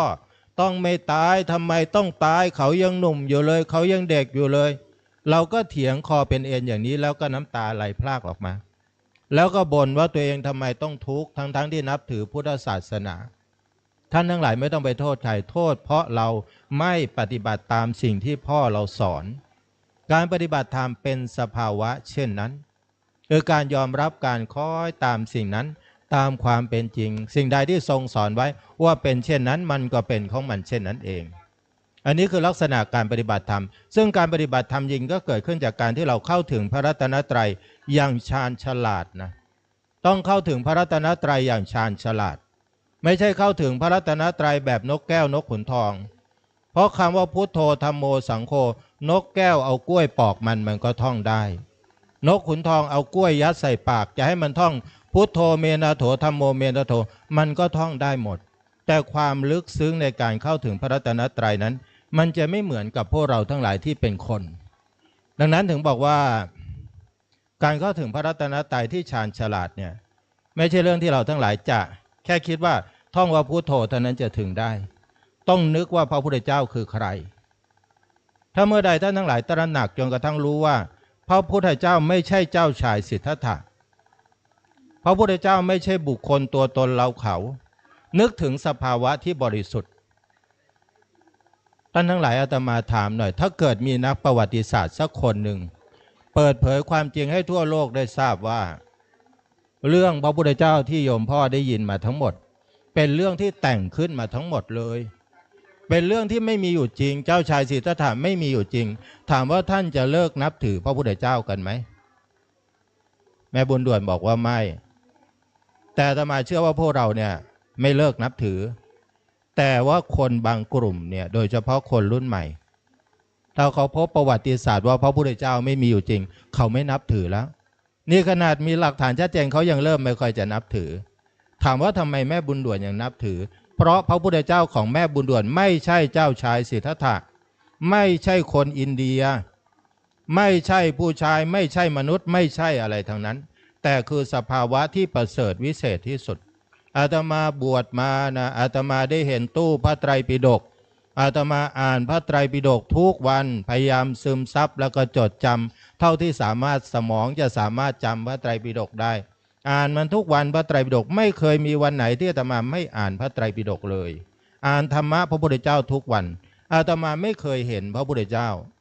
และไม่เคยจินตนาการตามภาพวาดว่าพระพุทธเจ้าหน้าตาแบบนั้นแต่อาตมารู้สึกอย่างเดียวว่าสิ่งที่อยู่ในตู้นั้นวิเศษเหลือเกินก็ได้แต่บอกตัวเองว่าคนที่คิดคำสอนที่อยู่ในตู้พระไตรปิฎกเนี่ยเขาจะเป็นใครช่างเขาเถิดจะเป็นผู้ชายผู้หญิงเป็นคนไทยคนแขกคนอินเดียจะขาวดำสูงต่ำอย่างช่างเขาเถิดแต่คนคนนั้นคือพระพุทธเจ้าของอาตมาภาพเหมือนท่านทั้งหลายไปทานอาหารเนี่ยท่านเข้าร้านอาหารสั่งร้านอาหารมาถามว่าท่านเคยเห็นหน้าพ่อครัวแม่ครัวไหมบางทีเราไปร้านใหญ่ๆแม่สุพินเนาะเวลาเราไปสั่งอาหารโอ้ยเมนูเต็มโต๊ะโอ้ยลาบก็อร่อยบางคนกินเสร็จยังไม่เห็นหน้าแม่ครัวเลยแต่ท่านจะบอกว่าโอ้ยใครเนาะทำไมฝีมือดีจังเลยบางทีคนที่ทำอาจจะเป็นคนที่ร่างกายไม่สมบูรณ์อาจจะเป็นผู้หญิงเป็นผู้ชายอาจจะเป็นคนที่อ่านหนังสือไม่ออกเขียนหนังสือไม่ได้แต่เราเรียกคนคนนั้นว่าพ่อครัวแม่ครัวหนึ่งในหัวใจฉันเพราะสิ่งที่ปรุงมาวิเศษที่สุดถ้าเราทั้งหลายนับถือพระพุทธเจ้าแบบนั้นได้เนี่ยท่านทั้งหลายอะไรก็ล้มลงไปไม่ได้ส่วนพระธรรมแล้วก็พระสงฆ์นั้นก็ไว้รูปต่อไปเนาะอาตมาเดี๋ยวคุยนานเดี๋ยวบรรยากาศจะเครียดสำหรับในบ่ายวันนี้ด้วยความปลื้มปิติยินดีอย่างที่สุดอาตมาดีใจแล้วก็กระตือรือร้นทุกครั้งที่จะได้พบกับญาติโยมแต่โอกาสบางทีจะพูดคุยกับญาติโยมมันก็ไม่ค่อยมีเท่าไหร่อาตมาจัดรายการวันจันทร์วันอังคารแล้วก็วันพุธนะเรื่องพระไตรปิฎกชื่อรายการว่าธรรมะเพื่อประชาชน 4 โมงเย็นถึง 5 โมงเย็นจะเริ่มด้วยการสาธยายพระไตรปิฎกทุกวันทุกสูตรจากนั้นก็จะปฏิสัมพันธ์กับญาติโยม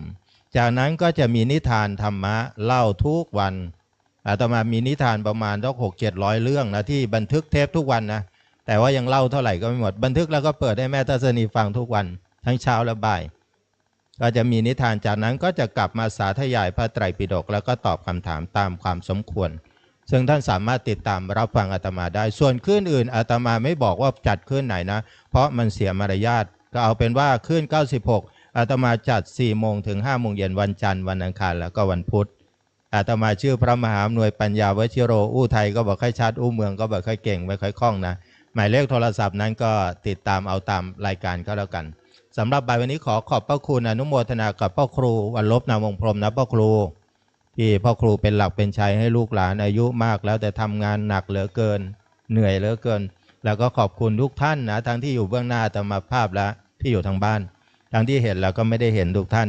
วันนี้พูดผิดพลาดอะไรที่ผิดพลาดไปไม่สมบูรณ์ไม่ครบถ้วนก็ต้องขออภัยเพราะพูดมาเพราะว่าพี่หนานวุฒิชาติบังคับให้ฉันขึ้นมาฉันก็เลยมา ถ้าพูดผิดก็โทษพี่หนานวุฒิชาติก็แล้วกันนะขออนุโมทนาส่งเวทีต่อให้กับพิธีกรสาธุสาธุ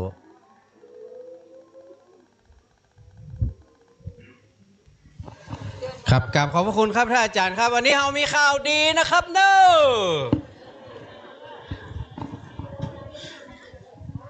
ประกา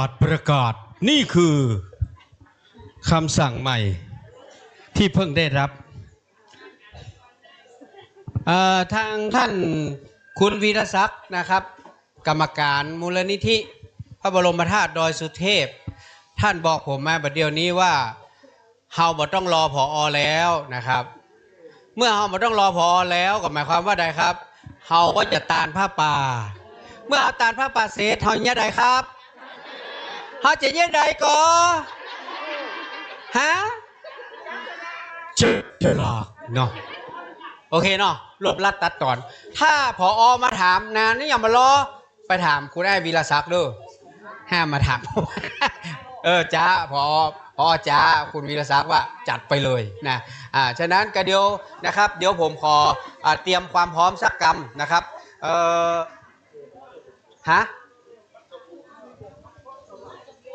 ถ้าอาจารย์เจ้าคุณนิมนต์อาจารย์เจ้าคุณนิมนต์กรรมเดี๋ยวหน้ากล้องอันเปิ้ลบ่มีหลักฐานเดี๋ยวหลวงพ่อพระธรรมเสนาบดีบอกว่าเจ้าคุณวัดสะดือเมืองมากะเดี๋ยวบ่ได้อาจารย์นิมนต์นี่หันหน้าไปทางนี้เนอะกล้องอยู่หันนะขอถวายความเคารพท่านอาจารย์อำนวยพร้อมด้วยท่านอาจารย์ประสิทธิ์พร้อมด้วยพระสงฆ์พระเถรานุเถระจุตนเจ้าองค์นะครับคณะศรัทธาญาติโยมพอดีว่ามาเอารางวัลเนาะเพิ่นบอกให้เอารางวัลมาให้คนละ3จะไปซื้อวิทยุกว่าญาติโยมเปิดตัวตังกันเศร้าก็เลยใส่ซองมาเอาเหี่ยง่ายดีเนาะไผได้ซองพระอาจารย์ก็ขึ้นรถไปเลยแล้วที่แน่ๆสำคัญจะไปก่อนขึ้นรถห้ามถอดรองเท้านะบางคนมาจมวันนั้นมาที่วัดสะดือเมืองฮั่นซ้อหามันนึกว่ามันมีกะที่ในวิทยุเพิ่นเล่ากว่ามีแต่กว่าก็อีแม่ก็ซ้อหาวิทยุแต่นะมันเป็นไงวิทยุว่ะเกือบกึดไปกึดมา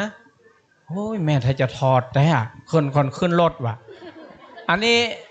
ปุ่นเด้อตั้งสปตปุ่นเด้อมันจะอยู่ตั้งในเวียงนี่อยู่ตั้งสปตปุ่นน่ะคนเฒ่าบนขี้ลืมนะวันนี้ได้มาพบมาปะศรัทธาก็ดีใจละไปที่ไหนยากขนาดแม่เหยวันติดนี่นะไปกำได้ถ้าออกมาอีนะรถออกมานี่กำได้ละปุ่น5 ทุ่ม 6 ทุ่มปุ่นแม่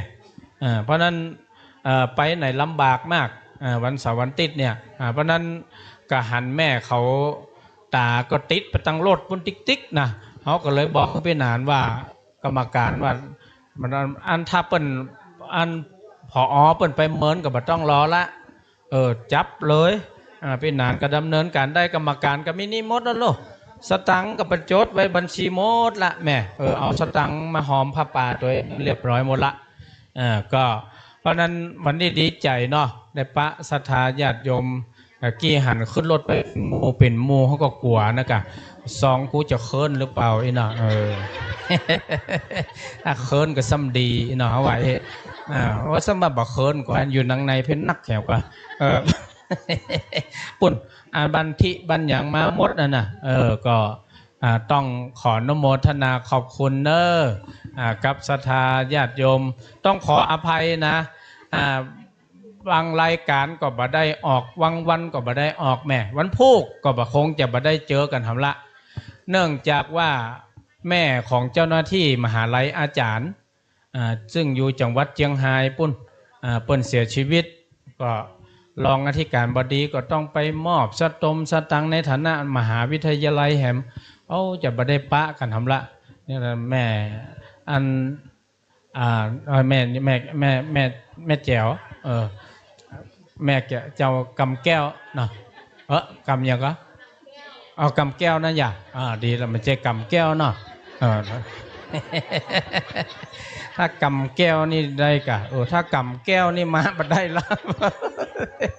ต้องขออภัยเด้อว่าเล่นได้นะแม่เนอจะไปกั้งใส่กันนะขออนุโมทนาขอบคุณกับญาติโยมทุกท่าน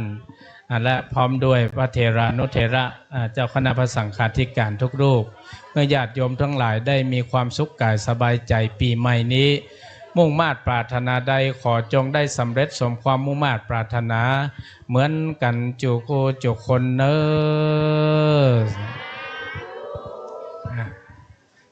แล้วใจละเนาะแล้วก็แม่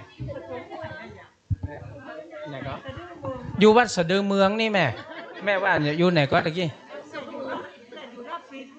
แม่อยู่ไหนก็แม่วางชื่ออย่างก็บ้านอย่างก็ลักฟินบ้านโดนฟินก็ใส่แมสนั่นเลยอ่านเป็นนึกว่าอยู่สระฟินเขาว่าบ้านที่ไหนมันมีสระฟินเขาว่ามันจะต่างประเทศพูดกันดอนปิน นั่นน่ะมันจะย้อนใส่ผ้านี่บัดได้นะแม่เสียงมันเพี้ยนนะอ๋อเขานึกว่าบางหมู่บ้านที่สตาฟินนี่ว่ะนึกว่ายังอยู่สหรัฐปุ่นกะโอเคมานั่งอยู่นี่แล้วเนี่ยโอ้โหไม่เลี้ยงมานี่ละพี่หนานวันนี้แต่งตัวใจเย็นกับไม่แปลกละไม่แปลกละเลี้ยงทานปัจจัยยังแยกกันถูกต้องแล้วรอแล้วแม่เพิ่งรอละดีประแถวนี้มันแบบมีลิงด้อยอย่างเก่ารอแบบนี้ได้ถ้ามันรอลงลิงลง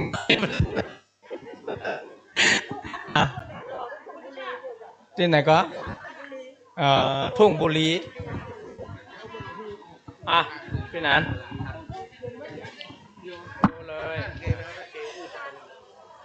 กราบขอบพระคุณท่านอาจารย์เจ้าคุณนะครับได้เมตตาอันนี้จากวัดอินทขินอันนี้ผมอยู่เป็นลูกศิษย์อาจารย์มา20 ปีแล้วอยู่ด้วยกันมา20 ปีว่าสะดือเมืองท่านเป็นถ้าว่าไปก็อายุเท่ากันนะอายุเท่ากันนะครับแล้วก็ท่านก็เมตตามากๆนะครับอยู่ในท่านก็20 ปีถ้าเฮาแบบอึดอัดในยุ่มได้นะ20 ปีคือเฮาต่างคนต่างดูแลกันนะครับช่วยเหลือซึ่งกันและกัน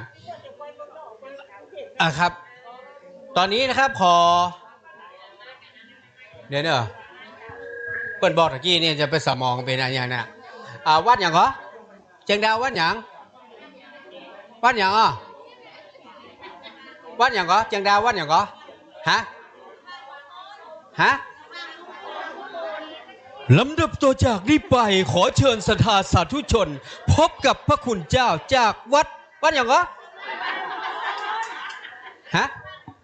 วัดสว่างมงคลอำเภอเชียงดาวจังหวัดเชียงใหม่นิมนต์ท่านอาจารย์เข้าทางในรายการสารธรรมกำเมียงสารธรรมกำเมืองวันอย่างก็วันเสาร์และอาทิตย์เวลา4 โมง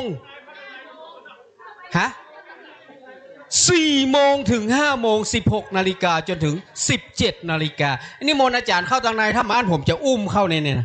เพราะทางนี้มันเข้าไปได้พอเกิดหมดพอละเป็นหัวน้อยก็บ่มีได้ประตูน้อยก็บ่ฮื้อกันได้นิมนต์ท่านอาจารย์เข้าทางในนะครับตอนนี้กำลังพบปะ FC อยู่นะครับเดี๋ยวสักครู่ภายเป็นแฟนครับวันวัดอย่างก็สว่างมงคลยกมือขึ้นอาจารย์มี20 คนอาจารย์มีคนติดตาม20 คนใครเป็น FC ฟังสบายสไตล์ประชาติยกมือขึ้นสงสัยได้ถอนแบงค์500ออกแล้วตะกี้นะแบงค์ปันกี้ก็ขอถอนขอคืนเดี๋ยวเราบอกปัญญามังลายก่อนคืนนิมนต์ท่านอาจารย์ครับไม่อยู่ข้างหน้านะครับอาจารย์ครับตอนนี้ท่านอาจารย์กำลังพบปะตะกี้เตียวอยู่นี่นะผมเห็นกำร้อยอาจารย์ว่าไข่หอมมาเดียวนี้นะจะเอาป๊อผ้าป่ามดถ้าจะหอมส่วนตัวฟังฮื้อเด้อเนี่ยเพราะว่าเดี๋ยวถ้าจะป๊อผ้าป่ามดนะดังนั้นไปฟังเด้อนะครับตอนนี้นะครับยอดผ้าป่าจากวัดอินทขินสะดือเมืองท่านอาจารย์เจ้าคุณว่าช่วงนี้เศรษฐกิจบดีไปนานปีนี้ขอหอม4,400แต่ว่าท่านมีของขวัญฮื้อ3 ชิ้น3 ซองละ400 บาทแสดงว่าอันที่ฮื้อ4,400นี่นะมันเสียตั้งแต่1,200ฉะนั้นเขาก็ถือว่าศรัทธาได้น้อยหนึ่งเอาเข้าสถานีตัวแล้วก็ท่านพระครูวิสิตศิลาพรวัดวังสีคำรองเจ้าคณะอำเภอเมืองเชียงใหม่ฮื้อไว้ 10,000 บาทสาธุทางวัด7 ลินมอบให้อีก 10,000 บาทญาติธรรมฟังสบายสไตล์วุฒิชาติ 10,000 บาทสาธุนะครับนิมนต์ท่านพระอาจารย์ครับ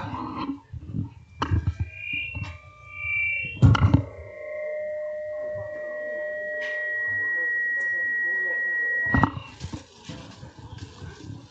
ไม่ดัง เจ๊กอะไปลักปิดไม้เอาเนี่ย อ๋อใช่ครับเจ้าหน้าที่ต้องเปิด ฮะ ครับ มันเริ่มเปิดกัน มันเปิด นึกว่าเพิ่งมาลักปิดไม้เอาเองใช่ วัดจะดีมีหลักฐานเพราะบ้านช่วยบ้านจะสวยเพราะมีวัดดัดนิสัยบ้านกับวัดผลัดกันช่วยก็อวยชัยถ้าคัดกันนะบรรลัยทั้งสองตางเลยแหละนะขอกราบแต่ใต้ไว้สาเนอร์อาจารย์ท่านพระมหาอำนวยที่เคารพเป็นอย่างสูงครูบาอาจารย์เจ้าคณะพระสังฆาธิการทุกรูปทุกตนทุกองค์พระครูบรรลบนามวงพรหมพร้อมทั้งคณะสัตยาญาติโยมอีป้อยแม่ที่ในมาทำบุญต้นพระป่าสามัคคีในวันนี้เท่าเวลาไปเตะที่ไหนเวลาไปทำบุญที่ไหนนี่เพื่อนนั่งกินน้ำก่อนอู้จากสกรรมอันนี้มาต้านใดมาต้านหายอีทเนี่ยนะ เพื่อบังคับไม่อู้ละขออนุญาตเด้อยืนมาได้หันทั้งหลังเฮ้ยนั่งรถจากเชียงดาวมาถึงคำเนี่ยนั่งรถจากเชียงดาวมาถึงปุ๊กก็เข้ามาเอาผ้าห่มมือเอาเนี่ยผ้าห่มมือ3 ผืนอันจะเอามานักเนอะก็กลัวว่าตั้งเพมันจะนักจะลายกลัวมันจะเหลือ วันนี้ดีใจเนี่ยที่ได้มามาเยี่ยมมาเยียนสถานีปีไหนมาเตื้องก่อนสถานญาติโยม FC หลายคนหลายท่านโดยเฉพาะโยมแม่จันเพญคำโปธานี่โอ้ มากู้งานนี่หลายคนหลายท่านใครเฮือนได้จำชื่อนะมันตาลเจือจะได้จำ จะได้จำถ้าตาลเจือนี่ต้องจำเนอะนะตะกี้ก็มีแม่สีพัน แม่สีพันบ้านน้อยสกแปงตั้งสกแปงตั้งสันทรายตั้งหางดงตะกี้หัน FC หลายคนหลายท่านใครได้ฟังรายการนะพระพ่อง4 โมงถึง5 โมงยกมือกันมาได้มีรางวัลเฮ้อพระป่า2 ซอง เอามือลงมาลอง อันอย่างฟังเอามือลงยังอู้บัดตันจบเนี่ยกล่าวไว้สาท่านเจ้าคุณเนออันเจ้าคุณนี่ก่อนครับอันนี้มนท่านเจ้าคุณอันนี้มนเนอนะแม่บัญชื่นเนาะเอา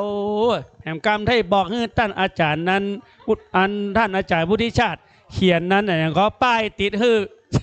เหมือนเวลาเปิ้นไปที่ไหนเอาป้ายติดฮือชื่อไอ้หยังเนี่ยจะได้จำถูกนะได้ตักถูกตัวแม่ของส้มปอยอันนี้ FC นี่วันนี้ว่าจะเอามากระสอบป่ายพอดีเอาขึ้นรถบัตรตัน ลืมไปอ่ะได้มาสักครับไปงานวันนี้ไปงานตอนเช้าไปงานเปิ้นมีสวดถอนกำแพงเปิ้นจะตุ๊บกำแพงเปิ้นตุเจ้าวัดชัยมงคลเปิ้นซื้อตี้แล้วก็เปิ้นตุ๊บกำแพง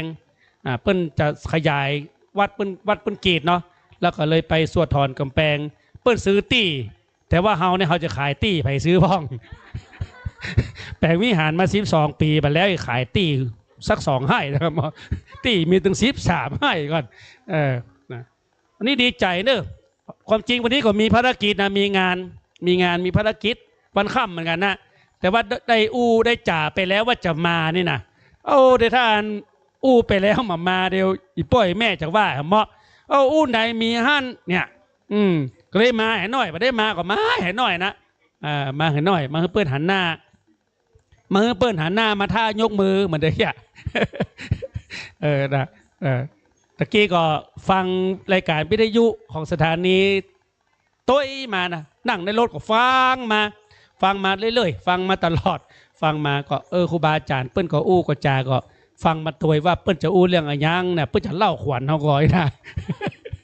เอาไว้ให้เล่าขวัญเอาก้าไอ้เนาะวันนี้ผมมีส้มปล่อยเดโมน้ำส้มปล่อยเฮ้ยเนอะไปได้เอาส้มปล่อยมาสุมาเตอะเนาะแต่ว่าจะมีของดีมาเฮ้อตอนแรกว่าจะมาเฮ้ออย่างเดียวแต่ว่าคิดว่าจะเอาไว้อันของดีรับรองว่าของดีแน่นอนไผมีไว้นี่ติดตัวนี่รับรองว่ากาแม่นไข่หมันมั่งมีสีสุกเนอะพอดีเดี๋ยวจะบอกให้ว่าของดีนี่คืออันอย่างนะมีแค่ซองผืนของซองผืนนะเป็นผ้ายันจะมาฮื้อประมูลรายได้นี่ฮื้อสถานีมาเอาสักบาทนะวันนี้มาสักบาทวันนี้ก็หอมตัวนะหอมตัวนะ มหานี่ป้อยแม่ละดีใจแต่ว่าในคณะที่ว่าหันนี่ป้อยแม่หันศรัทธาญาติโยมที่มาที่เนี้ยดีใจแต่ว่ามีแห่มส่วนหนึ่งที่เสียใจไม่ใช่เสียใจอย่างนั้นเสียใจที่ว่ากูปีนะเขามากับเปื้อนเฮาท่านพระครูวัดชัยมงคลศพงายตายไปแล้วนะท่านพระครูวัดชัยมงคลเปิ้นก็โยมแม่จันเพญหูจักดีเนาะเปิ้นก็จัดรายการกูเจ้านะมาเจ้า7 โมงถึง8 โมงอันนี้ก็เปิ้นก็ได้มรณภาพไปนะกูปีนี่มาก็เปิ้นมาด้วยกันนะมาทั้ง2 ตนอู้จากันไปปีนี้ก็เลยเขามาได้มาคนเดียวนะแม่เนี่ยนะ9 ล้านด่านหลวงวันนี้มาได้มาติดภารกิจอย่างว่าเตอะอันเปิ้นมีภารกิจเนาะเขาก็บอกว่ากันเพราะว่าเปิ้นก็มากูปีภาพมาติดต่อกัน3-4 ปีแล้วเนาะมากูปีตั้งแต่เริ่มจัดรายการมาเนี่ยเข้าปีที่5หรือว่าที่6จำมาได้เนี่ยนะมันจะหวยเนอะนี่5 ปีเนี่ยนะดังนั้นก็เลยอู้ฟังว่าดีใจที่หันอีพ่อแม่แต่ว่าก็สะเทือนใจที่ว่าคนเตี้ยเขามากับเปื้อนเขาแต่ว่าปีนี้ได้มาต้นเดียวพ่อท่านพระครูเมธีสุตกรท่านพระมหาสมบัติก็มหารปุ่นไปสิงคโปร์ปุ่นไปก็ประจวนเขาสักหน่อยอาทิได้สตางค์ประจวนอาทิเสียงสตางค์มาเนอะเนี่ยเป็นที่น่ะเนี่ยเล่าย้อนไปสักหน่อยเป็นอย่างก็อาจารย์นั้นวุฒิชันเป็นอย่างเนาะอู้เมินนั่นเป็นอย่างเนาะเป็นอย่างเนาะอู้ย้อนไปสักหน่อยสมัยตะก่อนเนี่ยไม่ได้มาจัดรายการ96หรอกจัดรายการที่เจียงดาวพุ่นขึ้นของวิทยุชุมชนเจียงดาวเราหูจักท่านอาจารย์พระมหาสมบัติท่านอาจารย์พระประหลัดปฐมพงศ์วัดดาไพนี่หูจักเกยเป็นมาเมิดละแล้วก็ท่านอดีตเจ้าวัดวัดยางกวงมาก่อนนะหูจักเปิ้นก็จวนมาว่าอันตุใครมานั่งใครมาจัดรายการก็เขาถามกำแรกเลยได้สตางค์ก็ เป็นว่ามันได้จัดรายการนี้มันได้สตางค์เนอะแต่เสี่ยงสตางค์โอ้เสี่ยงอย่างไรเพิ่นจัดรายการได้สตางค์เสี่ยงเดือนละ500มาแต่ก่อนนี้เพิ่งเก็บเดือนละ500หรอก็เลยอู้ว่าได้กะเพราะว่าตึงวันนี้ก็อันบ่ได้ไปที่ไหนก็ว่างอยู่ก็เลยจัดสรรเวลานะใส่เวลาเริ่มจัดรายการตั้งแต่บัดนั้นมาก็เลยว่าอันผมก็อู้บอกให้เก่งเนอะท่านอาจารย์ท่านพระครูบอกว่าเป็นยังหันท่านจัดรายการวิทยุหันท่านไปเตะที่หันที่นี่อันก็อู้ดีใจดีสามารถที่จะมาอู้มาจากกันได้เวลาก็มีอยู่มาช่วยกันเผยแพร่พระศาสนาก็เลยฮับปากเปิ้นเมื่อก่อนนี่หากินกับเตะงานศพพ่องกางานหันกันนี่เปิ้นนิมนต์ไปตั้งแต่มาจัดรายการ96เนี่ยเปิ้นเหมือนนิมนต์เลย อันบัจใจหยางเปิ้นบอกว่าดังละจัดรายการนิมนต์ใส่ยอดน้อยเปิ้นก็กลัว เปิ้นก็กลัวว่าอุเล่มาได้เนอะเปิ้นนิมนต์อยู่นะก็โดย96เนี่ยได้มาปะอีป้ออีแม่มาปะคณะศรัทธาบ้านเราดีใจนะตู้เป็นคนเมืองชอบอู้กับเมืองนะอู้ไทยก็ได้มันจังปะแลด ชอบอู้เมืองนะดังนั้นมียังก็อู้ก็แจกกันไปเนาะก็ดีใจก็ฝากรายการสถานการเมืองตัววันเสาร์และวันอาทิตย์เวลาดี4 โมงถึง5 โมงไปเอาเวลาของท่านพระอย่างก็วัดเมื่อก่อนเพื่อนจัดรายการที่ละปูน่ะบุตรน้ำดิบเมื่อก่อนเพื่อนจัดรายการ4 โมงถึง5 โมงอาตมาภาพจัดตั้งแต่5 โมงถึง5 โมงครึ่งถึง6 โมงวะแล้วแต่เวลาจะพอดีว่าท่านอาจารย์เปิ้นไปเฮียนต่อเนาะก็เลยได้มาจัดเวลา4 โมงแทนเปิ้นถึง5 โมงเนี่ยอันนี้ก็ความจริงท่านพระครูวันลบเขาว่าอันตุเอาหำสัก2-3 วันบอกปอแล้ว2 วันนี้จะไม่ค่อยมีกำอู้กำจ่ายอย่างเพราะว่าบางทีเอาอู้ไปก็อู้เก่าลืมใหม่ไปต้อยอู้เรื่องนั้นเรื่องนี้ขอบคุณนักๆว่าจะเป็นครูบาอาจารย์หรือว่าคณะสัตยาป่อยแม่เนอที่ได้ติดตามโทรศัพท์มา แฮมกรรมนี่ถ้าไผ่โทรศัพท์มาเขาจะเขียนไว้ตัวรายการวันนี้ไผ่โทรศัพท์มาถ้าสิ้นปีเขาจะมาพอไผ่โทรมันดักแหละเปิ้ลเขาจะมีรางวัลพิเศษคือมีการมีงานเขาจะไปสวดฟรี นะนั่นก็ถือว่าโชคดีเราได้มาพบมาปะมาเจอกันในวันนี้อีแม่ก็จำกล้ามที่ไว้เนาะแต่งต่อรอเลยวันนี้แต่งต่อรอละเนาะนะอันนี้ก็ถือว่ารายการ96เฮาก็เป็นรายการที่อยู่กู้กับวัดกับวากับเชียงใหม่เฮาเนี่ยมาเมินปี20 ปีก็ขอคืออีป้อยแม่ก็จะไปละจะไปทิ้งจะไปขว้างกันเนอะเอาเก็บเอาคุณงามความดีนี่ไว้นะคนเฮามันอายุมันนักไปถึงวันแล้วเนาะเฮาก็สามารถที่จะไปย้อนไปเอาอายุเฮาให้มันหนุ่มเหมือนแต่ก่อนได้แต่เฮายังมีโอกาสได้ทำคุณงามความดีได้ฟังรายการธรรมะจาก96จาก104.5หรือว่าตั้งรายการธรรมะในพิทยุสถานีอื่นๆก็ดีก็ถือว่าเป็นหน้าบุญของเฮาเนอะเขาคือช่วยกันค้ำจูช่วยกันอุดหนุนสถานีวิทยุเฮาได้อยู่กับพระศาสนาอยู่กับจังหวัดเชียงใหม่กับคณะสงฆ์จังหวัดเชียงใหม่ตลอดไป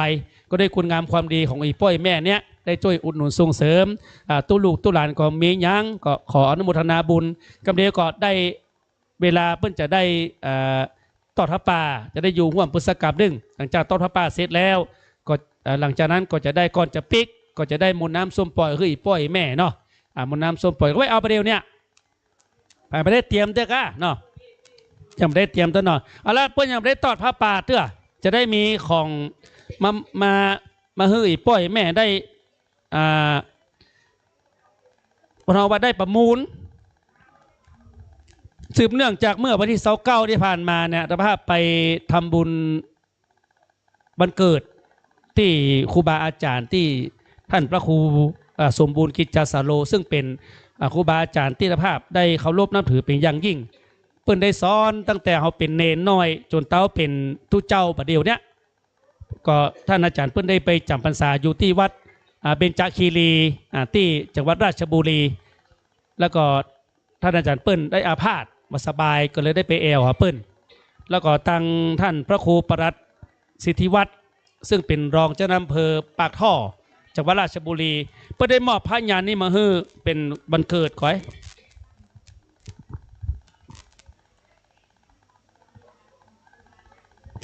เป็นพระญาณที่หาได้ยากเนอะเป็นพระญาณของสมเด็จธงชัยซึ่งสมเด็จธงชัยเนี่ยเปิ้นได้ถ้าเป็นคนรุ่นใหม่เนี่ยจะรู้จักก็คือเจ้าของฟุตบอลเลสเตอร์ซิตี้น่ะที่ดังๆนั่นน่ะสมเด็จธงชัยจากกรุงเทพ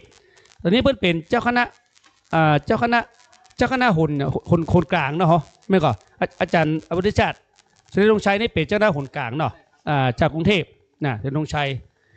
เพิ่นได้มอบงานนี้มาให้3 ผืนด้วยกันเอาถวายท่านพระครูวัดผาบองไปผืนนะพระครูวัดผาบองไป1 ผืนแล้วก็เหลือ2 ผืนนี่ความจริงว่าจะฮื้อผืนเดียวนะจะไว้เหผืนนี่นะแต่เดี๋ยวนี้หานี่ป้อยแม่มานักมากันหลายก็เลยว่าจะฮื้อ2 ผืนเนี่ยฮื้อทั้งหมดเนี่ยเปิ้นฮื้อวันเกิดเฮาฮื้ออีป้อยแม่เฮียนี่นะเอาไว้ติดร้านเอาไว้กับเนื้อกับตัวเนอะถ้าไผ่ใครได้ก็พวกเฮื้อไปเอาที่กรุงเทพฯเนอะนี่นะนี่ไผ่ใครได้ถ้าไผ่ใครได้เฮาจะฮื้อปู่จาสตางค์ได้กี่บาทจะเอาเข้าสถานีหมดเฮาตั้งเป็นเบื้องต้น300ไผ่ใครได้300ไผ่ใครได้ยกมือเนอะคือได้300ถ้าเอาเนาะชื่อหยางพอเลี้ยงหยางพอเลี้ยงพอเลี้ยงขาโชว์นื้อ300ละไผ่เจอฮื้อนักเลยนี่ผืนนี้นี่ถ้าเปิ้ลปูจากับที่กรุงเทพน้ำบัตรตั้ม2 ปัน2 ปันนะครับนะแต่นะครับนะเป็นยันของสมเด็จธงชัยนะครับเนี่ย อีป้อยแม่ให้คาราบุญจักเท่าใดนะครับแต่ว่าเปิ้นดังเนอะเปิ้นดังนะ300ครั้งที่1 350แม่เปิ้น350ละ400 400แม่จันเพนเท่าใด500แม่จันเพน500 500ครั้งที่1 500ครั้งที่2 550เรียก550ละเนอะ550ละเนอะนี่นะอันนี้ครับสีเขียวนี่นะโอ้สีเขียวเหนียวซับเนอะนี่นะสีเขียวนี่หาได้ยากเนอะไปพอเตอะตึงมีไหนนี่นะ550ครั้งที่1 550ครั้งที่2เดี๋ยวเวลาเพื่อจะมี600แม่จ่ายเป็น600600แล้วเนอะ600ละ650650ละ650ไผ่ขึ้นนักเลยนี้เนอะนี่นะอันนี้เดี๋ยวจะเป่าคาถานะ650ครั้งที่1 650ครั้งที่2 650ครั้งที่3เนาะมีไผ่เนาะคือป้อเลี้ยงเนาะป้อเลี้ยงอย่างก็ป้อเลี้ยงคันชนเนาะสาธุมีสีดำสีเขียวเอาสีเขียวไปเนาะได้ยกผืนนี้นะสาธุเนอะสาธุยกมือตบมืออันป้อเลี้ยงกันเนอะได้อันนี้มอบให้กับป้อเลี้ยงเอาไว้กับตัวเนอะอันนี้รับรองของจริงของแท้แน่นอนมามีแปลงป้อมแปลงเป็นของจริงของแท้แน่นอนเนอะสาธุเนอะสาธุป้อเลี้ยงเนอะป้อเลี้ยงเนี่ยได้ส่วนนี้ก็เอาจะเข้าบำรุงสถานีเนอะต่อไปแฮมผืนอันนี้สีดำนี่นะอันนี้เหมาะเนอะนี่นะนี่สีนี้สีนี้ทำสีลาหูสีลาหูคนใดตาลใบเขียวจะมีเลี้ยวมีแรงคนใดตาลใบแดงจะสุขสบายหายห่วงคนใดตาลใบม่วงจะหายโศกหายเศร้าคนใดตาลใบสีเทาได้หมดกาแม่นไขมันหิมากาขึ้นปันล่ำปันลอยอายุมันยืนยาว100ปุ่นได้หมด300ถ้าไผ่มาเอาเขาจะเข้ากระเป๋าแล้วเนอะ300ไผ่เอาตะไดป้อเอา300นะป้อ300ป้อหยางป้อลง300ละแม่จันเพน400 500500ละ500ไผ่คือแหม500ของนี่ของดีนะนี่ของดีแต่หาตึ้มได้เนอะ550 600แม่เพิ่ง600แล้วเนอะอันเนี้ยมีผืนเดียวนะนี่600นะตึ้งมีแล้วเนี่ยและเปิ้ลสาฮือเฮาจะไปเดียดดังเนี่ยเปิ้ลว่าเฮานะ600ครั้งที่1 600ครั้งที่2 700แม่จ่ายเพน700ละสาธุพิเศษฮือแฮมอันนี่อันนี้เป็นน้ำมันเสน่ห์เมตตามหานิยมถ้าไว้กับเนื้อกับตัวแล้วปะต้อนี่นะปะต้อไปที่ไหนนี่เปิ้ลฮักเปิ้ลโหมเนอะสบายมากเอาอัน700แม่จันเพนครั้งที่1 800สาธุ800แล้วเนอะ800ละตัวแม่อย่างขอแม่แจ๋วแม่แจ๋วนะแม่แจ๋ว900แม่จะเพน900ละสาธุเด้อสาธุ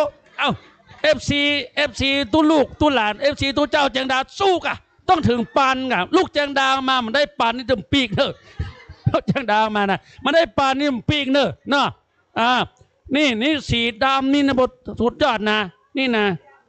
พระราหูเนอะนี่นะต้นละป่านปอมีจางโดยจางนี่ตัวเปิ้งเฮาเนอะตัวเปิ้งเฮาตัวนะสาธุเฮาจะปั่นโจกปั่นใจนี่นะมีเหลือผืนเดียวดะนี่นะเหลือผืนเดียวดะถ้าไปใครได้ไปปูจาที่ท่านพระมหาสมบัติวัดผาบองกุน่ะเปิ้นเต้าขอคืนไปยังมือเด้นะเนี่ย900ครั้งที่1 900ครั้งที่2 มาถึงปันกะโอ้ก็ตัวเขาโลดลงรู้นี่ 900ครั้งที่3เนาะแม่จันเพนสาธุเนอสาธุด้วยกันกำเนอสาธุกับแม่จันเพนสาธุแม่จันเพนคำโปธาเนอได้นี่เนออันถือว่าได้มีโจกมีใจกับกันเนาะอันนี้ก็คือเป็นสินน้ำใจรางวัลเล็กๆน้อยๆให้กับอีป้อยแม่เนอตุเจ้าเจียงดาวมอบให้สาธุสาธุโยมแม่เนออนุโมทนาสาธุกับโยมแม่จันเพนคำโปธาเตเนอร์ได้ของดีไปตัวอันนี้ของดีส่วนนี้ก็แม่ลมสาธุหอมปาเลยเนาะสา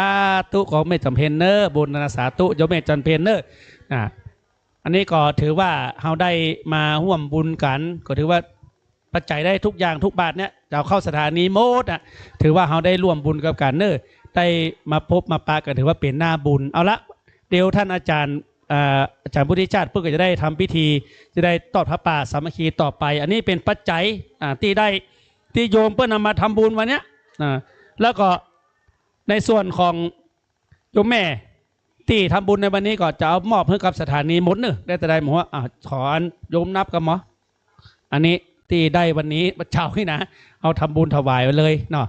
แล้วก็ในส่วนอัตภาพนั้นก็ร่วมทำบุญอยู่ 3,000 บาทนะ3,000 บาทก็จะได้ร่วมทำบุญกับสถานีเฮาได้ช่วยกันเพื่อสถานีเฮานะอยู่กู้กับอีป้อยแม่สืบไปเนอะเอาละวันนี้ก็ตุเจ้าเจียงดาวตุลูกตุลานขอโมทนาสาธุกับอีป้อยแม่ที่ได้มา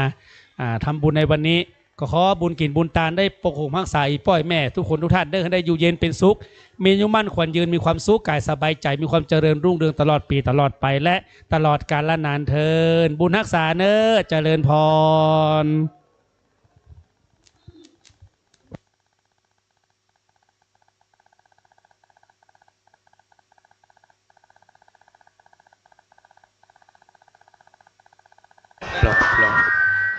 รอนึกสองครับรอนึกสองสามสวัสดีครับทุกท่านครับแปลงร่างแล้วนะครับคนปอกกาก๋วยเตี๋ยวตะกี้หายไปแล้วตอนนี้ได้อยู่ 2,100 ครับตอนนี้เป็นดีเจเต็มตัวแล้วเนอะวันนี้ถือว่ารอที่สุดในรอบปีนะครับหลายปีบลอยมาเมินอันนี้เพิ่งไปถอยมาตุ๊บกับปุ๊กออมสินไปถอยมาทั้งเสื้อทั้งเนคไทฝึกผูกเนคไทสุดคืนเพราะว่าจำไม่ได้ผูกเมินทีนี้นะครับเมื่อเราได้รับฉันทามตินะมอบหมายจากทางคณะกรรมการมูลนิธิท่านคุณนายวีรศักดิ์แล้วก็เมื่อกี้ผมได้เมสเสจมาจากท่านผอ.พระครูบรรลบนำมงพรหมว่าถ้าทุกอย่างพร้อมก็ตานเลยนะตอนนี้ขอนิมนต์ครูบาอาจารย์นั่งตั้งหน้าครับผมเดี๋ยวเราจะได้ถวายผ้าป่านะครับทั้ง3เลยครับทั้ง3เลยครับผมนิมนต์ทั้ง3เลยนะครับทั้ง4รูปเลยครับ4รูปเลยตุเจ้าเจียงดาวก็มานั่งด้วยกันเลยนะครับเนอะครับในก็มาแล้วครับนิมนต์4อรหันต์นะครับ5อรหันต์โอ้เจ้าคูณเฮามาเจ้าคูณวัดโลกเฮามาขอเก้าอี้เพิ่มตวงเจ้าคูณเฮามานะครับสุมาเด้อท่านเจ้าคูณเฮาก็มานิมนต์ครับอาจารย์เจ้าคูณนั่งกลางเลยเนาะสรุปนะครับสรุปตัวเลขเอาต้นพระป่าตรงนั้นได้สายศีลมามีก็มีก็ครับมามียกมาบ่เอาไปฮับทั้งรูปกะมันเหมือนงามถ้าเขาถ่ายตรงนี้เอามาวางนี่มันจะงามกว่ายกต้นมาได้เอาต้นมาวางหน้านี่เนาะเอาจะได้งามเนาะแม่เนาะขอยกต้นมาครับยกต้นฮับกำครับฮับกำป้อมาฮับตรงนี้กำฮับต้นฮับเลยวางเลยครับอันนี้วางนี่ก็ได้ป่ะวางตรงข้างนี้วางข้างนี้เลยครับแล้วอันต้นงามๆเนาะวางวันนั้นวางตรงกลางวางตรงกลางป่อวางกลางนะวางกลางงามบังก่อนบังพอบังท่านก่อนอันนี้ครัวเอาวางข้างบนได้ครับนี่มันสูงวางบนเลยป่ะหันหน้าออกครับหันหน้าสตางค์ออกต่างปิ้นหัวไปหน่อยอันนี้วางตั้งลุ่มป่ะเอาเก้าอี้วางวางเลยป่ะเก้าอี้วางเอามาแหมอันนี้วางเลยป่ะวางตั้งลุ่มนี่ก็ได้ป่ะนี่วางนี่วางเดี๋ยวต้นนั้นวางป่ะ เอาวางตรงหลุมเลยครับวางหลุมสุดเลยเนี่ยนะปอวางเลยนะงามอ่ะอันนี้แหมครับปอนี่แหมวางเพื่อปุ้นเด้ออันนี้วางเพื่อปุ้นเลยวางข้างปุ้นเลยโอเคทั้งเหลือเจ้าหน้าที่ที่มาช่วยพี่นานช่วยจัดครัวตรงหน้าให้มันงามๆหน่อยเด้อจัดเรียงครัวให้งามๆยกตู้มาด้วยตู้มาด้วยครับตู้ยกตู้โอเคตู้นี้เขาฝากกุญแจไว้นี่นะไหนนะเอากุญแจไปหายยุ่งเนอะกุญแจอยู่นี่นะครับตู้นี้นะครับวางนี่ก่อนนะครับแล้วเดี๋ยวทีนี้เราจะมีในส่วนของปัจจัยนะครับที่ฝากไว้นะครับพระครูวิสิตศรีลาภรณ์รองเจ้าหน้าอำเภอเมืองเชียงใหม่ 10,000 บาทนะครับอันนี้นะครับเดี๋ยวเราจะวางให้แม่ขอไปหน่อยแล้วก็ของวัดเจ็ดลินนะครับ 10,000 บาทนะครับญาติธรรมฟังสบายสไตล์วิทยาชาติ 10,000 บาทนะครับ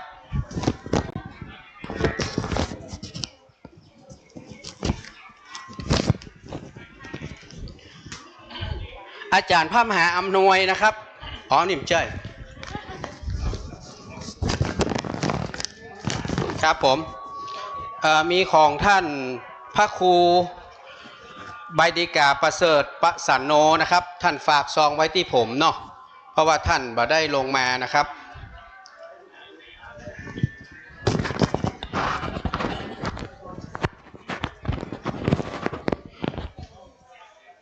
ท่านอาจารย์พระมหาอำนวยท่านบอกไว้ว่าในซองมี 3,000 นะครับต้นเงินอีก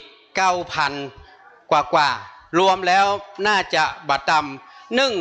12,000 บาทรายการธรรมะเพื่อประชาชนสาธุ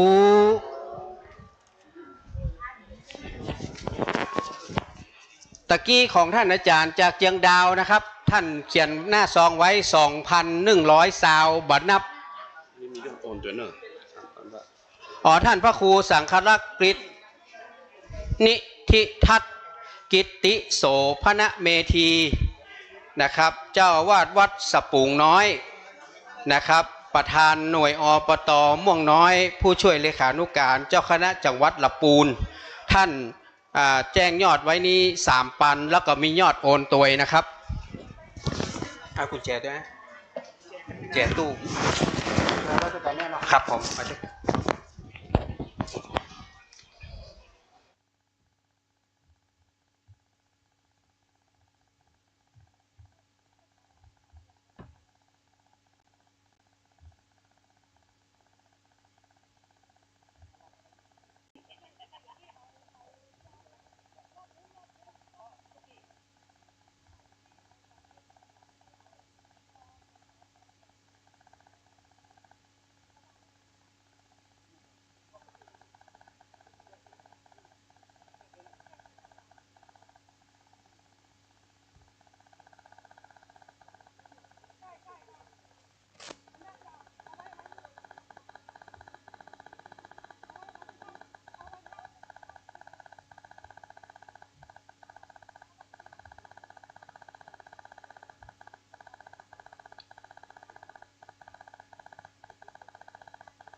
รูวันลบส่งต่อได้ครับ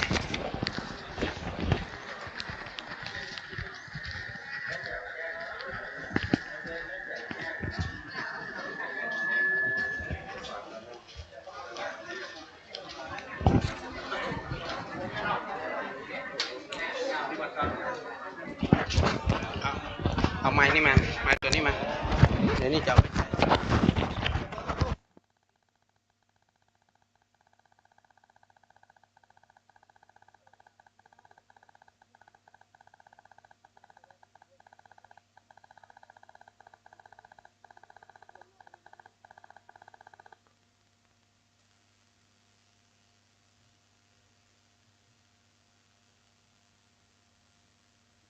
ปิดเสียงนี้ก่อน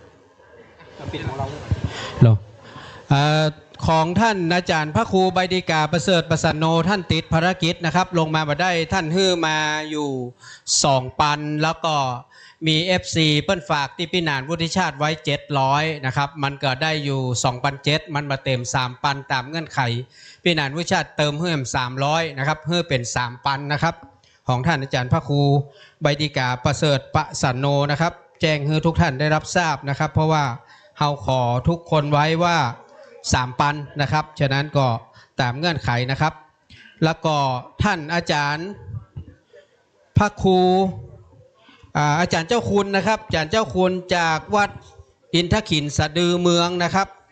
ท่านฝากปัจจัยไว้นะครับที่พี่นานวุฒิชาติเมื่อกี้นะครับก่อนที่ท่านจะไปเป็นจำนวนเงิน 4,400 บาทนะครับ 4,400 บาทอันนี้ของท่านอาจารย์เจ้าคุณดร.อาทิตย์วัดอินทขินนะครับ 4,400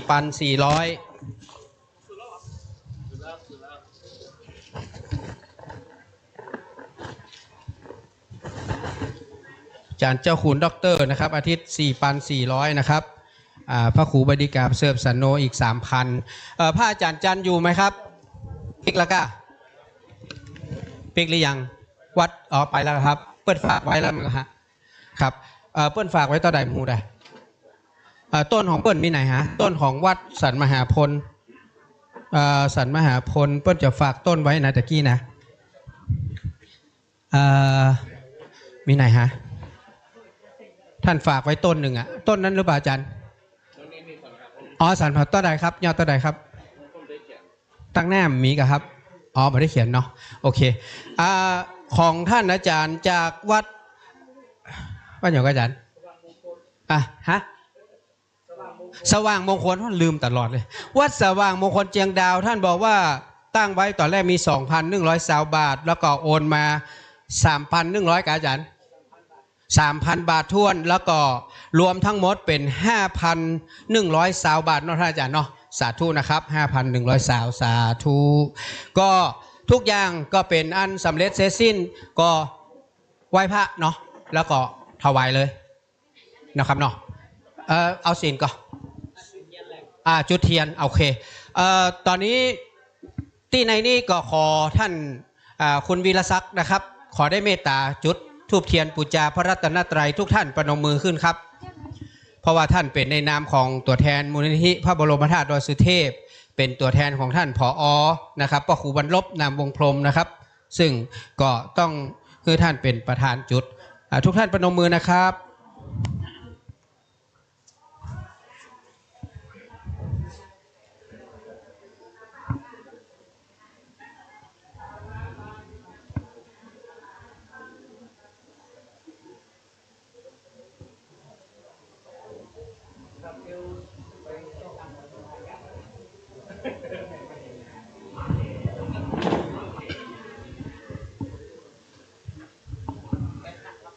ครับครับ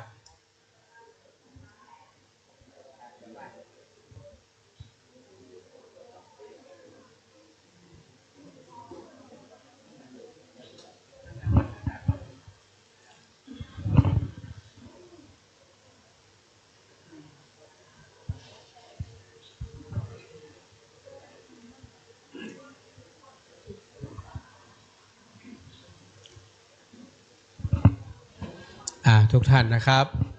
กราบ1กราบ2 กราบ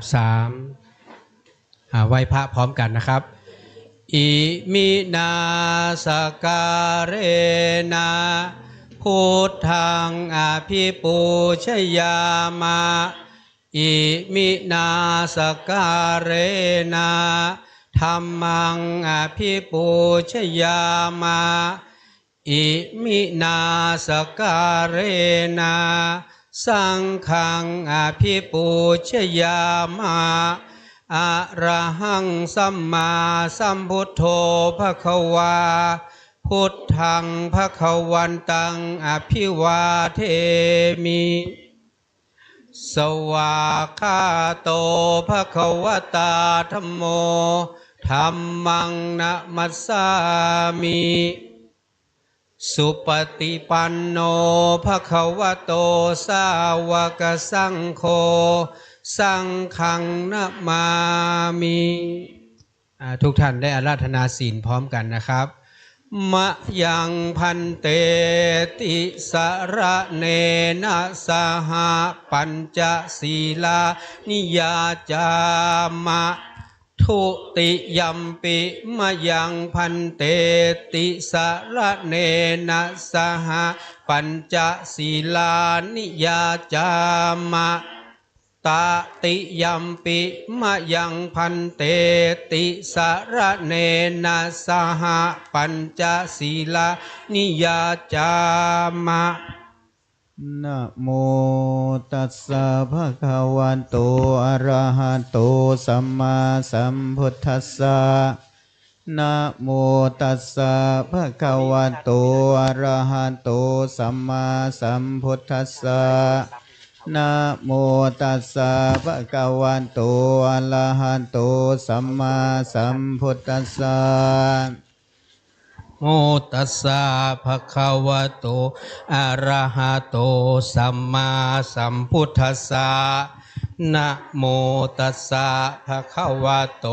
อะระหะโตสัมมาสัมพุทธัสสะนะโมตัสสะภะคะวะโตอะระหะโตสัมมาสัมพุทธัสสะพุทธังสรณังคัจฉามิพุทธังสรณังคัจฉามิธัมมังสรณังคัจฉามิธัมมังสรณังคัจฉามิสังฆังสรณังคัจฉามิสังฆังสรณังคัจฉามิตุติยัมปิพุทธังสรณังคัจฉามิทุติยัมปิพุทธังสรณังคัจฉามิตุติยัมปิธัมมังสรณังคัจฉามิทุติยัมปิธัมมังสรณังคัจฉามิทุติยัมปิสังฆังสรณังคัจฉามิทุติยัมปิสังฆังสรณังคัจฉามิตติยัมปิพุทธังสรณังคัจฉามิตติยัมปิพุทธังสรณังคัจฉามิตติยัมปิธัมมังสรณังคัจฉามิตติยัมปิธัมมังสรณังคัจฉามิตติยัมปิสังฆังสรณังคัจฉามิตติยัมปิสังฆังสรณังคัจฉามิปานาติปาตาเวรมณีสิกขาปะทังสมาธิยามิปานาติปาตาเวระมณีสิกขาปะทังสมาธิยามิอาทินนาดานาเวรมณีสิกขาปะทังสมาธิยามิอาทินนาทานาเวระมณีสิกขาปะทังสมาธิยามิกาเมสุมิจฉาจาราเวรมณีสิกขาปะทังสมาธิยามิกาเมสุมิจฉาจาราเวระมณีสิกขาปะทังสมาธิยามิ มุสาวาตาเวรมณีสิกขาปะทังสมาธิยามิมุสาวาทาเวรมณีสิกขาปะทังสมาธิยามิสุลาเมรยะมัชฌะปมาทัฏฐานาเวรมณีสิกขาปะทังสมาธิยามิสุราเมรยะมัชฌะปมาทัฏฐานาเวรมณีสิกขาปะทังสมาธิยามิอิมานิปัญจสิกขาปทานิสีเลนะสุขติงยันติสีเลนะโภคสัมปทาสีเลนะนิพุติงยันติตัสสมาสีลังวิโสทะเยสาธุสาธุสาธุต่อจากนี้ไปนะครับขอให้ทุกท่านได้ตั้งนะโม3จบพร้อมกันแล้วก็ว่าตามพี่นานวุฒิชาติเป็นวรรคๆไปนะครับนะโมตัสสะภะคะวะโตอะระหะโตสัมมาสัมพุทธัสสะนะโมตัสสะภะคะวะโตอะระหะโตสัมมาสัมพุทธัสสะนะโมตัสสะภะคะวะโตอะระหะโตสัมมาสัมพุทธัสสะอิมานิมะยังพันเตปังสกุลาจีวรานิสัปะริวารานิภิกขุสังคัสสะโอโนชยามะสาธุโนพันเตภิกขุสังโฆอิมานิปังสกุลาจีวรานิสัปะริวารานิปฏิคันหาตูอัมหากันเจวะมาตาปิตูอาทีนันจาปิยะชนานังทีคารตังหิตายะสุขายะข้าแต่พระสงฆ์ผู้เจริญข้าพระเจ้าทั้งหลายขอน้อมถวายผ้าบังสกุลจีวรกับทั้งของบริวารทั้งหลายเหล่านี้แก่พระสงฆ์ขอพระสงฆ์จงรับผ้าบังสกุลจีวรกับทั้งของบริวารทั้งหลายเหล่านี้ของข้าพระเจ้าทั้งหลายเพื่อประโยชน์เพื่อความสุขเพื่อความเจริญรุ่งเรือง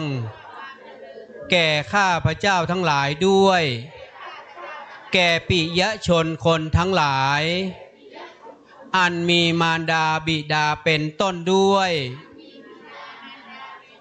ตลอดกาลนานเทินสาธุ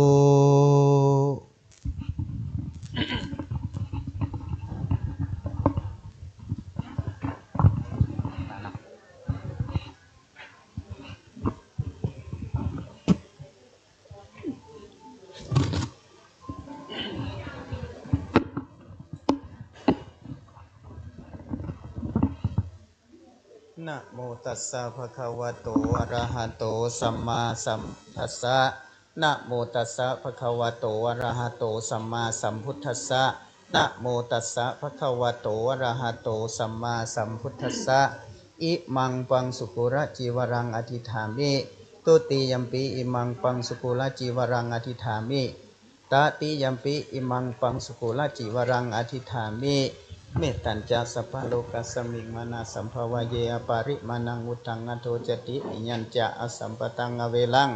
อาสาปทันติเถนจารณิสินโนวาสยโนวายวัตสาวิคตามิโตเอตังสติงอติตยาปมาเมตังวิหารังยิตะมหุติตินจา โนปะคะมาศิลาวัฏสานินาสัมปันโนกาเมสุวินัยยังเจตังในหิจตุกัปปะสยังปุณณเดติเตกาลนิยามเมตตาสุตัง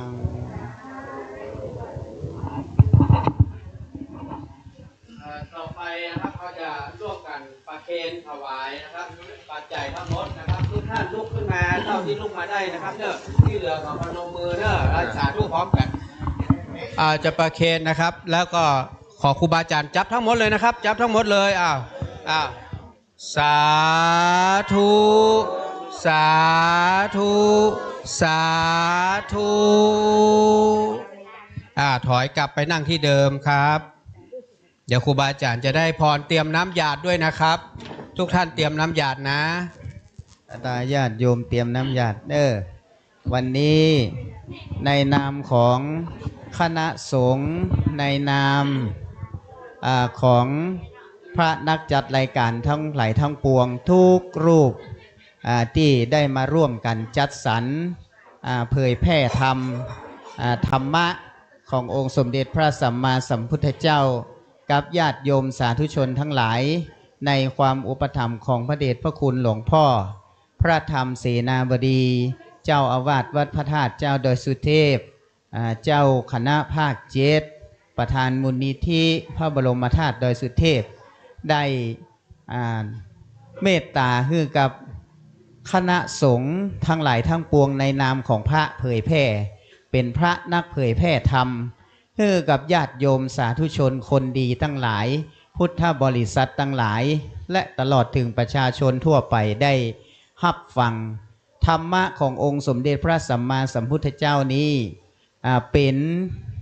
ของดีวิเศษ1 ใน 3ที่สูงสุดในชีวิตของเรานั่นก็คือพุทธรัตนะคือพระพุทธเจ้าองค์สมเด็จพระสัมมาสัมพุทธเจ้าพระองค์นั้นแม้นพระองค์จะปรินิพพานไปนานแล้วพระธรรมคำสั่งสอนขององค์สมเด็จพระสัมมาสัมพุทธเจ้าทำทุกสิ่งทุกอย่างทำทุกข้อทุกประการประมวลมาอยู่ในจิตในใจของญาติโยมแล้วก็เป็นเครื่องส่งเสริมให้ญาติโยมเป็นผู้ตั้งอยู่ในบุญในกุศลในเจตนาที่ดีเปลี่ยนแปลงมาเป็นสิ่งหล่อเลี้ยงชีวิตหล่อเลี้ยงจิตใจของญาติโยมทั้งหลายสร้างสรรค์แต่กรรมดีสั่งสมบุญญะบารมีให้กับตัวเก่าบุญดีมาแล้วสั่งสมบุญใหม่แถมสั่งสมบุญใหม่ไว้ให้ส่งเสริมไปอยู่ในสัมปรายภพที่ดีเพื่อนว่าบุญญาณิปละโลกัสสมิงบุญด้านหน้าเป็นที่เปิ้งของญาติโยมของเฮาสาธุชนทั้งหลายไปในโลกหน้าอย่างญาติโยมทั้งหลายมาทำในวันนี้สังฆรัตนะใหม่เอาพระสงฆ์อริยสาวกทั้งหลายทั้งปวงมีพระอรหันต์สัมมาสัมพุทธเจ้าเป็นต้นเป็นประธานพระสงฆ์อรหันต์สาวกทั้งหลายผู้เป็นสาวกขององค์สมเด็จพระสัมมาสัมพุทธเจ้าตลอดจนถึงพระสงฆ์องค์ข้าเจ้าของเฮาทั้งหลายที่ได้เผยแพร่ธรรมให้ญาติโยมได้ฟังในปัจจุบันนี้นี่เป็นสิ่งที่ประเสริฐที่สุด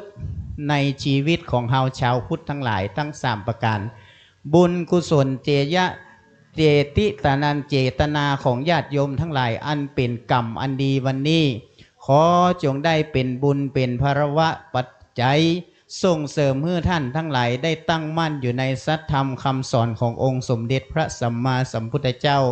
เจริญยิ่งด้วยจตุรพิษพรชัยคืออายุวันนะสุขะพละปฏิภาณธรรมสารคุณสารสมบัติโดยยิ่งขึ้นไปเหมือนกันโดยทั่วหน้าทุกคนทุกท่านด้วยเถิดตั้งใจญาตินามเด้อยะถาวาริวหาปุราปริปุเรนติสาคลังเอวะเมวะอิโตตินังเปตานังอุปกัปปติ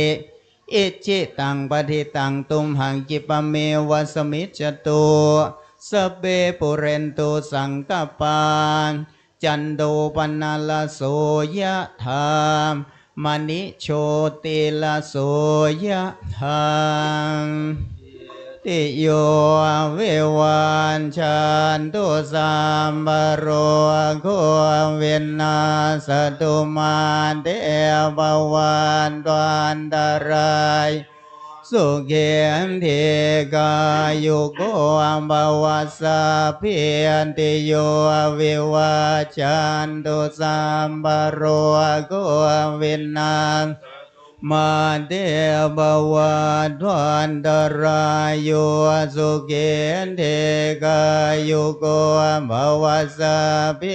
ติโยวิวันตุสัมปโรโควินาสตุมาเตภวันวันตรายโยสุเกเตยุโกภวะภิวันดานันเสเลสันเน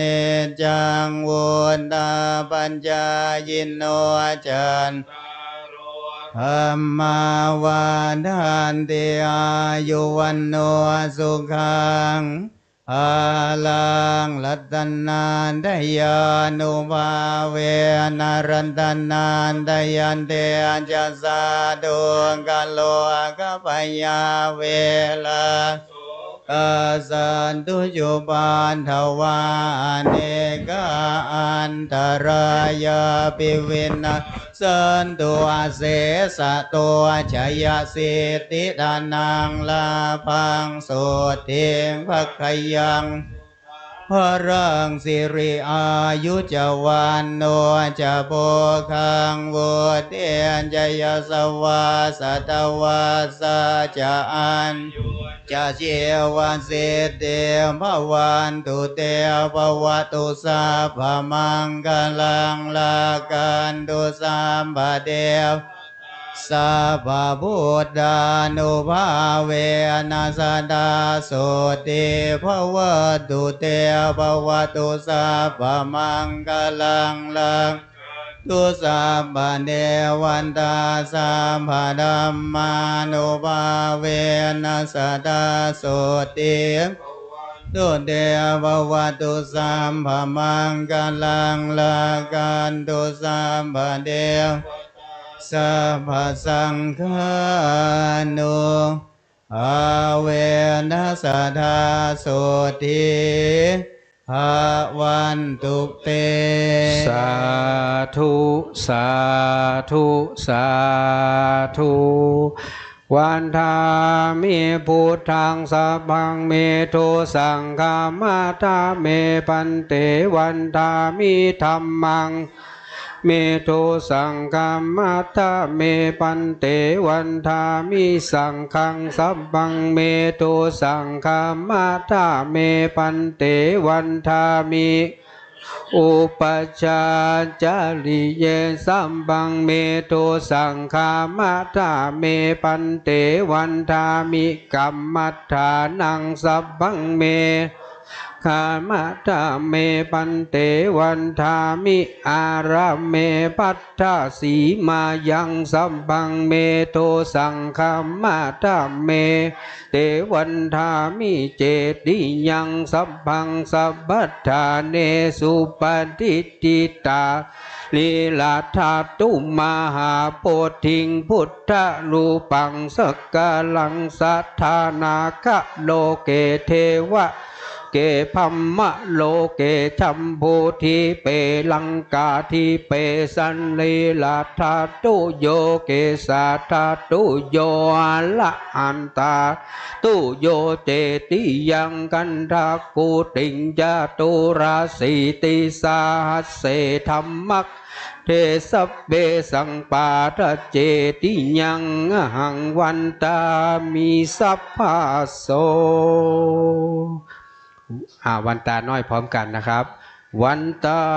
มิพันเตสัพพังอาปาราทังคามะทาเมพันเตมะยากะตังปุญญังมินานุโมติตัปปังสามินากะตังปุญญังไมหังตาตัปพังสาธุสาธุอนุโมทา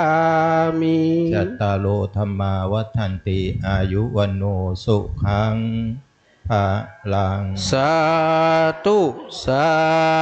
ธุสาธุ พวกแฟนคลับเรียบร้อยกันหมดแล้วกะแล้วจะแจกเมื่อไหร่อ่ะเดี๋ยวจะแจกแล้วเอาอ๋อจ้ะนี่มายังไม่ได้อู้แต่นิมนต์ยืนอู้กับสถานหน่อยยืนเอาท่านมายังค้างตนเนอะส่วนหนาเนี่ยมันต้องอู้ละนะครับสถานใกล้ละนิมนต์ท่านอาจารย์นะครับขออนุญาตครูบาอาจารย์นะครับสปุงน้อยเนอร์วันนี้เสียงเซ็กซี่หน่อยพินวัด จำเสียงได้อยู่เนาะตูขามอนไทยขอเอาวจีปิ้นกรวาตีโบราณข่าวซอยต่างดงบุพผามาลาดอกน้อยถวายวันตาตันไทยแลเฮยตูเจ้าเครูปหล่อสปุงน้อยวันนี้มาช้าแต่มานะนี่มาให้มาหอม มาล้อมกิจกรรมกับตังสถานีปกติเสมจะเป็นอากาศมันเปลี่ยนและปินภูมิแพ้เปลี่ยนไปเปลี่ยนมาเนาะวันนี้ดีใจมาพบปะครูบาอาจารย์ศรัทธาญาติโยมหลายท่านหลายคนเด้อสิ่งที่เฮาได้วันนี้มีหนึ่งดันทั้งหลายฟังไว้เด้อหนึ่งมาสร้างคุณงามความดีมารักษาประเพณีแล้วก็มาเสริมบารมีแก่ตน3อย่างรักษาคุณความดีเดี๋ยวเราไปเก็บโคกันเนาะมหานาที3อย่างที่บอกไปแล้วก็ขอญาติโยมได้รักษาสุขภาพร่างกายให้สุขสบายแล้วก็สมบูรณ์แข็งแรงเนอะขอให้แป้ผีไปบนแป้คนไปลุมคนไล่อย่าหนีผีไล่อย่าไปแม่นว่าศรัทธาญาติโยมจะอยู่บ้านจองฮอเฮินแห่งหุนตำบุญใดก็ตามขอบุญตามรักษาขอเทวดาอำนวยอวยชัยให้อยู่เย็นเป็นสุขใจโยใจยะวรดิถีขอปันปอนดีให้ทุกทันตัวนาปอแม่ปิตาอาวอาหน้าป่าจุมตันศรัทธาญาติมิตรขอให้สุขสันต์เหมือนกันทั่วทิศบ่ว่าเผ่าผู้ยิงใจมารวมกินลมตาลวันนี้แล้วสุขใจสุขกายอยู่ดีสบายหายโรคโศกเศร้าน้ำทำกรรมสอนพระพุทธเจ้าหือยืดถือเอาจะไปละหือมีคนนับถือฤทธีเตจะ เจริญก้าวหน้ายาวนานปนจากความทุกข์สุขหลายภาคการ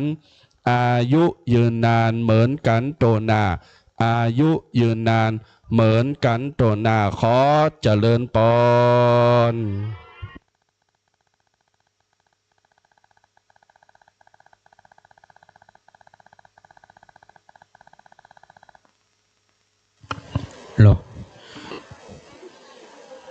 ช่วงเวลาต่อจากนี้ไป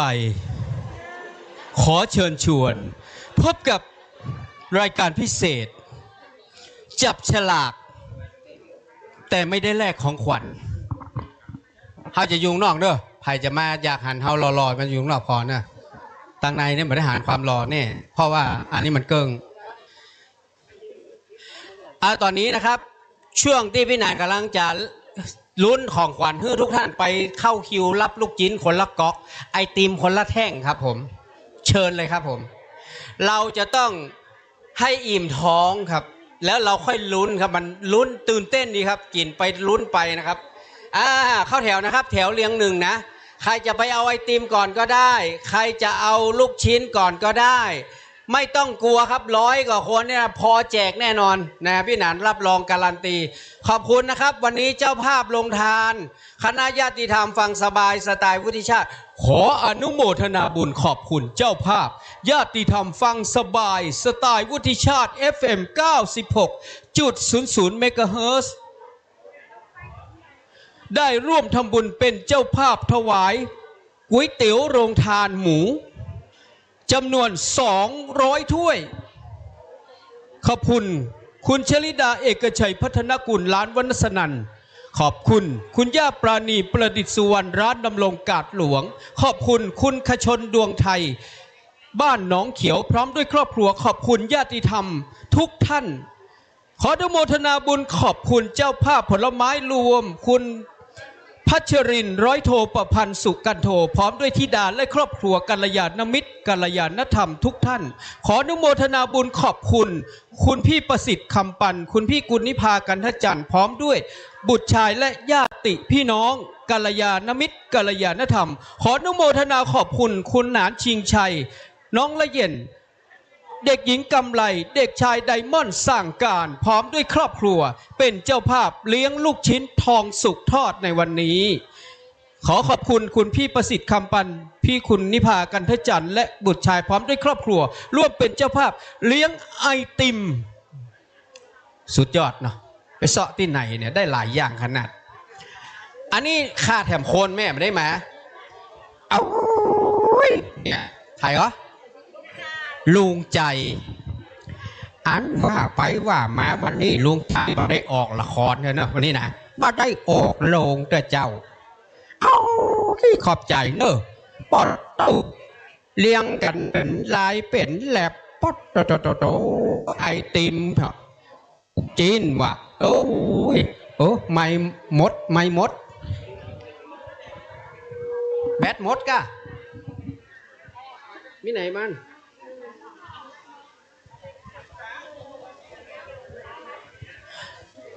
วันนี้นะครับ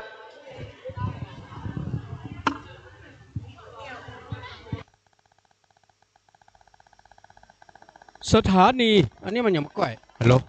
หลสถานีวิทยุพระพุทธศาสนาจังหวัดเชียงใหม่ FM 96.0 เมกะเฮิรตซ์กราบขอบพระคุณอนุโมทนาบุญท่านพระครูสมุวิสุวัตรวรกิจโจเจ้าอาวาสวัดฝายหินผู้อำนวยการสถานีวิทยุ FM 104.00 เมกะเฮิรตซ์ 104.5 เมกะเฮิรตซ์เป็นแม่ข่ายในการถ่ายทอดสัญญาณสดงานสถานีวิทยุผ้าป่าประจำปีในวันนี้ขอบคุณนะครับขอบคุณวัดฝายหินนะครับที่ได้เมตตาจัดชุดถ่ายทอดสดนะครับมาฮื้อที่สถานีขึ้น96นะครับวันนี้ขอบคุณคณะญาติธรรมกัลยาณธรรมจากทางเครือข่ายของคุณป้อวันลบนามวงพรหมนะครับวันนี้มาเป็นป้อครัวแม่ครัวในการจัดเลี้ยงอาหารให้กับศรัทธาญาติโยมของเฮานะครับขอบคุณมากๆขอบคุณ FC พี่หนานที่ได้มาร่วมด้วยช่วยกันวันนี้ไอบัตแล้วก็พี่สาวพี่ยังก็ฮะพี่รัตดาพี่รัตดาและไอ้บัตนะครับก็มาร่วมด้วยช่วยกันขอบคุณไอ้ชัยพี่มอนน้องสมบูรณ์ขอบคุณกับทางแม่อย่างก็เนี่ยแม่อย่างก็ฮะแม่อุสาฮะแม่อำพรแม่สุภาพร ขอบคุณญาติธรรมที่มาช่วยตังน้องพัชรินมีคุณยายยุพินดวงไทยไอ้ขชนดวงไทยมีคุณป้าอย่างก็ป้าอย่างเฮาเนี่ยป้าพรแล้วก็ป้าอย่างตีใส่แว่นป้าอย่างก็ป้าลายแล้วก็ขอบคุณคุณแม่นงนุชขายงามขอบคุณหายแหมมีแหมปีกกะหลงปีกไปแล้วเนาะขอบคุณนะโดยเฉพาะยิ่งนะครับวันนี้พี่นันเอาเมียมาโดยเนาะวันนี้พกเมียมาด้วยเหรอ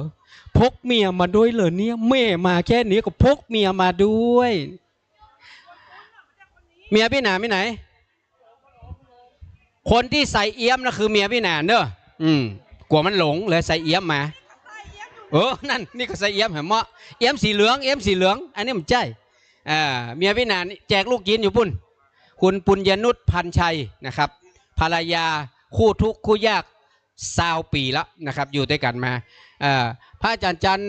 เรียบร้อยเนาะแล้วเดี๋ยวไอ้นั้นก็เคลียร์นะโอเคนะครับวันนี้ขอบคุณท่านพระอาจารย์จันใจมาวิราชจากวัดสันมหาพลบ้านป่าติ้วดอนเปาแม่วางกับปาสถานนำผลไม้มาร่วมเลี้ยงด้วยนะครับขอบคุณวันนี้ส้มต่ำลำขอบคุณหนมเส้นเมาะจากวัดเจ็ดลินจากวัดโลกโมลีข้าวเหนียวไก่ทอดจากที่ไหนหอคำพญามังลายนะครับ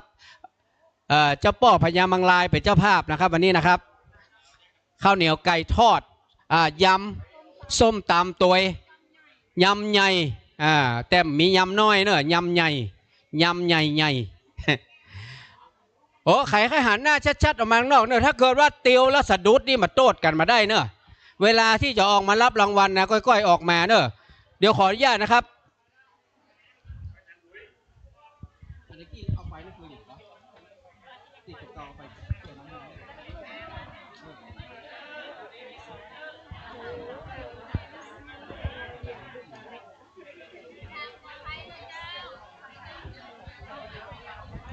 มีนี่ละมีนี่มีละอันไหนก็พี่กี้เหรอหม้อสุกี้เนาะรากาน้ำร้อนมาสองมั้งก่อน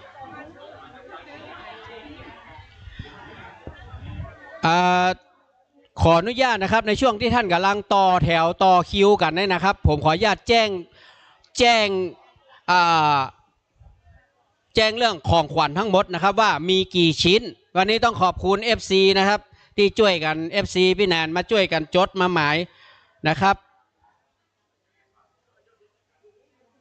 ของรางวัลวันนี้ของสถานีวิทยุคลื่น96ที่ได้รับเมตตาจากผู้ดำเนินรายการประกอบด้วยพัดลม10ตัวเอาไว้ก่อนนะพัดลมรอไปก่อนมาตบมือว่าจะได้ฮักเกิงเนอะผ้านวมพื้นใหญ่ๆ1 ผืนกาต้มน้ำร้อนต้มปุ๊บเดือดปั๊บแต่อย่าลืมเอาปลั๊กออกไม่งั้นมันจะไหม้7อันอย่างเปิ้ลฮอกเย็นเนี่ย7 ใบเน้นบอก7 กานี่บอก7 ใบแล้วตกลงเป็น7อย่าง7 ใบผ้าห่ม3 ผืนผ้าถุง25 ผืนของขวัญเล็กๆน้อยๆ4กระติกน้ำ3ต้มกาแฟ1หม้อหุงข้าว1ผ้าเช็ดตัว1ผ้าห่มอีก1หมอนอีก9ผ้าเช็ดเท้าอีก4หม้อแกง2 ใบข้าวสารเหลือ1 ถุงเพราะเอาไปหุงแล้ว2ข้าจริงข้าว3ครับได้ยินพ่อเจ้าข้าวสารมีกี่ถุง3แต่หายไป2เอาไปหุงเลี้ยงสถานนี่แหละมี3หายไป2เหลือ1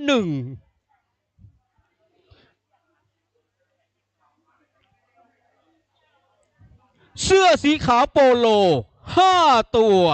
อุปถัมภ์โดยวัดสันมหาผลบ้านป่าติ้วดอนเป่าแม่วางเป็นเสื้อ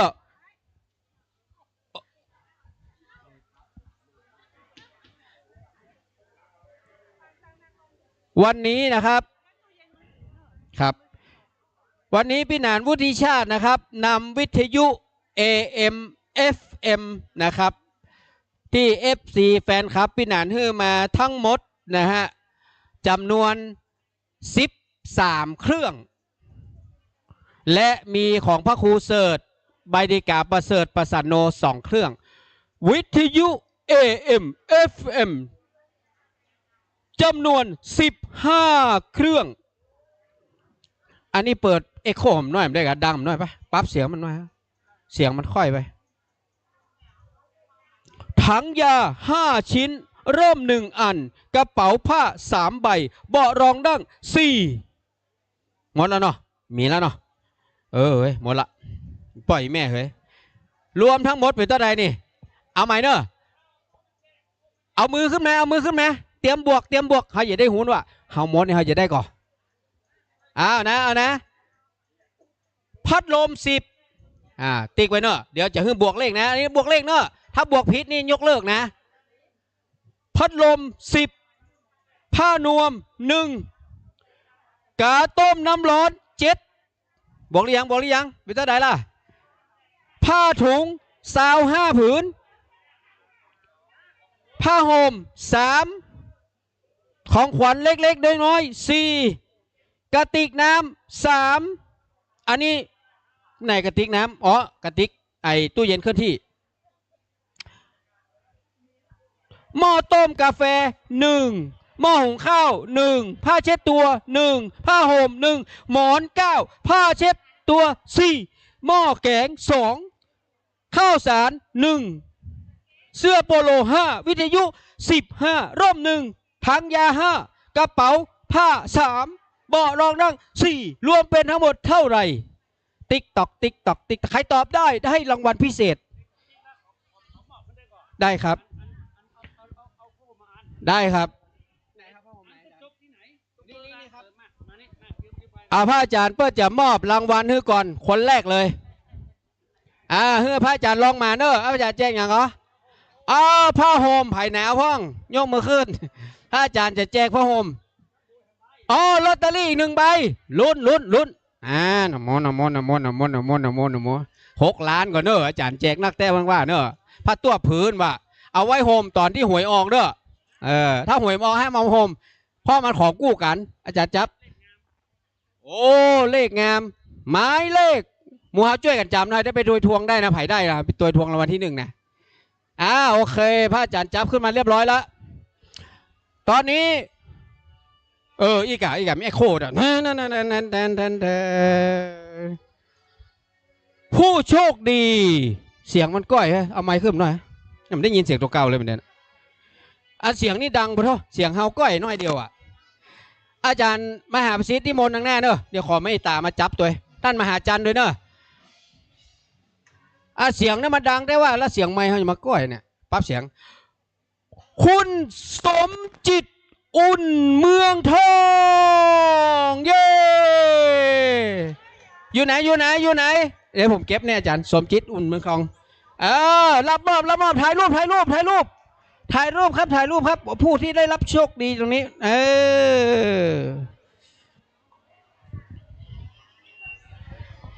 ้เนี่ยมาต่ำเขาเด้อหนูนี่มันชอบมาต่ำได้นะเดี๋ยวจะย้ายเนี่ยใดแป๊บนึงจะย้ายครับพี่ไอ้ตามโครงการนะ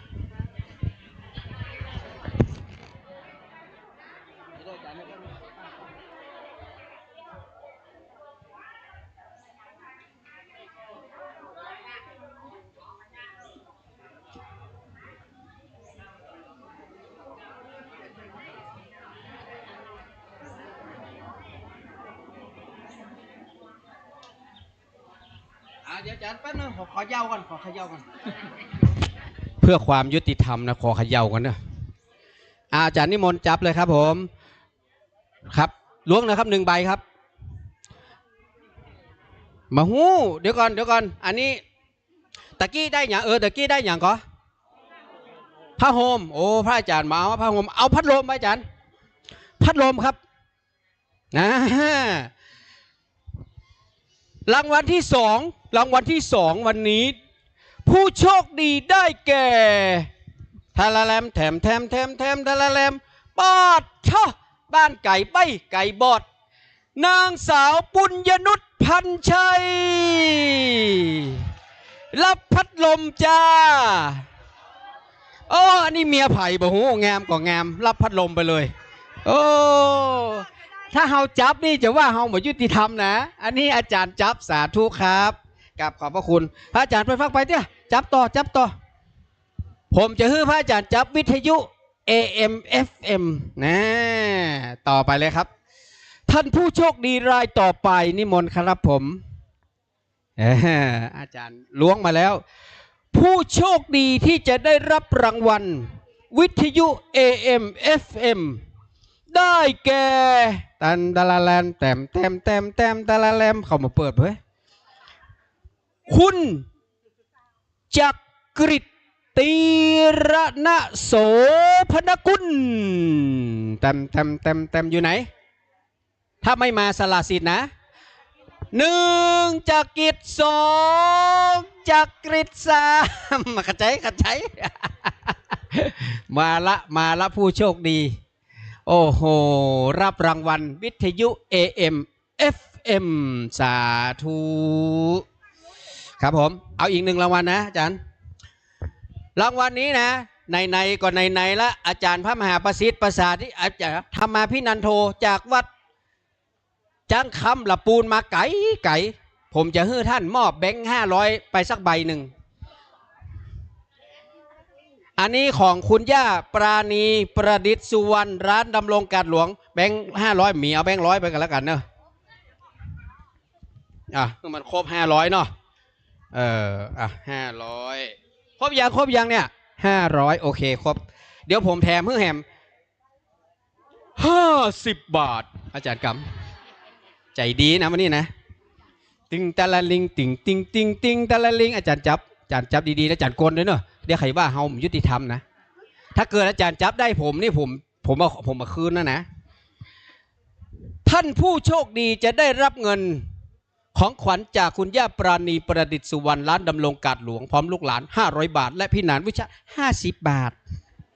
ได้แก่ตันคุณแม่เงิน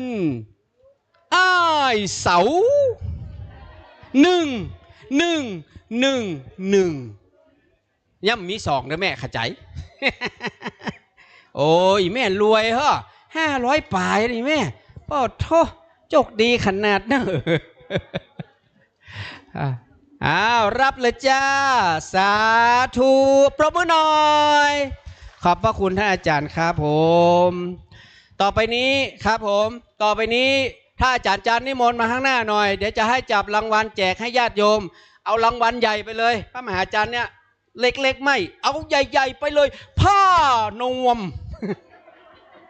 เอาผ้านวมไปก่อนอาจารย์จันมาไก่มันอยู่ไม่วางมันหนาวแจกผ้านวมไปก่อนเนอะรางวัลที่1เนี่ยเอาผ้านวมนี้เนอะท่านใจเย็นรางวัลแรกของพระอาจารย์จันเลขที่ออกนะครับ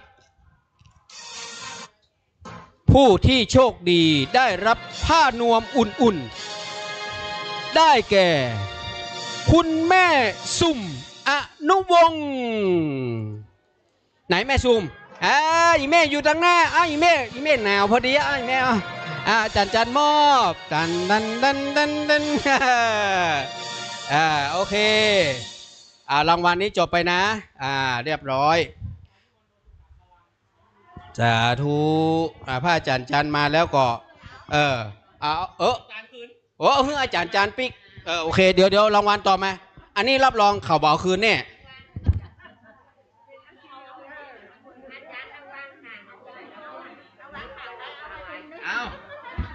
นี่รางวัลนี้ถ้าไผ่เอาคืนมาให้แหนนเนอะรางวัลพัดลมเนี่ยเดี๋ยวมหาประสิทธิ์อาจารย์มหาประสิทธิ์เปิดแจกไปเดี๋ยวมหาจันเดือดร้อนเราได้แจกพัดลมลุ้นนะครับพัดลม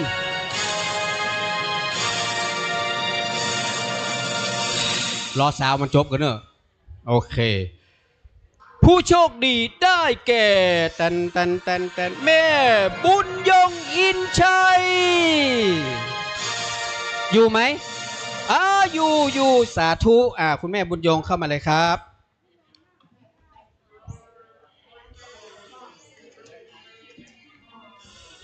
กระเดียวพระมหาจันทร์จะได้แจกรางวัลใหญ่แห่ง1 รางวัลนะครับมูลค่า400 บาทนะครับจากอาจารย์เจ้าคุณดร.อาทิตย์วัดอินทขินเนอะ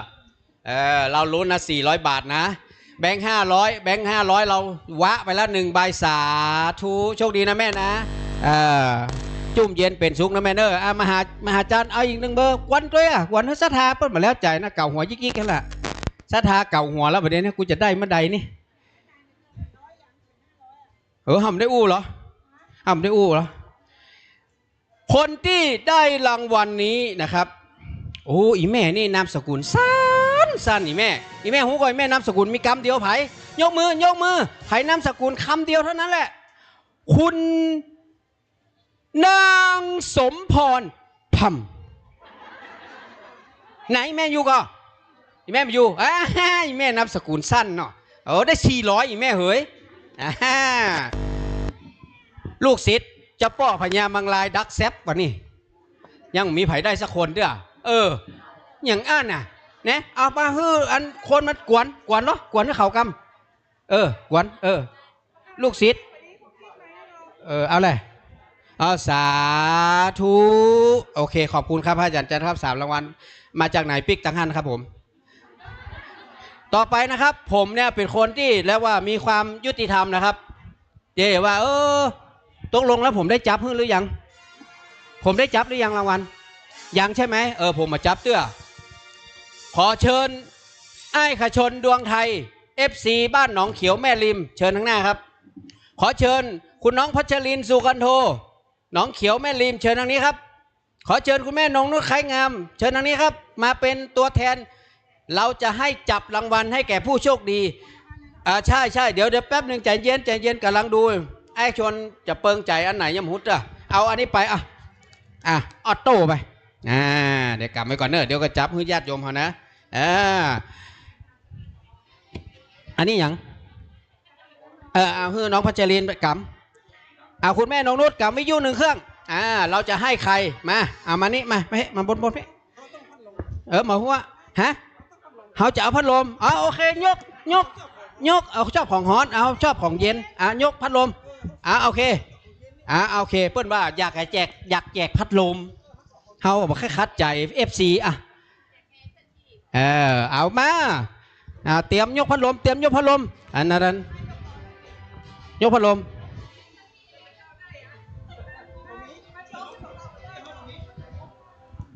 ผู้โชคดีที่จะได้รับ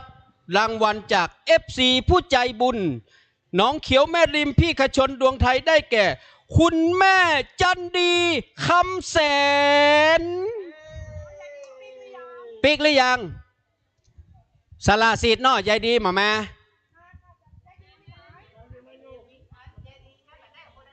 ่ใช่นี่อันนี้ไผยายอยู่ไหนยายต้องมารับเองครับเดี๋ยวมันเป็นพยานเดี๋ยวว่าโอ้ยายจันดีอย่างมาแน่นุ่มเดี๋ยวเพื่อจะมาเชื่อนะ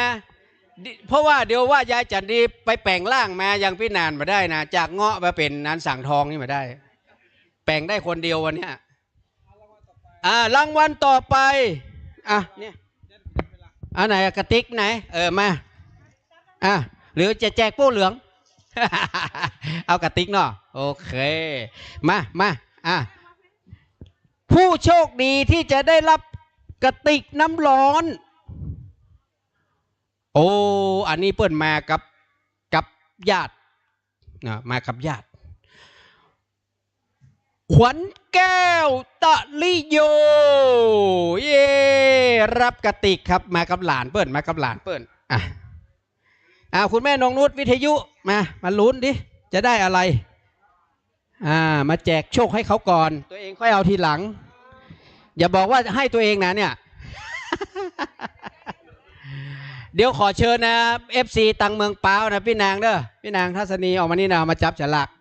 มาลุ้นกันแม่มาจับมา3 คนเลยนะ3 คนนะมาเลย3 คนนะมาด้วยกันเดี๋ยวมาจับรางวัลให้ญาติธรรมเขาเดี๋ยวอย่าว่าพี่นานลำเอียงมาได้พี่นานบ่อยากลำเอียงกับไผอยากจะให้ทุกคนได้เหมือนกันและเดี๋ยวดังลูกศิษย์ออกคำพญามังลายส่งตัวแทนมา3 คนเนอะ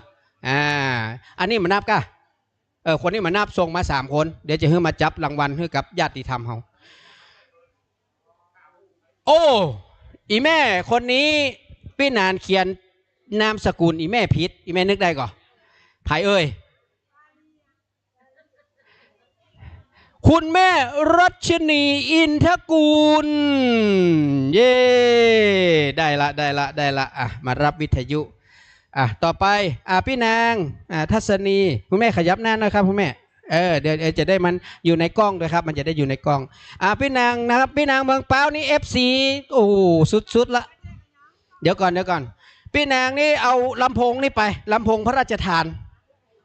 มาเอามาจื่อมาครับผม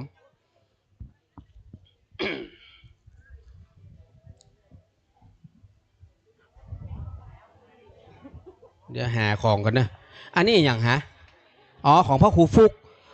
พระครูฟุกนี่เปิ้นมีอันเนอะเปิ้นมีหลายอย่างพระครูฟุกขึ้นมา3อันนั้นได้อย่างเดียวเนอะอันนี้จะได้3วิทยุพระราชทานได้แก่บัวบุญพรหมเสนอยู่ไหม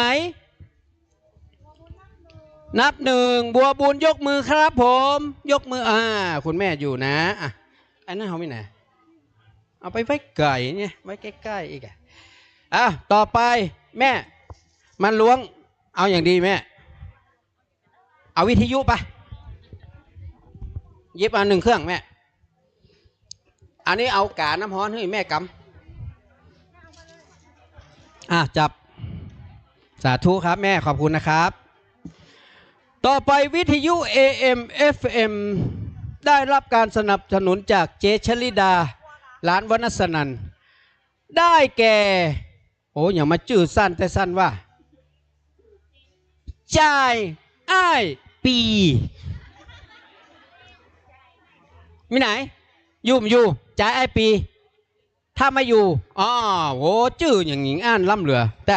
ต่อกันกำเดียวเลยจบแม่ยกหอคำมาหรือยังลูกศิษย์หอคำพญามังลาย3 คนส่งตัวแทนมา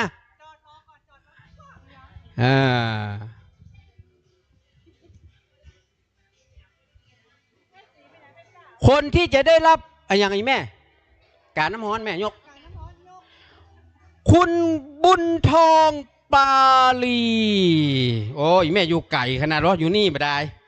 โอเคแม่รับสาธุครับขอบพระคุณนะครับเอาแจกของบริจิกจ๊อกพ่องบอเนาะว่าใดหอคำว่าใดหอคำอยากแจกอย่างหอคำแจกซีนฮือเสียงเอาซีนมา25 ตัวไปเลยหอคำจะแจกซีนเนอะลูกศิษย์เจ้าป้อพญามังลายจะแจกซีนมีทั้งหมดในถุงนะเอามาเลยยกมา25 ผืนไม่ใช่กะแล้วมีไหนนี่กะหน้านี่ก่อถุงเนี่ยตัวเปิ๊บเนี่ยใช่ไหมโอเคมีทั้งหมด25ใช่ไหม25เอามา5 คนละ5เนาะเอามาอีก2 คนหอคำพญามังลายมาอีก2 25โอเคมาจับเลยทีเดียวเลย1มาเอามาแกะมาแกะส่งมาเดี๋ยวแป๊บนึงเดี๋ยวมันจะนิดจุ่นกันแกะชื่อมาเอาหอคำพญามังลายแจกรางวัลนะครับนางศรีนวลปัญเจริญศรีนวลปัญเจริญครับผ้านะครับวาสนากวงใหม่นะครับนี่ละ2แล้วนะคนที่3นะครับประนอมสิทธิปัญญาคนต่อมากุลนิพากันทจันทร์คนต่อมา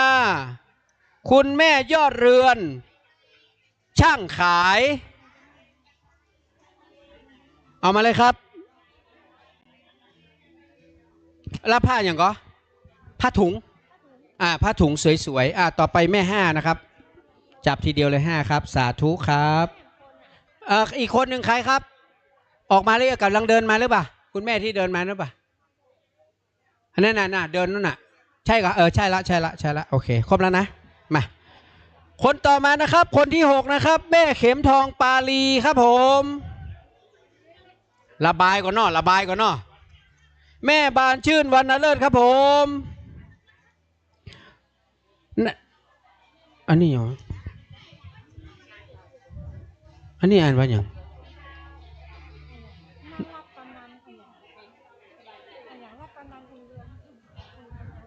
นรัตนันอุ่นเมืองทองอุ่นเมืองทองนะครับออกมาเลยนะครับหมู่เดียวกันดีละคุณเพนจินนาต่อไปนะครับคำแปลงอาชโรดแม่จับ5ครับหมู่เดียวกันได้เนาะนัทรัตน์โอเคจับมาคนต่อมานะครับวิไลคงดีท่านที่ได้รางวัลแล้วเนี่ยผมได้ไล่นะท่านปิ๊กได้เลยเพราะท่านมีศีลละ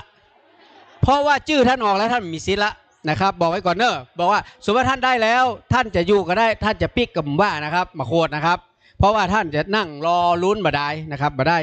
คุณแม่รัตดาแต้มดื่มวิไลคงดีแม่อุไรสิทธิพันธ์จินนี่ซิ่งซิ่งจินนี่ซิ่งซิ่งทัศนีสมบูรณ์พี่นางเมืองเปล่าครับเชิญนะครับรับรางวัลครับครบยังขาดอีกจับตัวเก้าจับเลยไม่ต้องไปขอแล้วตัวเก้าจับ5จบข่าวมาเลย คนจับมันจะมากวดได้ชื่อตัวเก่าเข้าใจแล้วนายบัญชานันทยาศรีพันธ์แสนอุ่นบัวผัดเกสรแม่นงนุชไขงามผ้าถุงแม่รับผ้าถุงครับผมคำปิน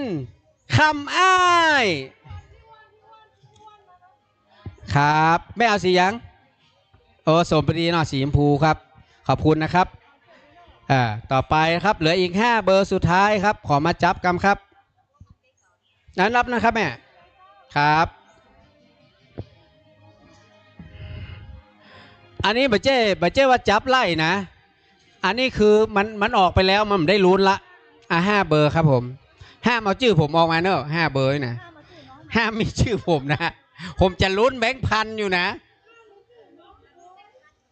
ผมจะลุ้นแบงค์พันตะกี้มีไข่มคนมาเอามาเปลี่ยนใจกันหน้าชื่อนี่มาเอาอีเนาะถือว่าสารสิทธิ์เอาวางให้แล้วครับทองพูนอิวางแม่บัวคำโสภานางศรีพันธ์สมสงวนเบญจพันธ์เตชะกุล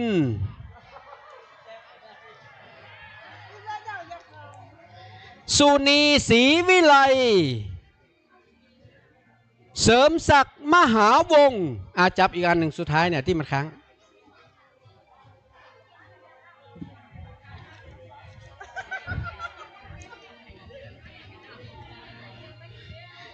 อันนี้จับพื้นเนอะจะไปโคตรนะเยาวรัตน์หานวงศ์จับพื้นหมู่เดียวกันโอเคเชิญนะครับเชิญต่อไปนะครับผมจะขั้นรายการหน่อยนะครับขั้นรายการยังขาดกะไหนเอาให้แม่เปิ้ลเอาให้แม่ก่อนให้แม่ก่อนเอาให้แม่เปิ้ลเอาอันนี้ให้แม่นี่เอาไปไหนได้ล่ะได้ลำก่อโอเค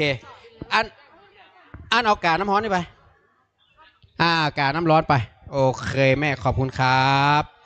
เอาแล้วนะครับต่อไปนะครับขอ FC ตังคุณพี่วารุณีออกมาคุณแม่ออกมาแม่นั่นแหละมาออกมาจับสลากขึ้นเปิ้ลออกมาอันนี้นะ4 ชิ้นนะโอเคของแม่บัวลันจำปาอิ่มบ้านบวกค้างสันกำแพงเบาะนั่งรางวัลนี้นะครับทั้งหมด4รางวัลเฮ้ยแม่จับ4รางวัลเดี๋ยวพี่จะเพิ่งจับเฮ้ยแม่เพิ่งจับก่อนอันนี้เป็น FC ฟังญาติธรรม96ของเฮานะครับเมื่อนะตั้งแต่แม่10 กว่าปีแล้วเนาะ10 กว่าปีละโอเคคุณแม่อย่างก็แม่จันเพ็ญคำโพธาจับรางวัลให้นางสาวกนกพันธ์วิกสิน1นะครับเบาะรองนั่งนะครับชิงชัยสั่งการลูกชิ้นทองสุกทอดเอาไว้นั่งเวลานั่งขายเมินปวดก้นเอาไปดำรงซิมสุชินครบแล้วเนาะ4รางวัลเนาะโอเคเอาละต่อไปจะฮือพี่วารุณีจะแจกหมอนก็ว่าจะแจกโป้เหลืองหมอนเนี่ยพี่วารุณีจะแจกโป้เหลืองเนอะเอาอันนี้5 โป้5รางวัล เตรียมนะครับสังฆทานครบแล้วครับแม่อันนี้ขาดไผ่ใครมาเอาชิงชายไม่ได้มาเอาเหรอเอามาแล้วใครขาดถ้าไม่มีเดี๋ยวให้จับใหม่นะแม่จับอีก1 รางวัลสละสิทธิ์แล้วนะใครเมื่อกี้ไม่มาก็ถือว่าสละสิทธิ์ท่านที่ได้รับเบาะรองนั่งเอกพงศ์กันที่มาอยู่ไหมอยู่โอเคต่อไปเขาจะแจกโป้เหลืองเนอะอีบ่อยแม่ห้ามแกะปีใหม่เอาไปตานต่อเอาซาตางใส่ซองแปะแหม500เนอะโอเคขายได้โป้นี้5 ถังขายได้โป้นี้5 ถังพี่นานแถมตังค์ให้ถังละ100เอาไปทำบุญแต่ตัวเนอะโอเคก็โอเคห้ามเอาไปจ่ายนะเอาไปทำบุญนะพี่นานหอม500เด้อถังละ100เนอะ5 ถัง500โอเคเอาตังค์ไม่ยังจับก่อนกะจับแล้วกะโอเครอสตังค์วะ100เอาทีละใบอันได้ลุ้นนะยังได้เจ็บตัวติ๊กประเด็นเนี่ยนางสีไผ่สิงตันตึงโปอีแม่ทำบุญแทนพี่หนานได้ไหมเนอะช่วงนี้เคาะบอกค่อยดีนะเพิ่งลดล้มมาแม่สาธุแม่อยู่ไหนแม่อยู่ที่ไหนบ้านที่สาธุบ้านที่ละปูนพี่หนานจะได้บุญละปูนละลายที่2แบงค์ใหม่เนอะแบงค์ใหม่นี่เนอะใหม่ล่าสุดแบงค์นี่ไหนกำลังมาผู้โชคดีได้แก่นายสมพรจันตาแตนมีไหนนายสมพรอยู่ก่อนสมพรจันตา1สมพรจันตา2อันนี้ป้ออาจารย์บ้านผู้ช่วยป้อหลวงบ้านป่าติ้วดอนเปาแม่วางคนใหม่ล่าสุดแกะกล่องป้ายแดงฝากป้ออาจารย์ทำบุญแม่วางให้พี่นานด้วยเนอะได้ไป2 ตีเลยบ้านทิติ่งสาธุครับไปแม่วางทำละแบงค์100ที่3ท่านที่ได้รับโชคในครั้งนี้สังฆทานโป้ใหญ่ๆพร้อมด้วยปัจจัย100ได้แก่คุณพ่อเจริญสิงห์แดงมีไหนป้อป้ออยู่นี่ป้ออยู่บ้านไหนแต่กี้ป้อว่าอยู่ที่ไหนสันทรายพี่นานจะได้ไปทำบุญสันทรายแห่งแล้วเดี๋ยวสุดท้ายไปไหนตะเกียร์ละปูนบ้านเทแม่วางสันทรายอันนี้โป้ที่4กะยังหมดแล้วกะนึกว่าหมดแล้วอีจกไปจกมานึกว่าหมดแล้วกิตติพงษ์รักชัยจิรกุล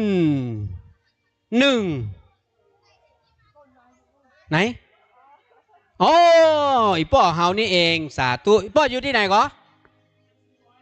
โดยสเก็ตโอ้โหบุญเฮาไปหลายตีเฮ้ยได้ไปโดยสเก็ตทำละสาธุครับอันสุดท้ายโอเคผู้ที่โชคดีลำดับที่5สุวรสใจโตอยู่ไหมครับอีแม่นี่กะที่ลูกนี่กะใจก่อใช่แล้วสาธุอีแม่อยู่ตั้งไหนหมูนอบ้านไหนหมูดอยสะเก็ตได้ไปดอยสะเก็ต2 ตีเนอะเอาโป้นั่นมาเห็นปะปีเพิ่งจับมันแล้วเหรอไหนกันไหนละจ้างหายจ้างตัว101เอาแหม100เหรอสาธุแม่ครับขอบคุณครับพี่จับแหมใบแหมเนาะพี่บาลูนี่มาตกเฮ้ยของตัวเก่าก้า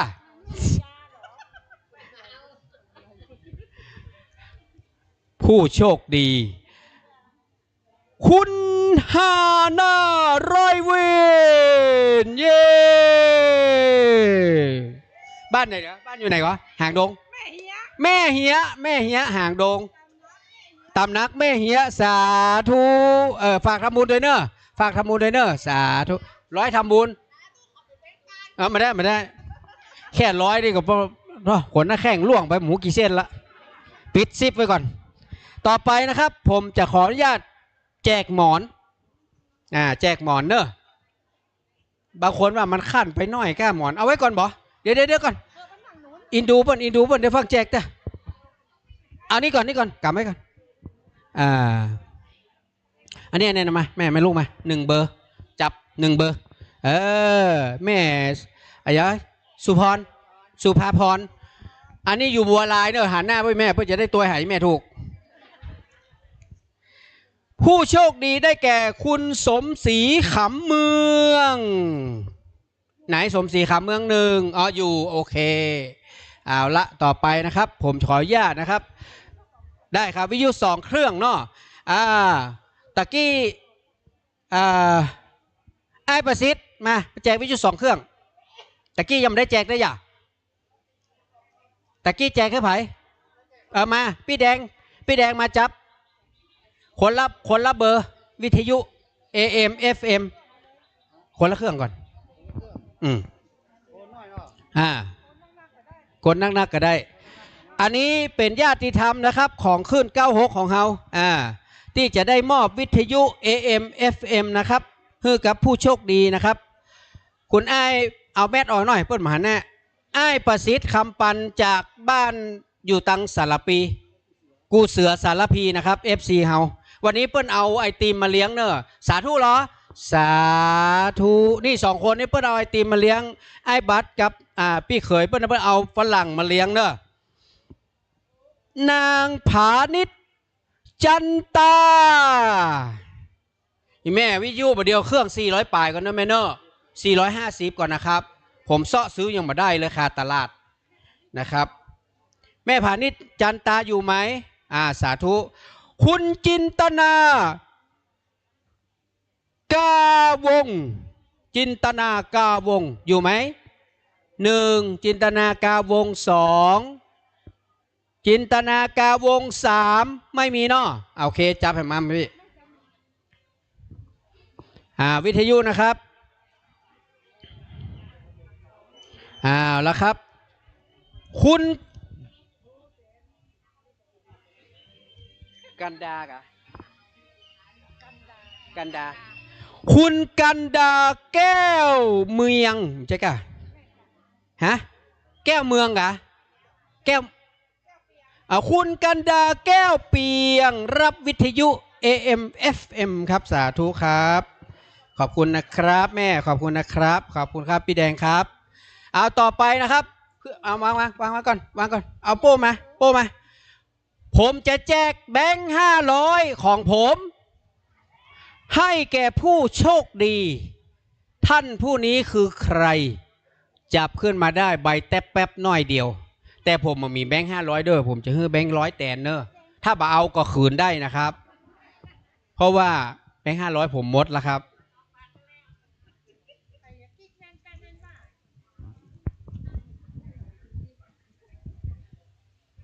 ผู้โชคดีได้เงินรางวัล500 บาทจากหนานวุฒิชาติฟังสบายสไตล์วุฒิชาติ FM 96ได้แก่คุณแม่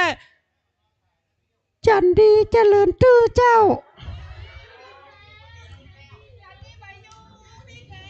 โอ้ผมได้คืนละสารสิทธิ์จกใบก่อจกใหม่ไหมจกใหม่หรือเปล่าจกใหม่หรือเปล่าจกใหม่หรือเปล่าโอเคจกใหม่ก็ได้ที่จริงผมบอกว่าผมจกมาแล้วบัดได้ผมจะได้คืนนะอู้ไว้แล้วเขาลืมคนเท่าโอเคไหนๆก็ตั้งใจแจกละกิ๊กแตะกิ๊กว่าเนี่ยกูปุญญนุ่นมานี่ก่อนเดี๋ยวให้เมียแจกอินดูเมียอย่าไปเบอร์คืนเนอะ1 2 3 4 5คุณปุญญนุช500 บาทผู้โชคดีนะครับคนนั้นได้แก่โอ้โหอีแม่รับเงินเลยครับคุณปาริชัดคำมนเทียนเย้โอ้คนสวยของเฮานี่เองกิ๊กเฮานี่ล้อเนี่ย เนี่ยวันเนี้ยเปิดเผยกิ๊กแล้วเนี่ย กิ๊กเขามอบอยู่หอคำเนี่ยนะ โอเค คนสวยใจบุญได้ไปเลยครับ500 บาทฝากทำบุญด้วยเนอะแบ่งทำบุญสัก100นะครับเนอะนึกว่าอินดูนานเนอะสาธุห้ามใจหมดเนอะเอาใหม่รับดีๆเอานะหันมานี่กันนะหันมาทางนี้นี่นานให้หันด้วยกันมาเพ่กันนี้เนี่ยมาเพ่อันนี้กับเมียกับหูเรื่องเหรอมันจะหันนะพูดมายิ้มหาผัวหยางอันนี้มือผัวหยางพูดว่าเนี่ยหันหน้าเข้ากล้องวันนี้มือผัวว่ะผัวเป็นคนจ่ายมันยิ้มมือเห่าอ่ะเจ๊เรื่องเจ๊ราวเนี่ยเอาอีไหนๆก็ไหนๆแล้วเดี๋ยวผมหาเลขเด็ดผมกันนะผมมีเลขเด็ดนะเป็นเลขรถผมจะแบ่งให้ใบ12 ล้านผมจะปั่นให้6 ล้านคุณปุญญนุชมาเพื่อจับแจกรางวัล6 ล้านเอาฮือเปิ้ลอันนี้เลขทะเบียนรถผมเนอะ413เนอะสาธุคุณปุญญนุชประนมมือละขอฮือเป็นนานวุฒิชาติได้เนอะอีกเลขที่ออกโอ้ยแม่คุณบุญปันไม่ใช่คุณบุญปินใช่วะอูบคำอีแม่ชื่อหยังอีแม่บุญปันเขาไปเขียนบุญปันเลขสระอ่านมันไปอยู่ตำบลอีแม่เอ๋ยมันสุดพอดีมันอยู่ข้างบนสระอ่านน่ะบุญปันน่ะอีแม่รับอีแม่ต้องมาจับมือกับพี่นานก่อนเพื่อเขาจะได้โจกด้วยกันคนละ6 ล้านแม่สาธุครับทำบุญนะแม่เนาะสาธุครับสาธุโอเคพอทอแจกติ๊กต่อไปเอาแจกหมอนเนาะโอเคเราจะแจกหมอนสลับหน่อยเนาะรางวัล 1,000 ยังอยู่นะอาจารย์อาทิตย์400ยังอยู่อีก2นะยังไม่หมดต่อไปนะครับขอแม่อัมพรแม่ยุพินมาไหมแม่ยุพินมาจับฉลากให้หน่อยคุณป้าไลมาด้วยเอาป้าไลมาด้วยแล้วก็เดี๋ยวไอ้บัตรกับพี่ออกมาเลยพี่ไลออกมาไอ้ชายพี่มอนออกมามาจับคนละรางวัลมันมีกี่แกนเพิ่นมาเป็น5-6 คนเพิ่น10 แกนคนละ2 รางวัลมาแจกหมอน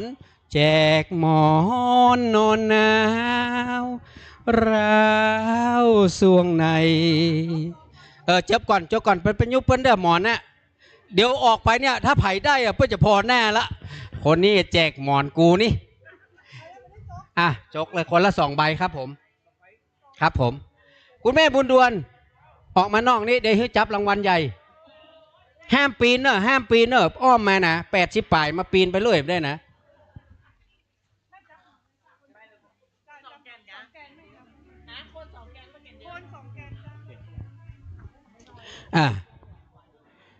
น้อยๆอยู่ไหนอันนั้นกะเอาขอขวัญนี่มาครับอันนั้นมันขออาจารย์ภูมั้ยก่อนโอเคเดี๋ยวจะให้แม่บุญดวนแจกเขามีสตังค์ด้วยมั้ยก่อนโอเคเดี๋ยวให้แม่บุญดวนแจกเดี๋ยวท่านผู้ได้รับโชคดีจากคุณแม่อัมพรคุณสีทองอินทรัตน์ครับผมสีทองอินทรัตน์อยู่ไหมมาเลยครับท่านต่อมานะครับเด็กชายชัชนันท์ตาริโยครับเด็กชายชัชนันท์ตาริโยออกมาเลยครับต่อมาคุณแม่แจ๋วกำแก้วครับแม่แจ๋วกำแก้วพี่หนานกำก๊อกครับใครอยากกินน้ำขนาดประเดี๋ยวนี้ไอ้ชายเอาน้ำเอาแก้วมาเอาน้ำมาสักขวดเหรอคุณกันยะสิริทิตนนท์เนาะโอเคต่อไปสมนึกบุญทา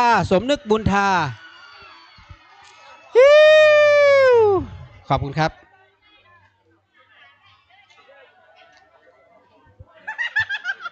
เฮากะของเฮากะของวุฒิชาติกะวุฒิชาติได้หมอนนี่จะแย้งเนอะสมพรจิตรักโขสมพรจิตรักโขมันเอาของเฮากะ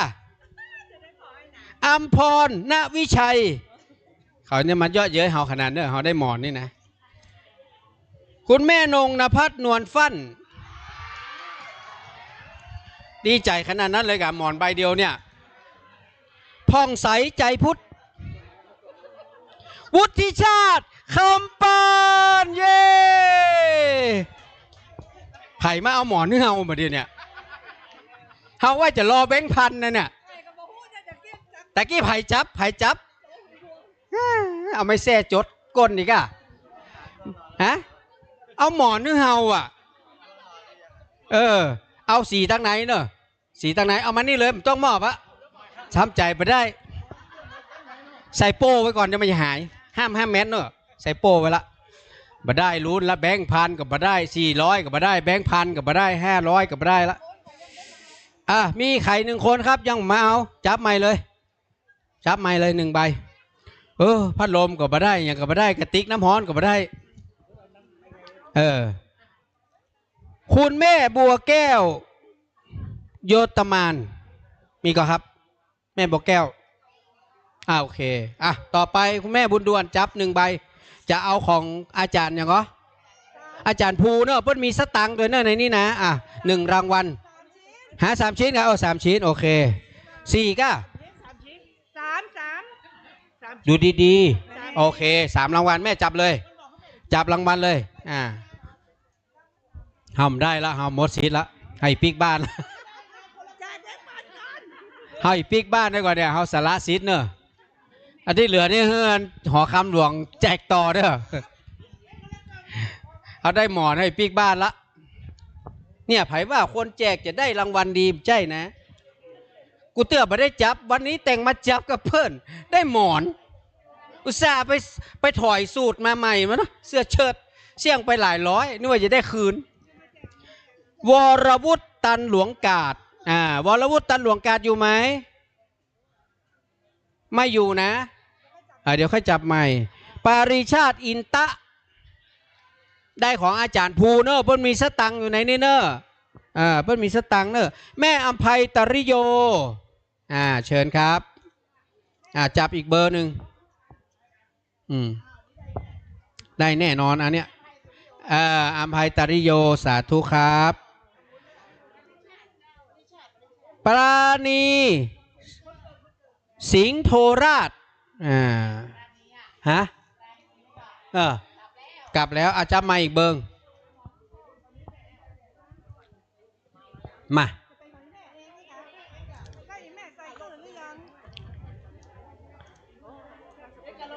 ประสิทธิ์คำปันรับรางวัลของอาจารย์ภูเย้เพิ่นมีสตังค์ด้วยเนอะในนี้นะเพิ่นมีคนละครึ่งวะใจใกล้แม่บ้าขอบคุณครับแม่บุญด่วนครับขอบคุณครับต่อไปนะครับเพื่อไม่ให้เสียเวลาเราจะจับลวดเลยเนอะมาผมจะจับละทีเนี้ยผมมีความหวังแล้วผมจับแล้วละผมจับแล้วผมสนใจภายละต่อไปนี้จะแจกหม้อมี2 แกน2 รางวัลเอาไปแกงไปต้มเอาไปตุ๋นเอาไปพัดได้หมดครับคนที่1ครับได้แก่สุรชัยแก้วอย่างกับแม่แก้วเปียงสุรชัยแก้วเปียง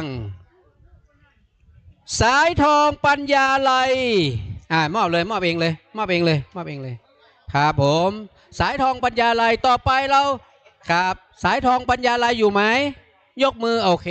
ต่อไปผมจะแจกข้าวสาร1 กระสอบผู้โชคดีคนนั้นที่จะได้ข้าวสารกลับบ้านได้แก่ชาญอีกำเนิดอีป้อเปิ้ลไหวก็ทำไหวเอามาแลกหมอนพี่นานก็ได้เนอะ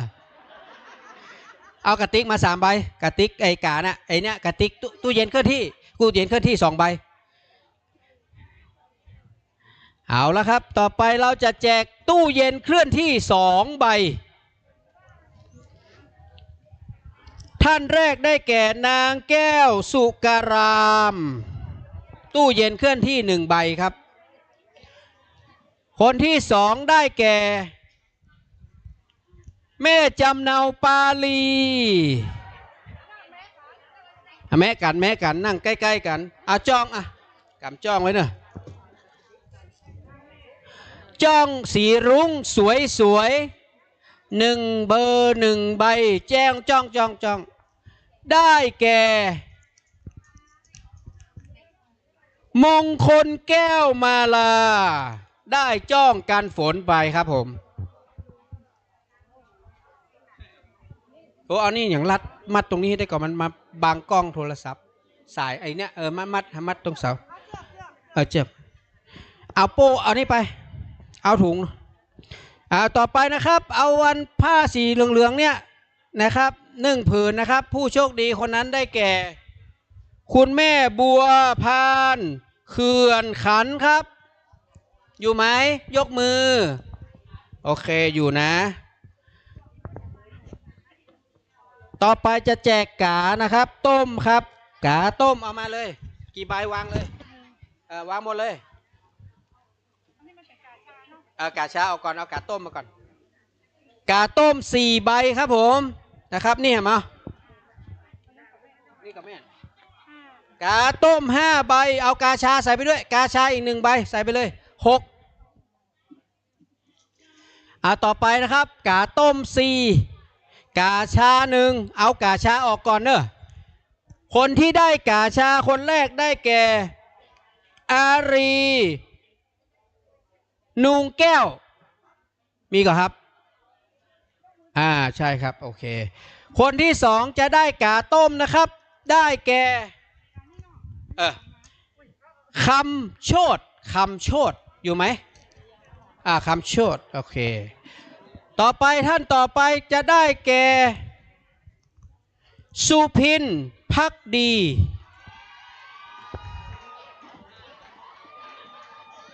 หุยกันขนาดนักคมกันขนาดเด้อ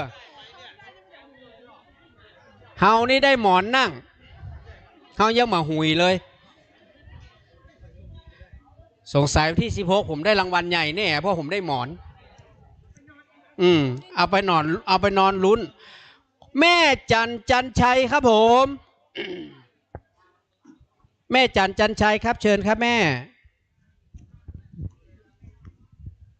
นงครานต่ออุ่นครับเชิญครับ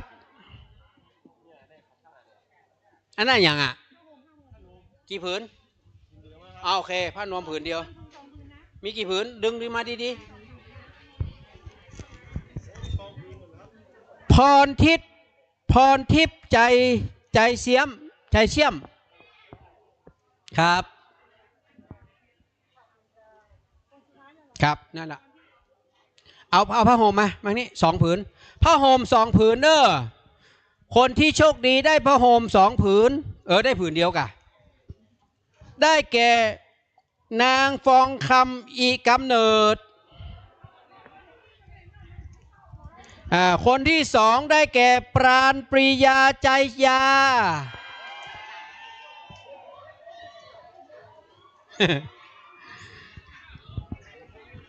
เอาหมอนี่มาแล้วมันมีหมอนครับอันนี้มี3 ชุดอันนี้เป็นชุดไปก่อน3 ชุดโอเคต่อไปเราจะแจกหมอนพร้อมด้วยผ้าเช็ดเท้าเนาะหมอนพร้อมผ้าเอาถุงให้แม่ไปเลยเอาถุงให้แม่ไปเลยแม่ต่อไปเราจะมีหมอนนะครับพร้อมด้วยพรมเช็ดเท้า3 ชุดผู้โชคดีได้แก่สศิธรสุภักสุภาพรข้าจะโคตรเท่าคะแนนแล้วเขาจับเพื่อเขายี่นะโคตรก็คือมันตึกปี68นี่เนอะห้ามข้ามปี69เนอะได้ตัวเยอะหรือว่าจะแลกจะแลกหมอนนั้นก็เอาก็บัวลันจำปาอินแม่บัวลันเนอะแม่บัวลันจำปาอินอยู่ไหมนี่อยู่ใกล้ๆนี่ใกล้ๆนี่ซ้ายมือนี่สุมาลีนุ่มประทุม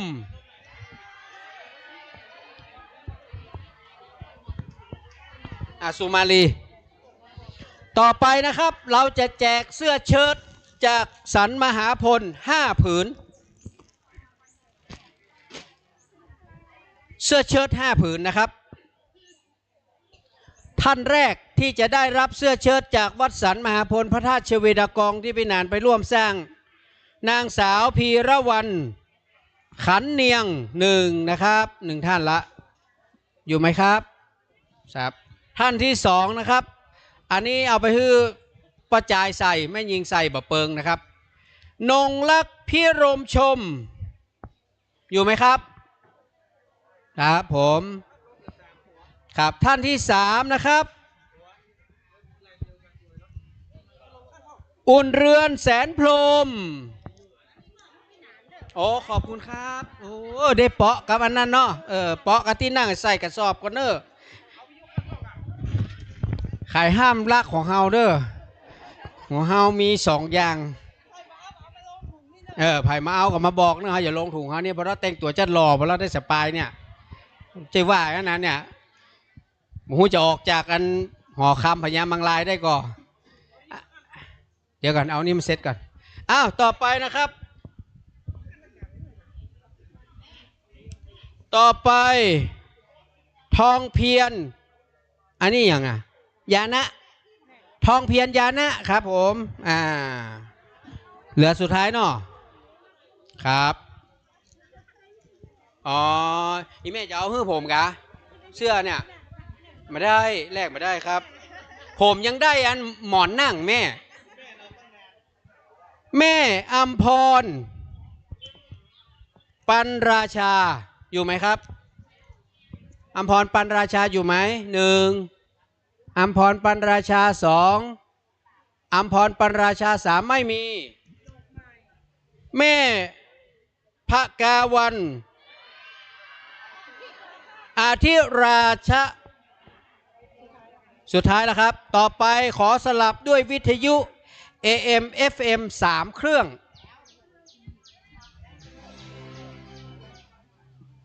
ลุ้นเนอะขายค่าได้วิทยุประนมมือขึ้นเครื่องที่1ผู้ที่ได้รับวิทยุ AM FM ธานินได้แก่คุณแม่กาบพลอยปาลี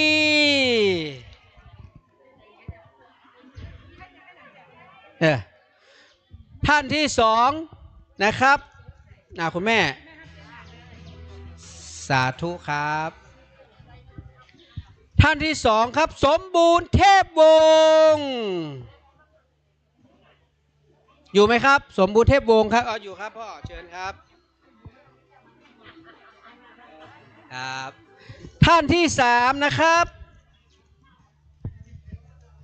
แม่ศรีวรรณาณเชียงใหม่อีแม่จะเปลี่ยนใจก็เนี่ยฮื้อน้องคณิงเนี่ย อีแม่อยู่ไหมแม่ศรีวรรณาอยู่ไหมเปิ้ลบอกว่าเปิ้ลจะยกให้น้องคณิงแต่ด้วยเงื่อนไขที่พี่หนานอู้ไปว่าน้องคณิงเป็นไผ่ครับหลานสาวผมแต่อีแม่เปิ้ลบอกว่าถ้าจับได้แม่ยกให้น้องคณิงแต่เมื่อเงื่อนไขของผมคืออะไรครับไม่อยู่ไม่มีสิทธิ์สละสิทธิ์ครับดีไหมสัจจะครับผมมีคนสัจจะนะครับผมไม่ทำอะไรที่ผิดสัจจะผมเป็นคนบอกเงื่อนไขผมต้องทำตามเงื่อนไขท่านต่อมานะครับที่ได้รับโชคดีต่อจากแม่ศรีวรรณาได้แก่คุณปรานอม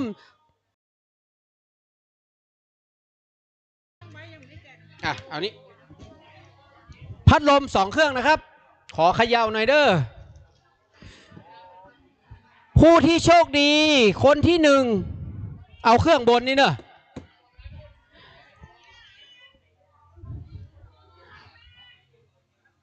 นามสกุลจันเที่ยงเตรียมใจไว้เตรียมใจคือไขแม่รอจันเที่ยงอยู่ไหม1 2 3สละสิทธิ์คนที่จะได้รับโชคจากแม่รอจันเที่ยงได้แก่นามสกุลโกวินพ่อตะโกวินอยู่ไหมแล่มาพ่อมารับนี่โอ้ตัวเครื่องใหญ่ๆป้าถ้าอิ่มป้อยเอาปิกได้ก็อีป้อยจะแลกหมอนก็ผมจะแถมผ้าเช็ดตีนหื่มกำขอบคุณครับ ต่อไปนะครับพัดลมตัวที่สองท่านผู้โชคดีได้แก่เขย่าขายโอ้คนนี้ดีมากชื่อดีมากคุณแม่แก้วดีบัวเงาอยู่ไหมแก้วดีบัวเงาหนึ่งแก้วดีบัวเงาสองอีแม่กะชื่อแก้วดีกะบัตรประชาชนมาไหมเอาบัตรประชาชนมาไหมดีโหลดโอเคแม่อ่ะครับสาธุนะเราไม่มีการหลอกลวงเนาะเราก็เอาถูกต้องตามที่เราคิดไว้นะครับต่อไปนะครับเอาของพระอาจารย์พระครูฟุก3ชิ้น3รางวัลกระเป๋าเป้3รางวัลนะครับในนี้จะมีวิทยุมีหนังสือมีอย่างของเปิ้ลธรรมนาวาวังนะท่านแรกได้แก่คุณแม่เพชรรัตน์ป้อมเย็นอยู่ไหมครับเพชรรัตน์ป้อมเย็นโอเครับแจกเลยมอบเลยท่านที่สองนะครับได้แก่จันเพ็ญคำโพธาอีแม่FCยางกวงมาแม่มาอีแม่ได้อ่ะอีแม่เป็นFCยางกวงนะเดี๋ยวไปอวดพระครูฟุกเนอะอีแม่ได้ของพระครูฟุกมาอีเนอะท่านที่สามได้แก่นางสาวระพีพันธ์ขันเนียงอยู่ไหมครับโอเคระพีพันธ์ขันเนียงอันนี้ยังไงอันนี้ค่ะน่าจะเป็นผ้าห่ม ผ้าห่มโอเคผ้าห่ม ผ้าห่มกับผ้าตุ้มนี่นะ โอเค กับผ้าห่ม เอามาเอาผ้านวมผ้าห่ม2 ผืนนะครับทั้งหมด3รางวัลคนที่ได้รางวัลแรกเอาผืนเล็กผืนเล็กก่อนเรือนมูลชัยน้อยอยู่ไหมเรือนมูลชัยน้อยอยู่ไหมครับถ้าไม่อยู่ผมอยู่นะแม่อยู่คนที่สองนะครับ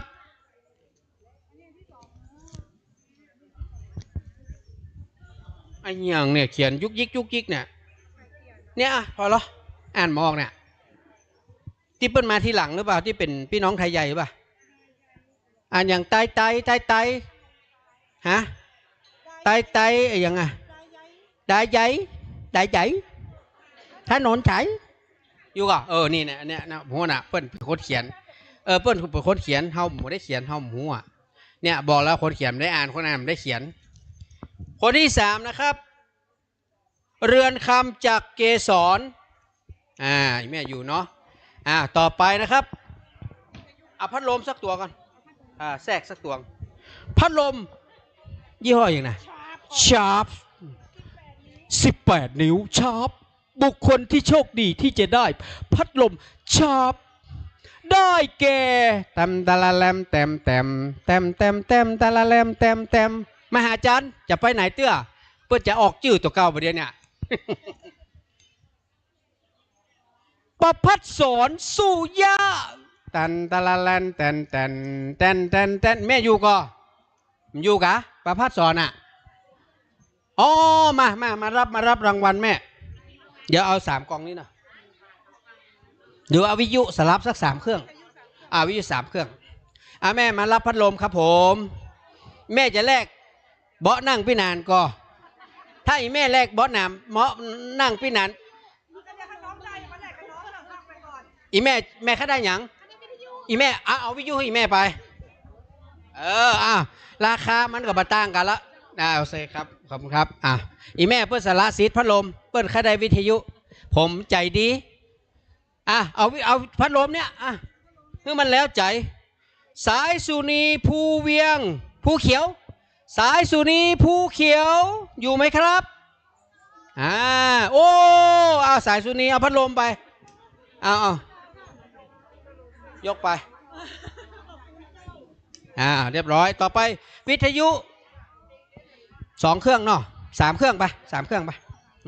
นี่มันเหลือไว้3 เครื่องธนบัลจิตระโขอยู่ไหมครับธนบัลจิตระโขอยู่ไหม1ไม่อยู่นะโอเคอยู่กะมาขัดใจส่งเสียงตัวนะครับยูฮูอีกอีป้อ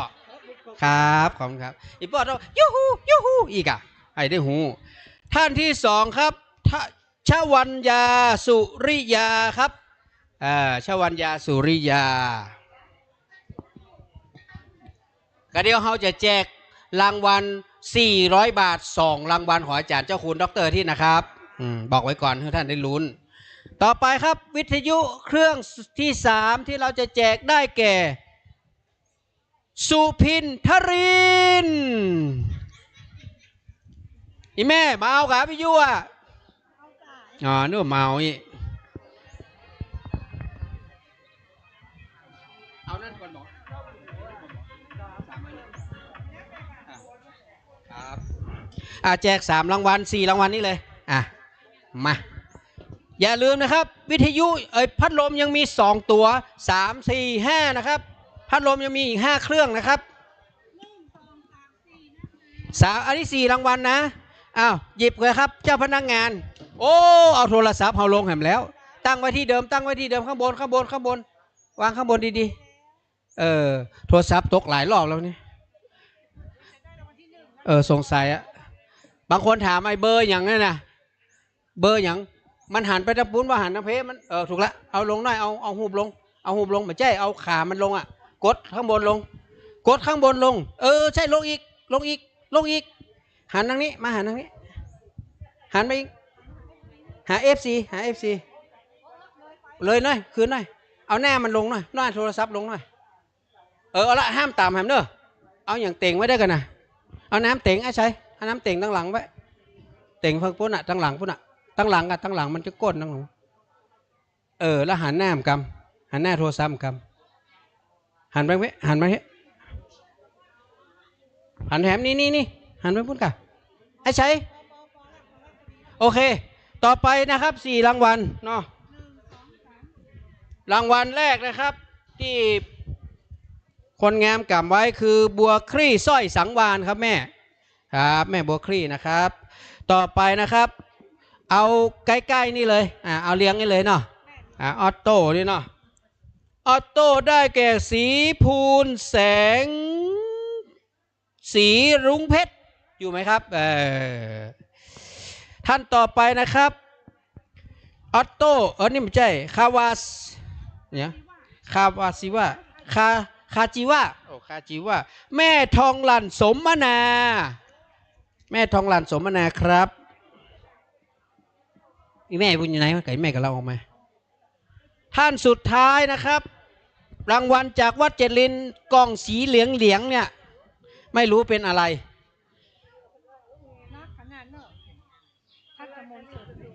ทัดกมลเสิร์ชสีโอ้วันนี้เข้าหอคำหอเนี่ยต่อไปนะครับผมจะแจ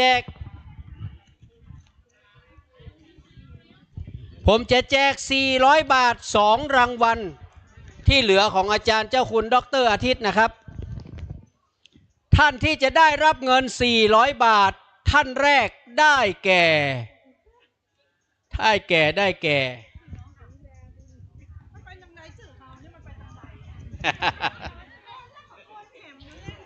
คุณ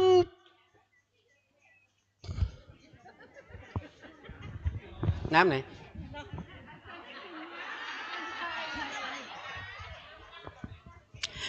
คนนี้นี่บักใกล้ครับอยู่ใกล้ๆผมเนี่ยคุณพัชรินทร์สุกันโท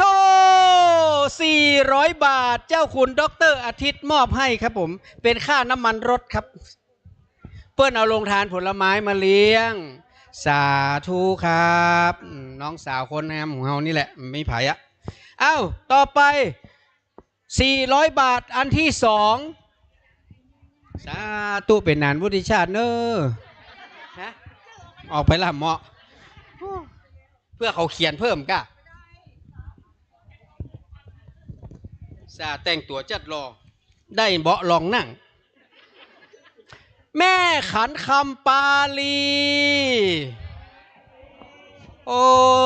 ครอบครัวปาลีนี่มันดวงดีแต่ไม่ได้สาธุครับขอบคุณครับต่อไปเราจะแจกพัดลม2ตัวนะครับตัวหนึ่งก่อนเนาะเดี๋ยวเอาวิทยุสลับเนาะพัดลมสลับเนาะโอเคเนาะเอาพัดลมก่อน1แล้วก็เดี๋ยวตามด้วยวิทยุนะครับนางสาวบัวตองบัวรัตน์ อยู่ไหมโอ้พอเขย่าหน่อยเนาะคนที่อยู่ดังหน้าเนี่ยมันลุ้นขนาดนั้นจื่อมันจะหมอกเตื้อเอาไปเลยครับ สาธุครับ ต่อไปนะครับ วิทยุ3 เครื่องท่านที่แรกท่านที่แรกวะแม่ศรีลาบุญมาวิทยุค่ะแม่มาตัวกันโอ้ตังในพ่อไม่ได้ดินได้ตวงแต่นี่ผิวเนาะยันล่ำเลยแม่เฮ้ย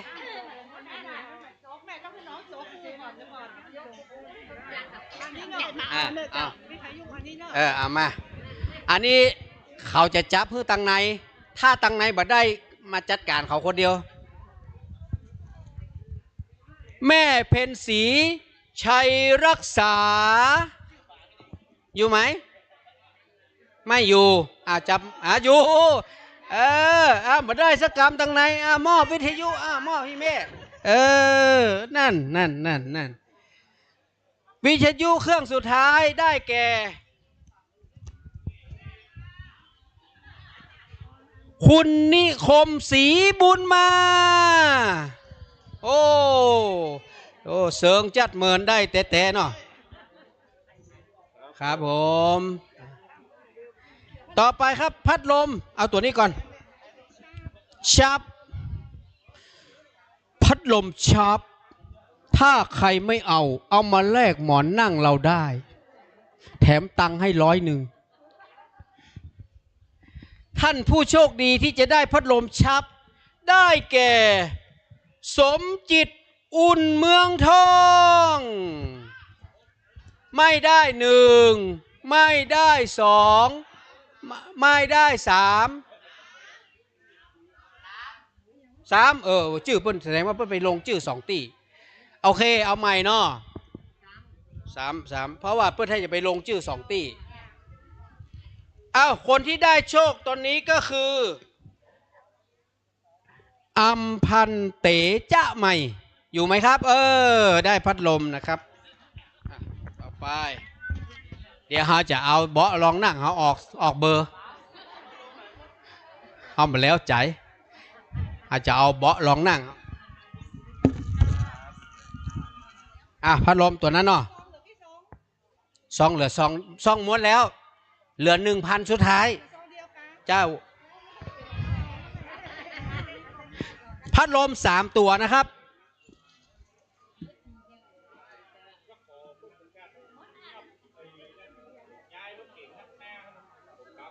หน้าคอกะ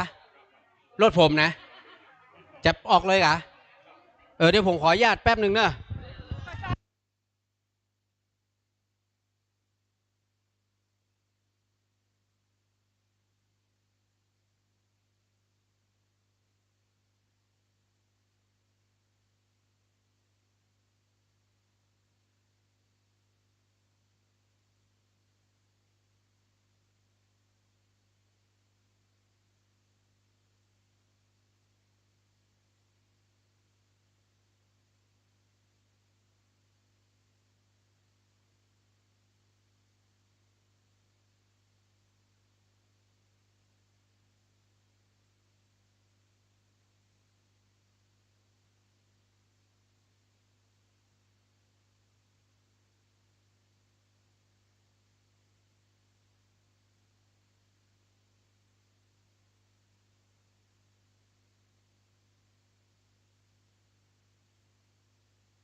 รีเสียงอ้าวต่อไปนะครับ ก่อนที่จะไปไหนไปเบาเดี๋ยวขออนุญาตนะครับ ขอให้เจ้าหน้าที่คุมเครื่องเสียงออกมาตั้งหน้านี้เด้อ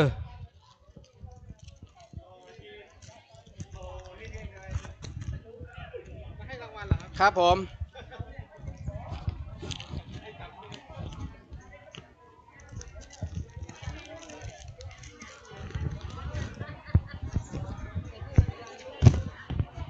ให้รางวัลสามเณรมา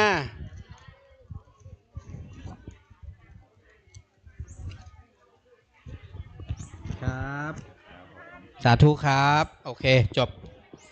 ให้รางวัลเปิ้นคุมเครื่องเสียงคือเนาะเฮาอู้ได้เพราะเปิ้นมีเครื่องเสียงเฮามาหันกำนะกำขย่าเต็มที่เลยตอนนี้เหลือรางวัลอย่างพ่อครับ3และรางวัล 1,000 บาทของคุณชลิดาเอกชัยพัฒนกุลร้านวนัสนันครับผมขอจับพัดลม3เครื่องนี้ก่อนนะครับเครื่องที่1แม่ขันแก้วอินถาเขียวอันนี้ถือว่าเป็น FC ที่ร่วมบุญกับพี่หนานบ่อยมากนะแม่นะคุณแม่ก็จะมีวันดีอินถาเขียวกับแม่ขันดีเนาะแม่เนาะ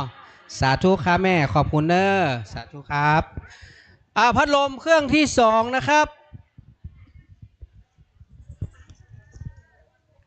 แสงสารวิน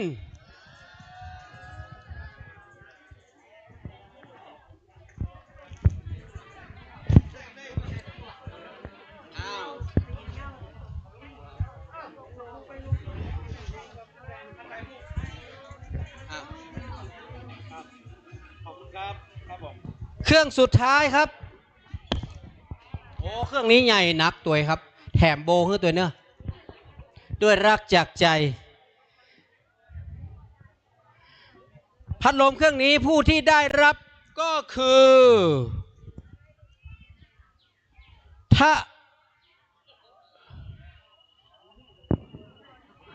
ถ้านายพรกะอ๋อธัญพรโอ้นามสกุลมันยาววอถ่ายรูปหน่อยโอเคครับขอบคุณครับ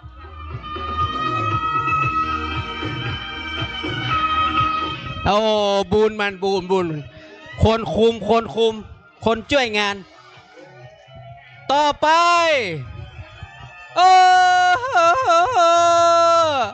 1,000 บาทสุดท้ายจะเป็นของใครลุ้นกันหน่อยนะครับ 1,000 บาทสุดท้ายครับ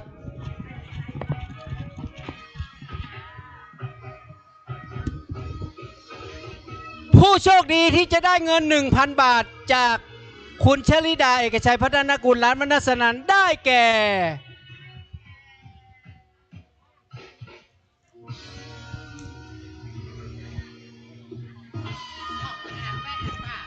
มันปีน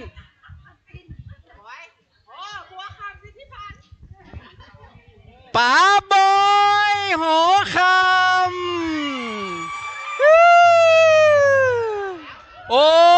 ป๋าบอยได้เนาะโอ้สุดยอดมาลงหอคำหมดอะ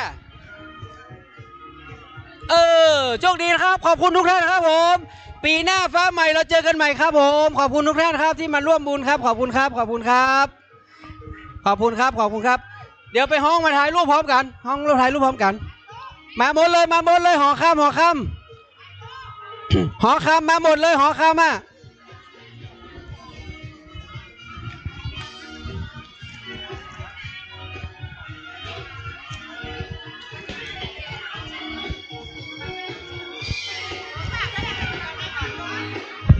ถ่ายรูปให้หน่อยถ่ายรูปกับป๋าบอยหน่อยตรงครับขอบคุณครับรับแจกที่ป๋าบอยคนละ100นะขอบคุณทุกท่านครับขอบคุณทุกกำลังใจขอบคุณทุกท่านครับที่มาร่วมงานวันนี้ขอบคุณทุกท่านนะครับที่เราได้ร่วมบุญกันครับผม ปีหน้าฟ้าใหม่เราเจอกันใหม่นะครับ เจอหน้ากันใหม่นะครับ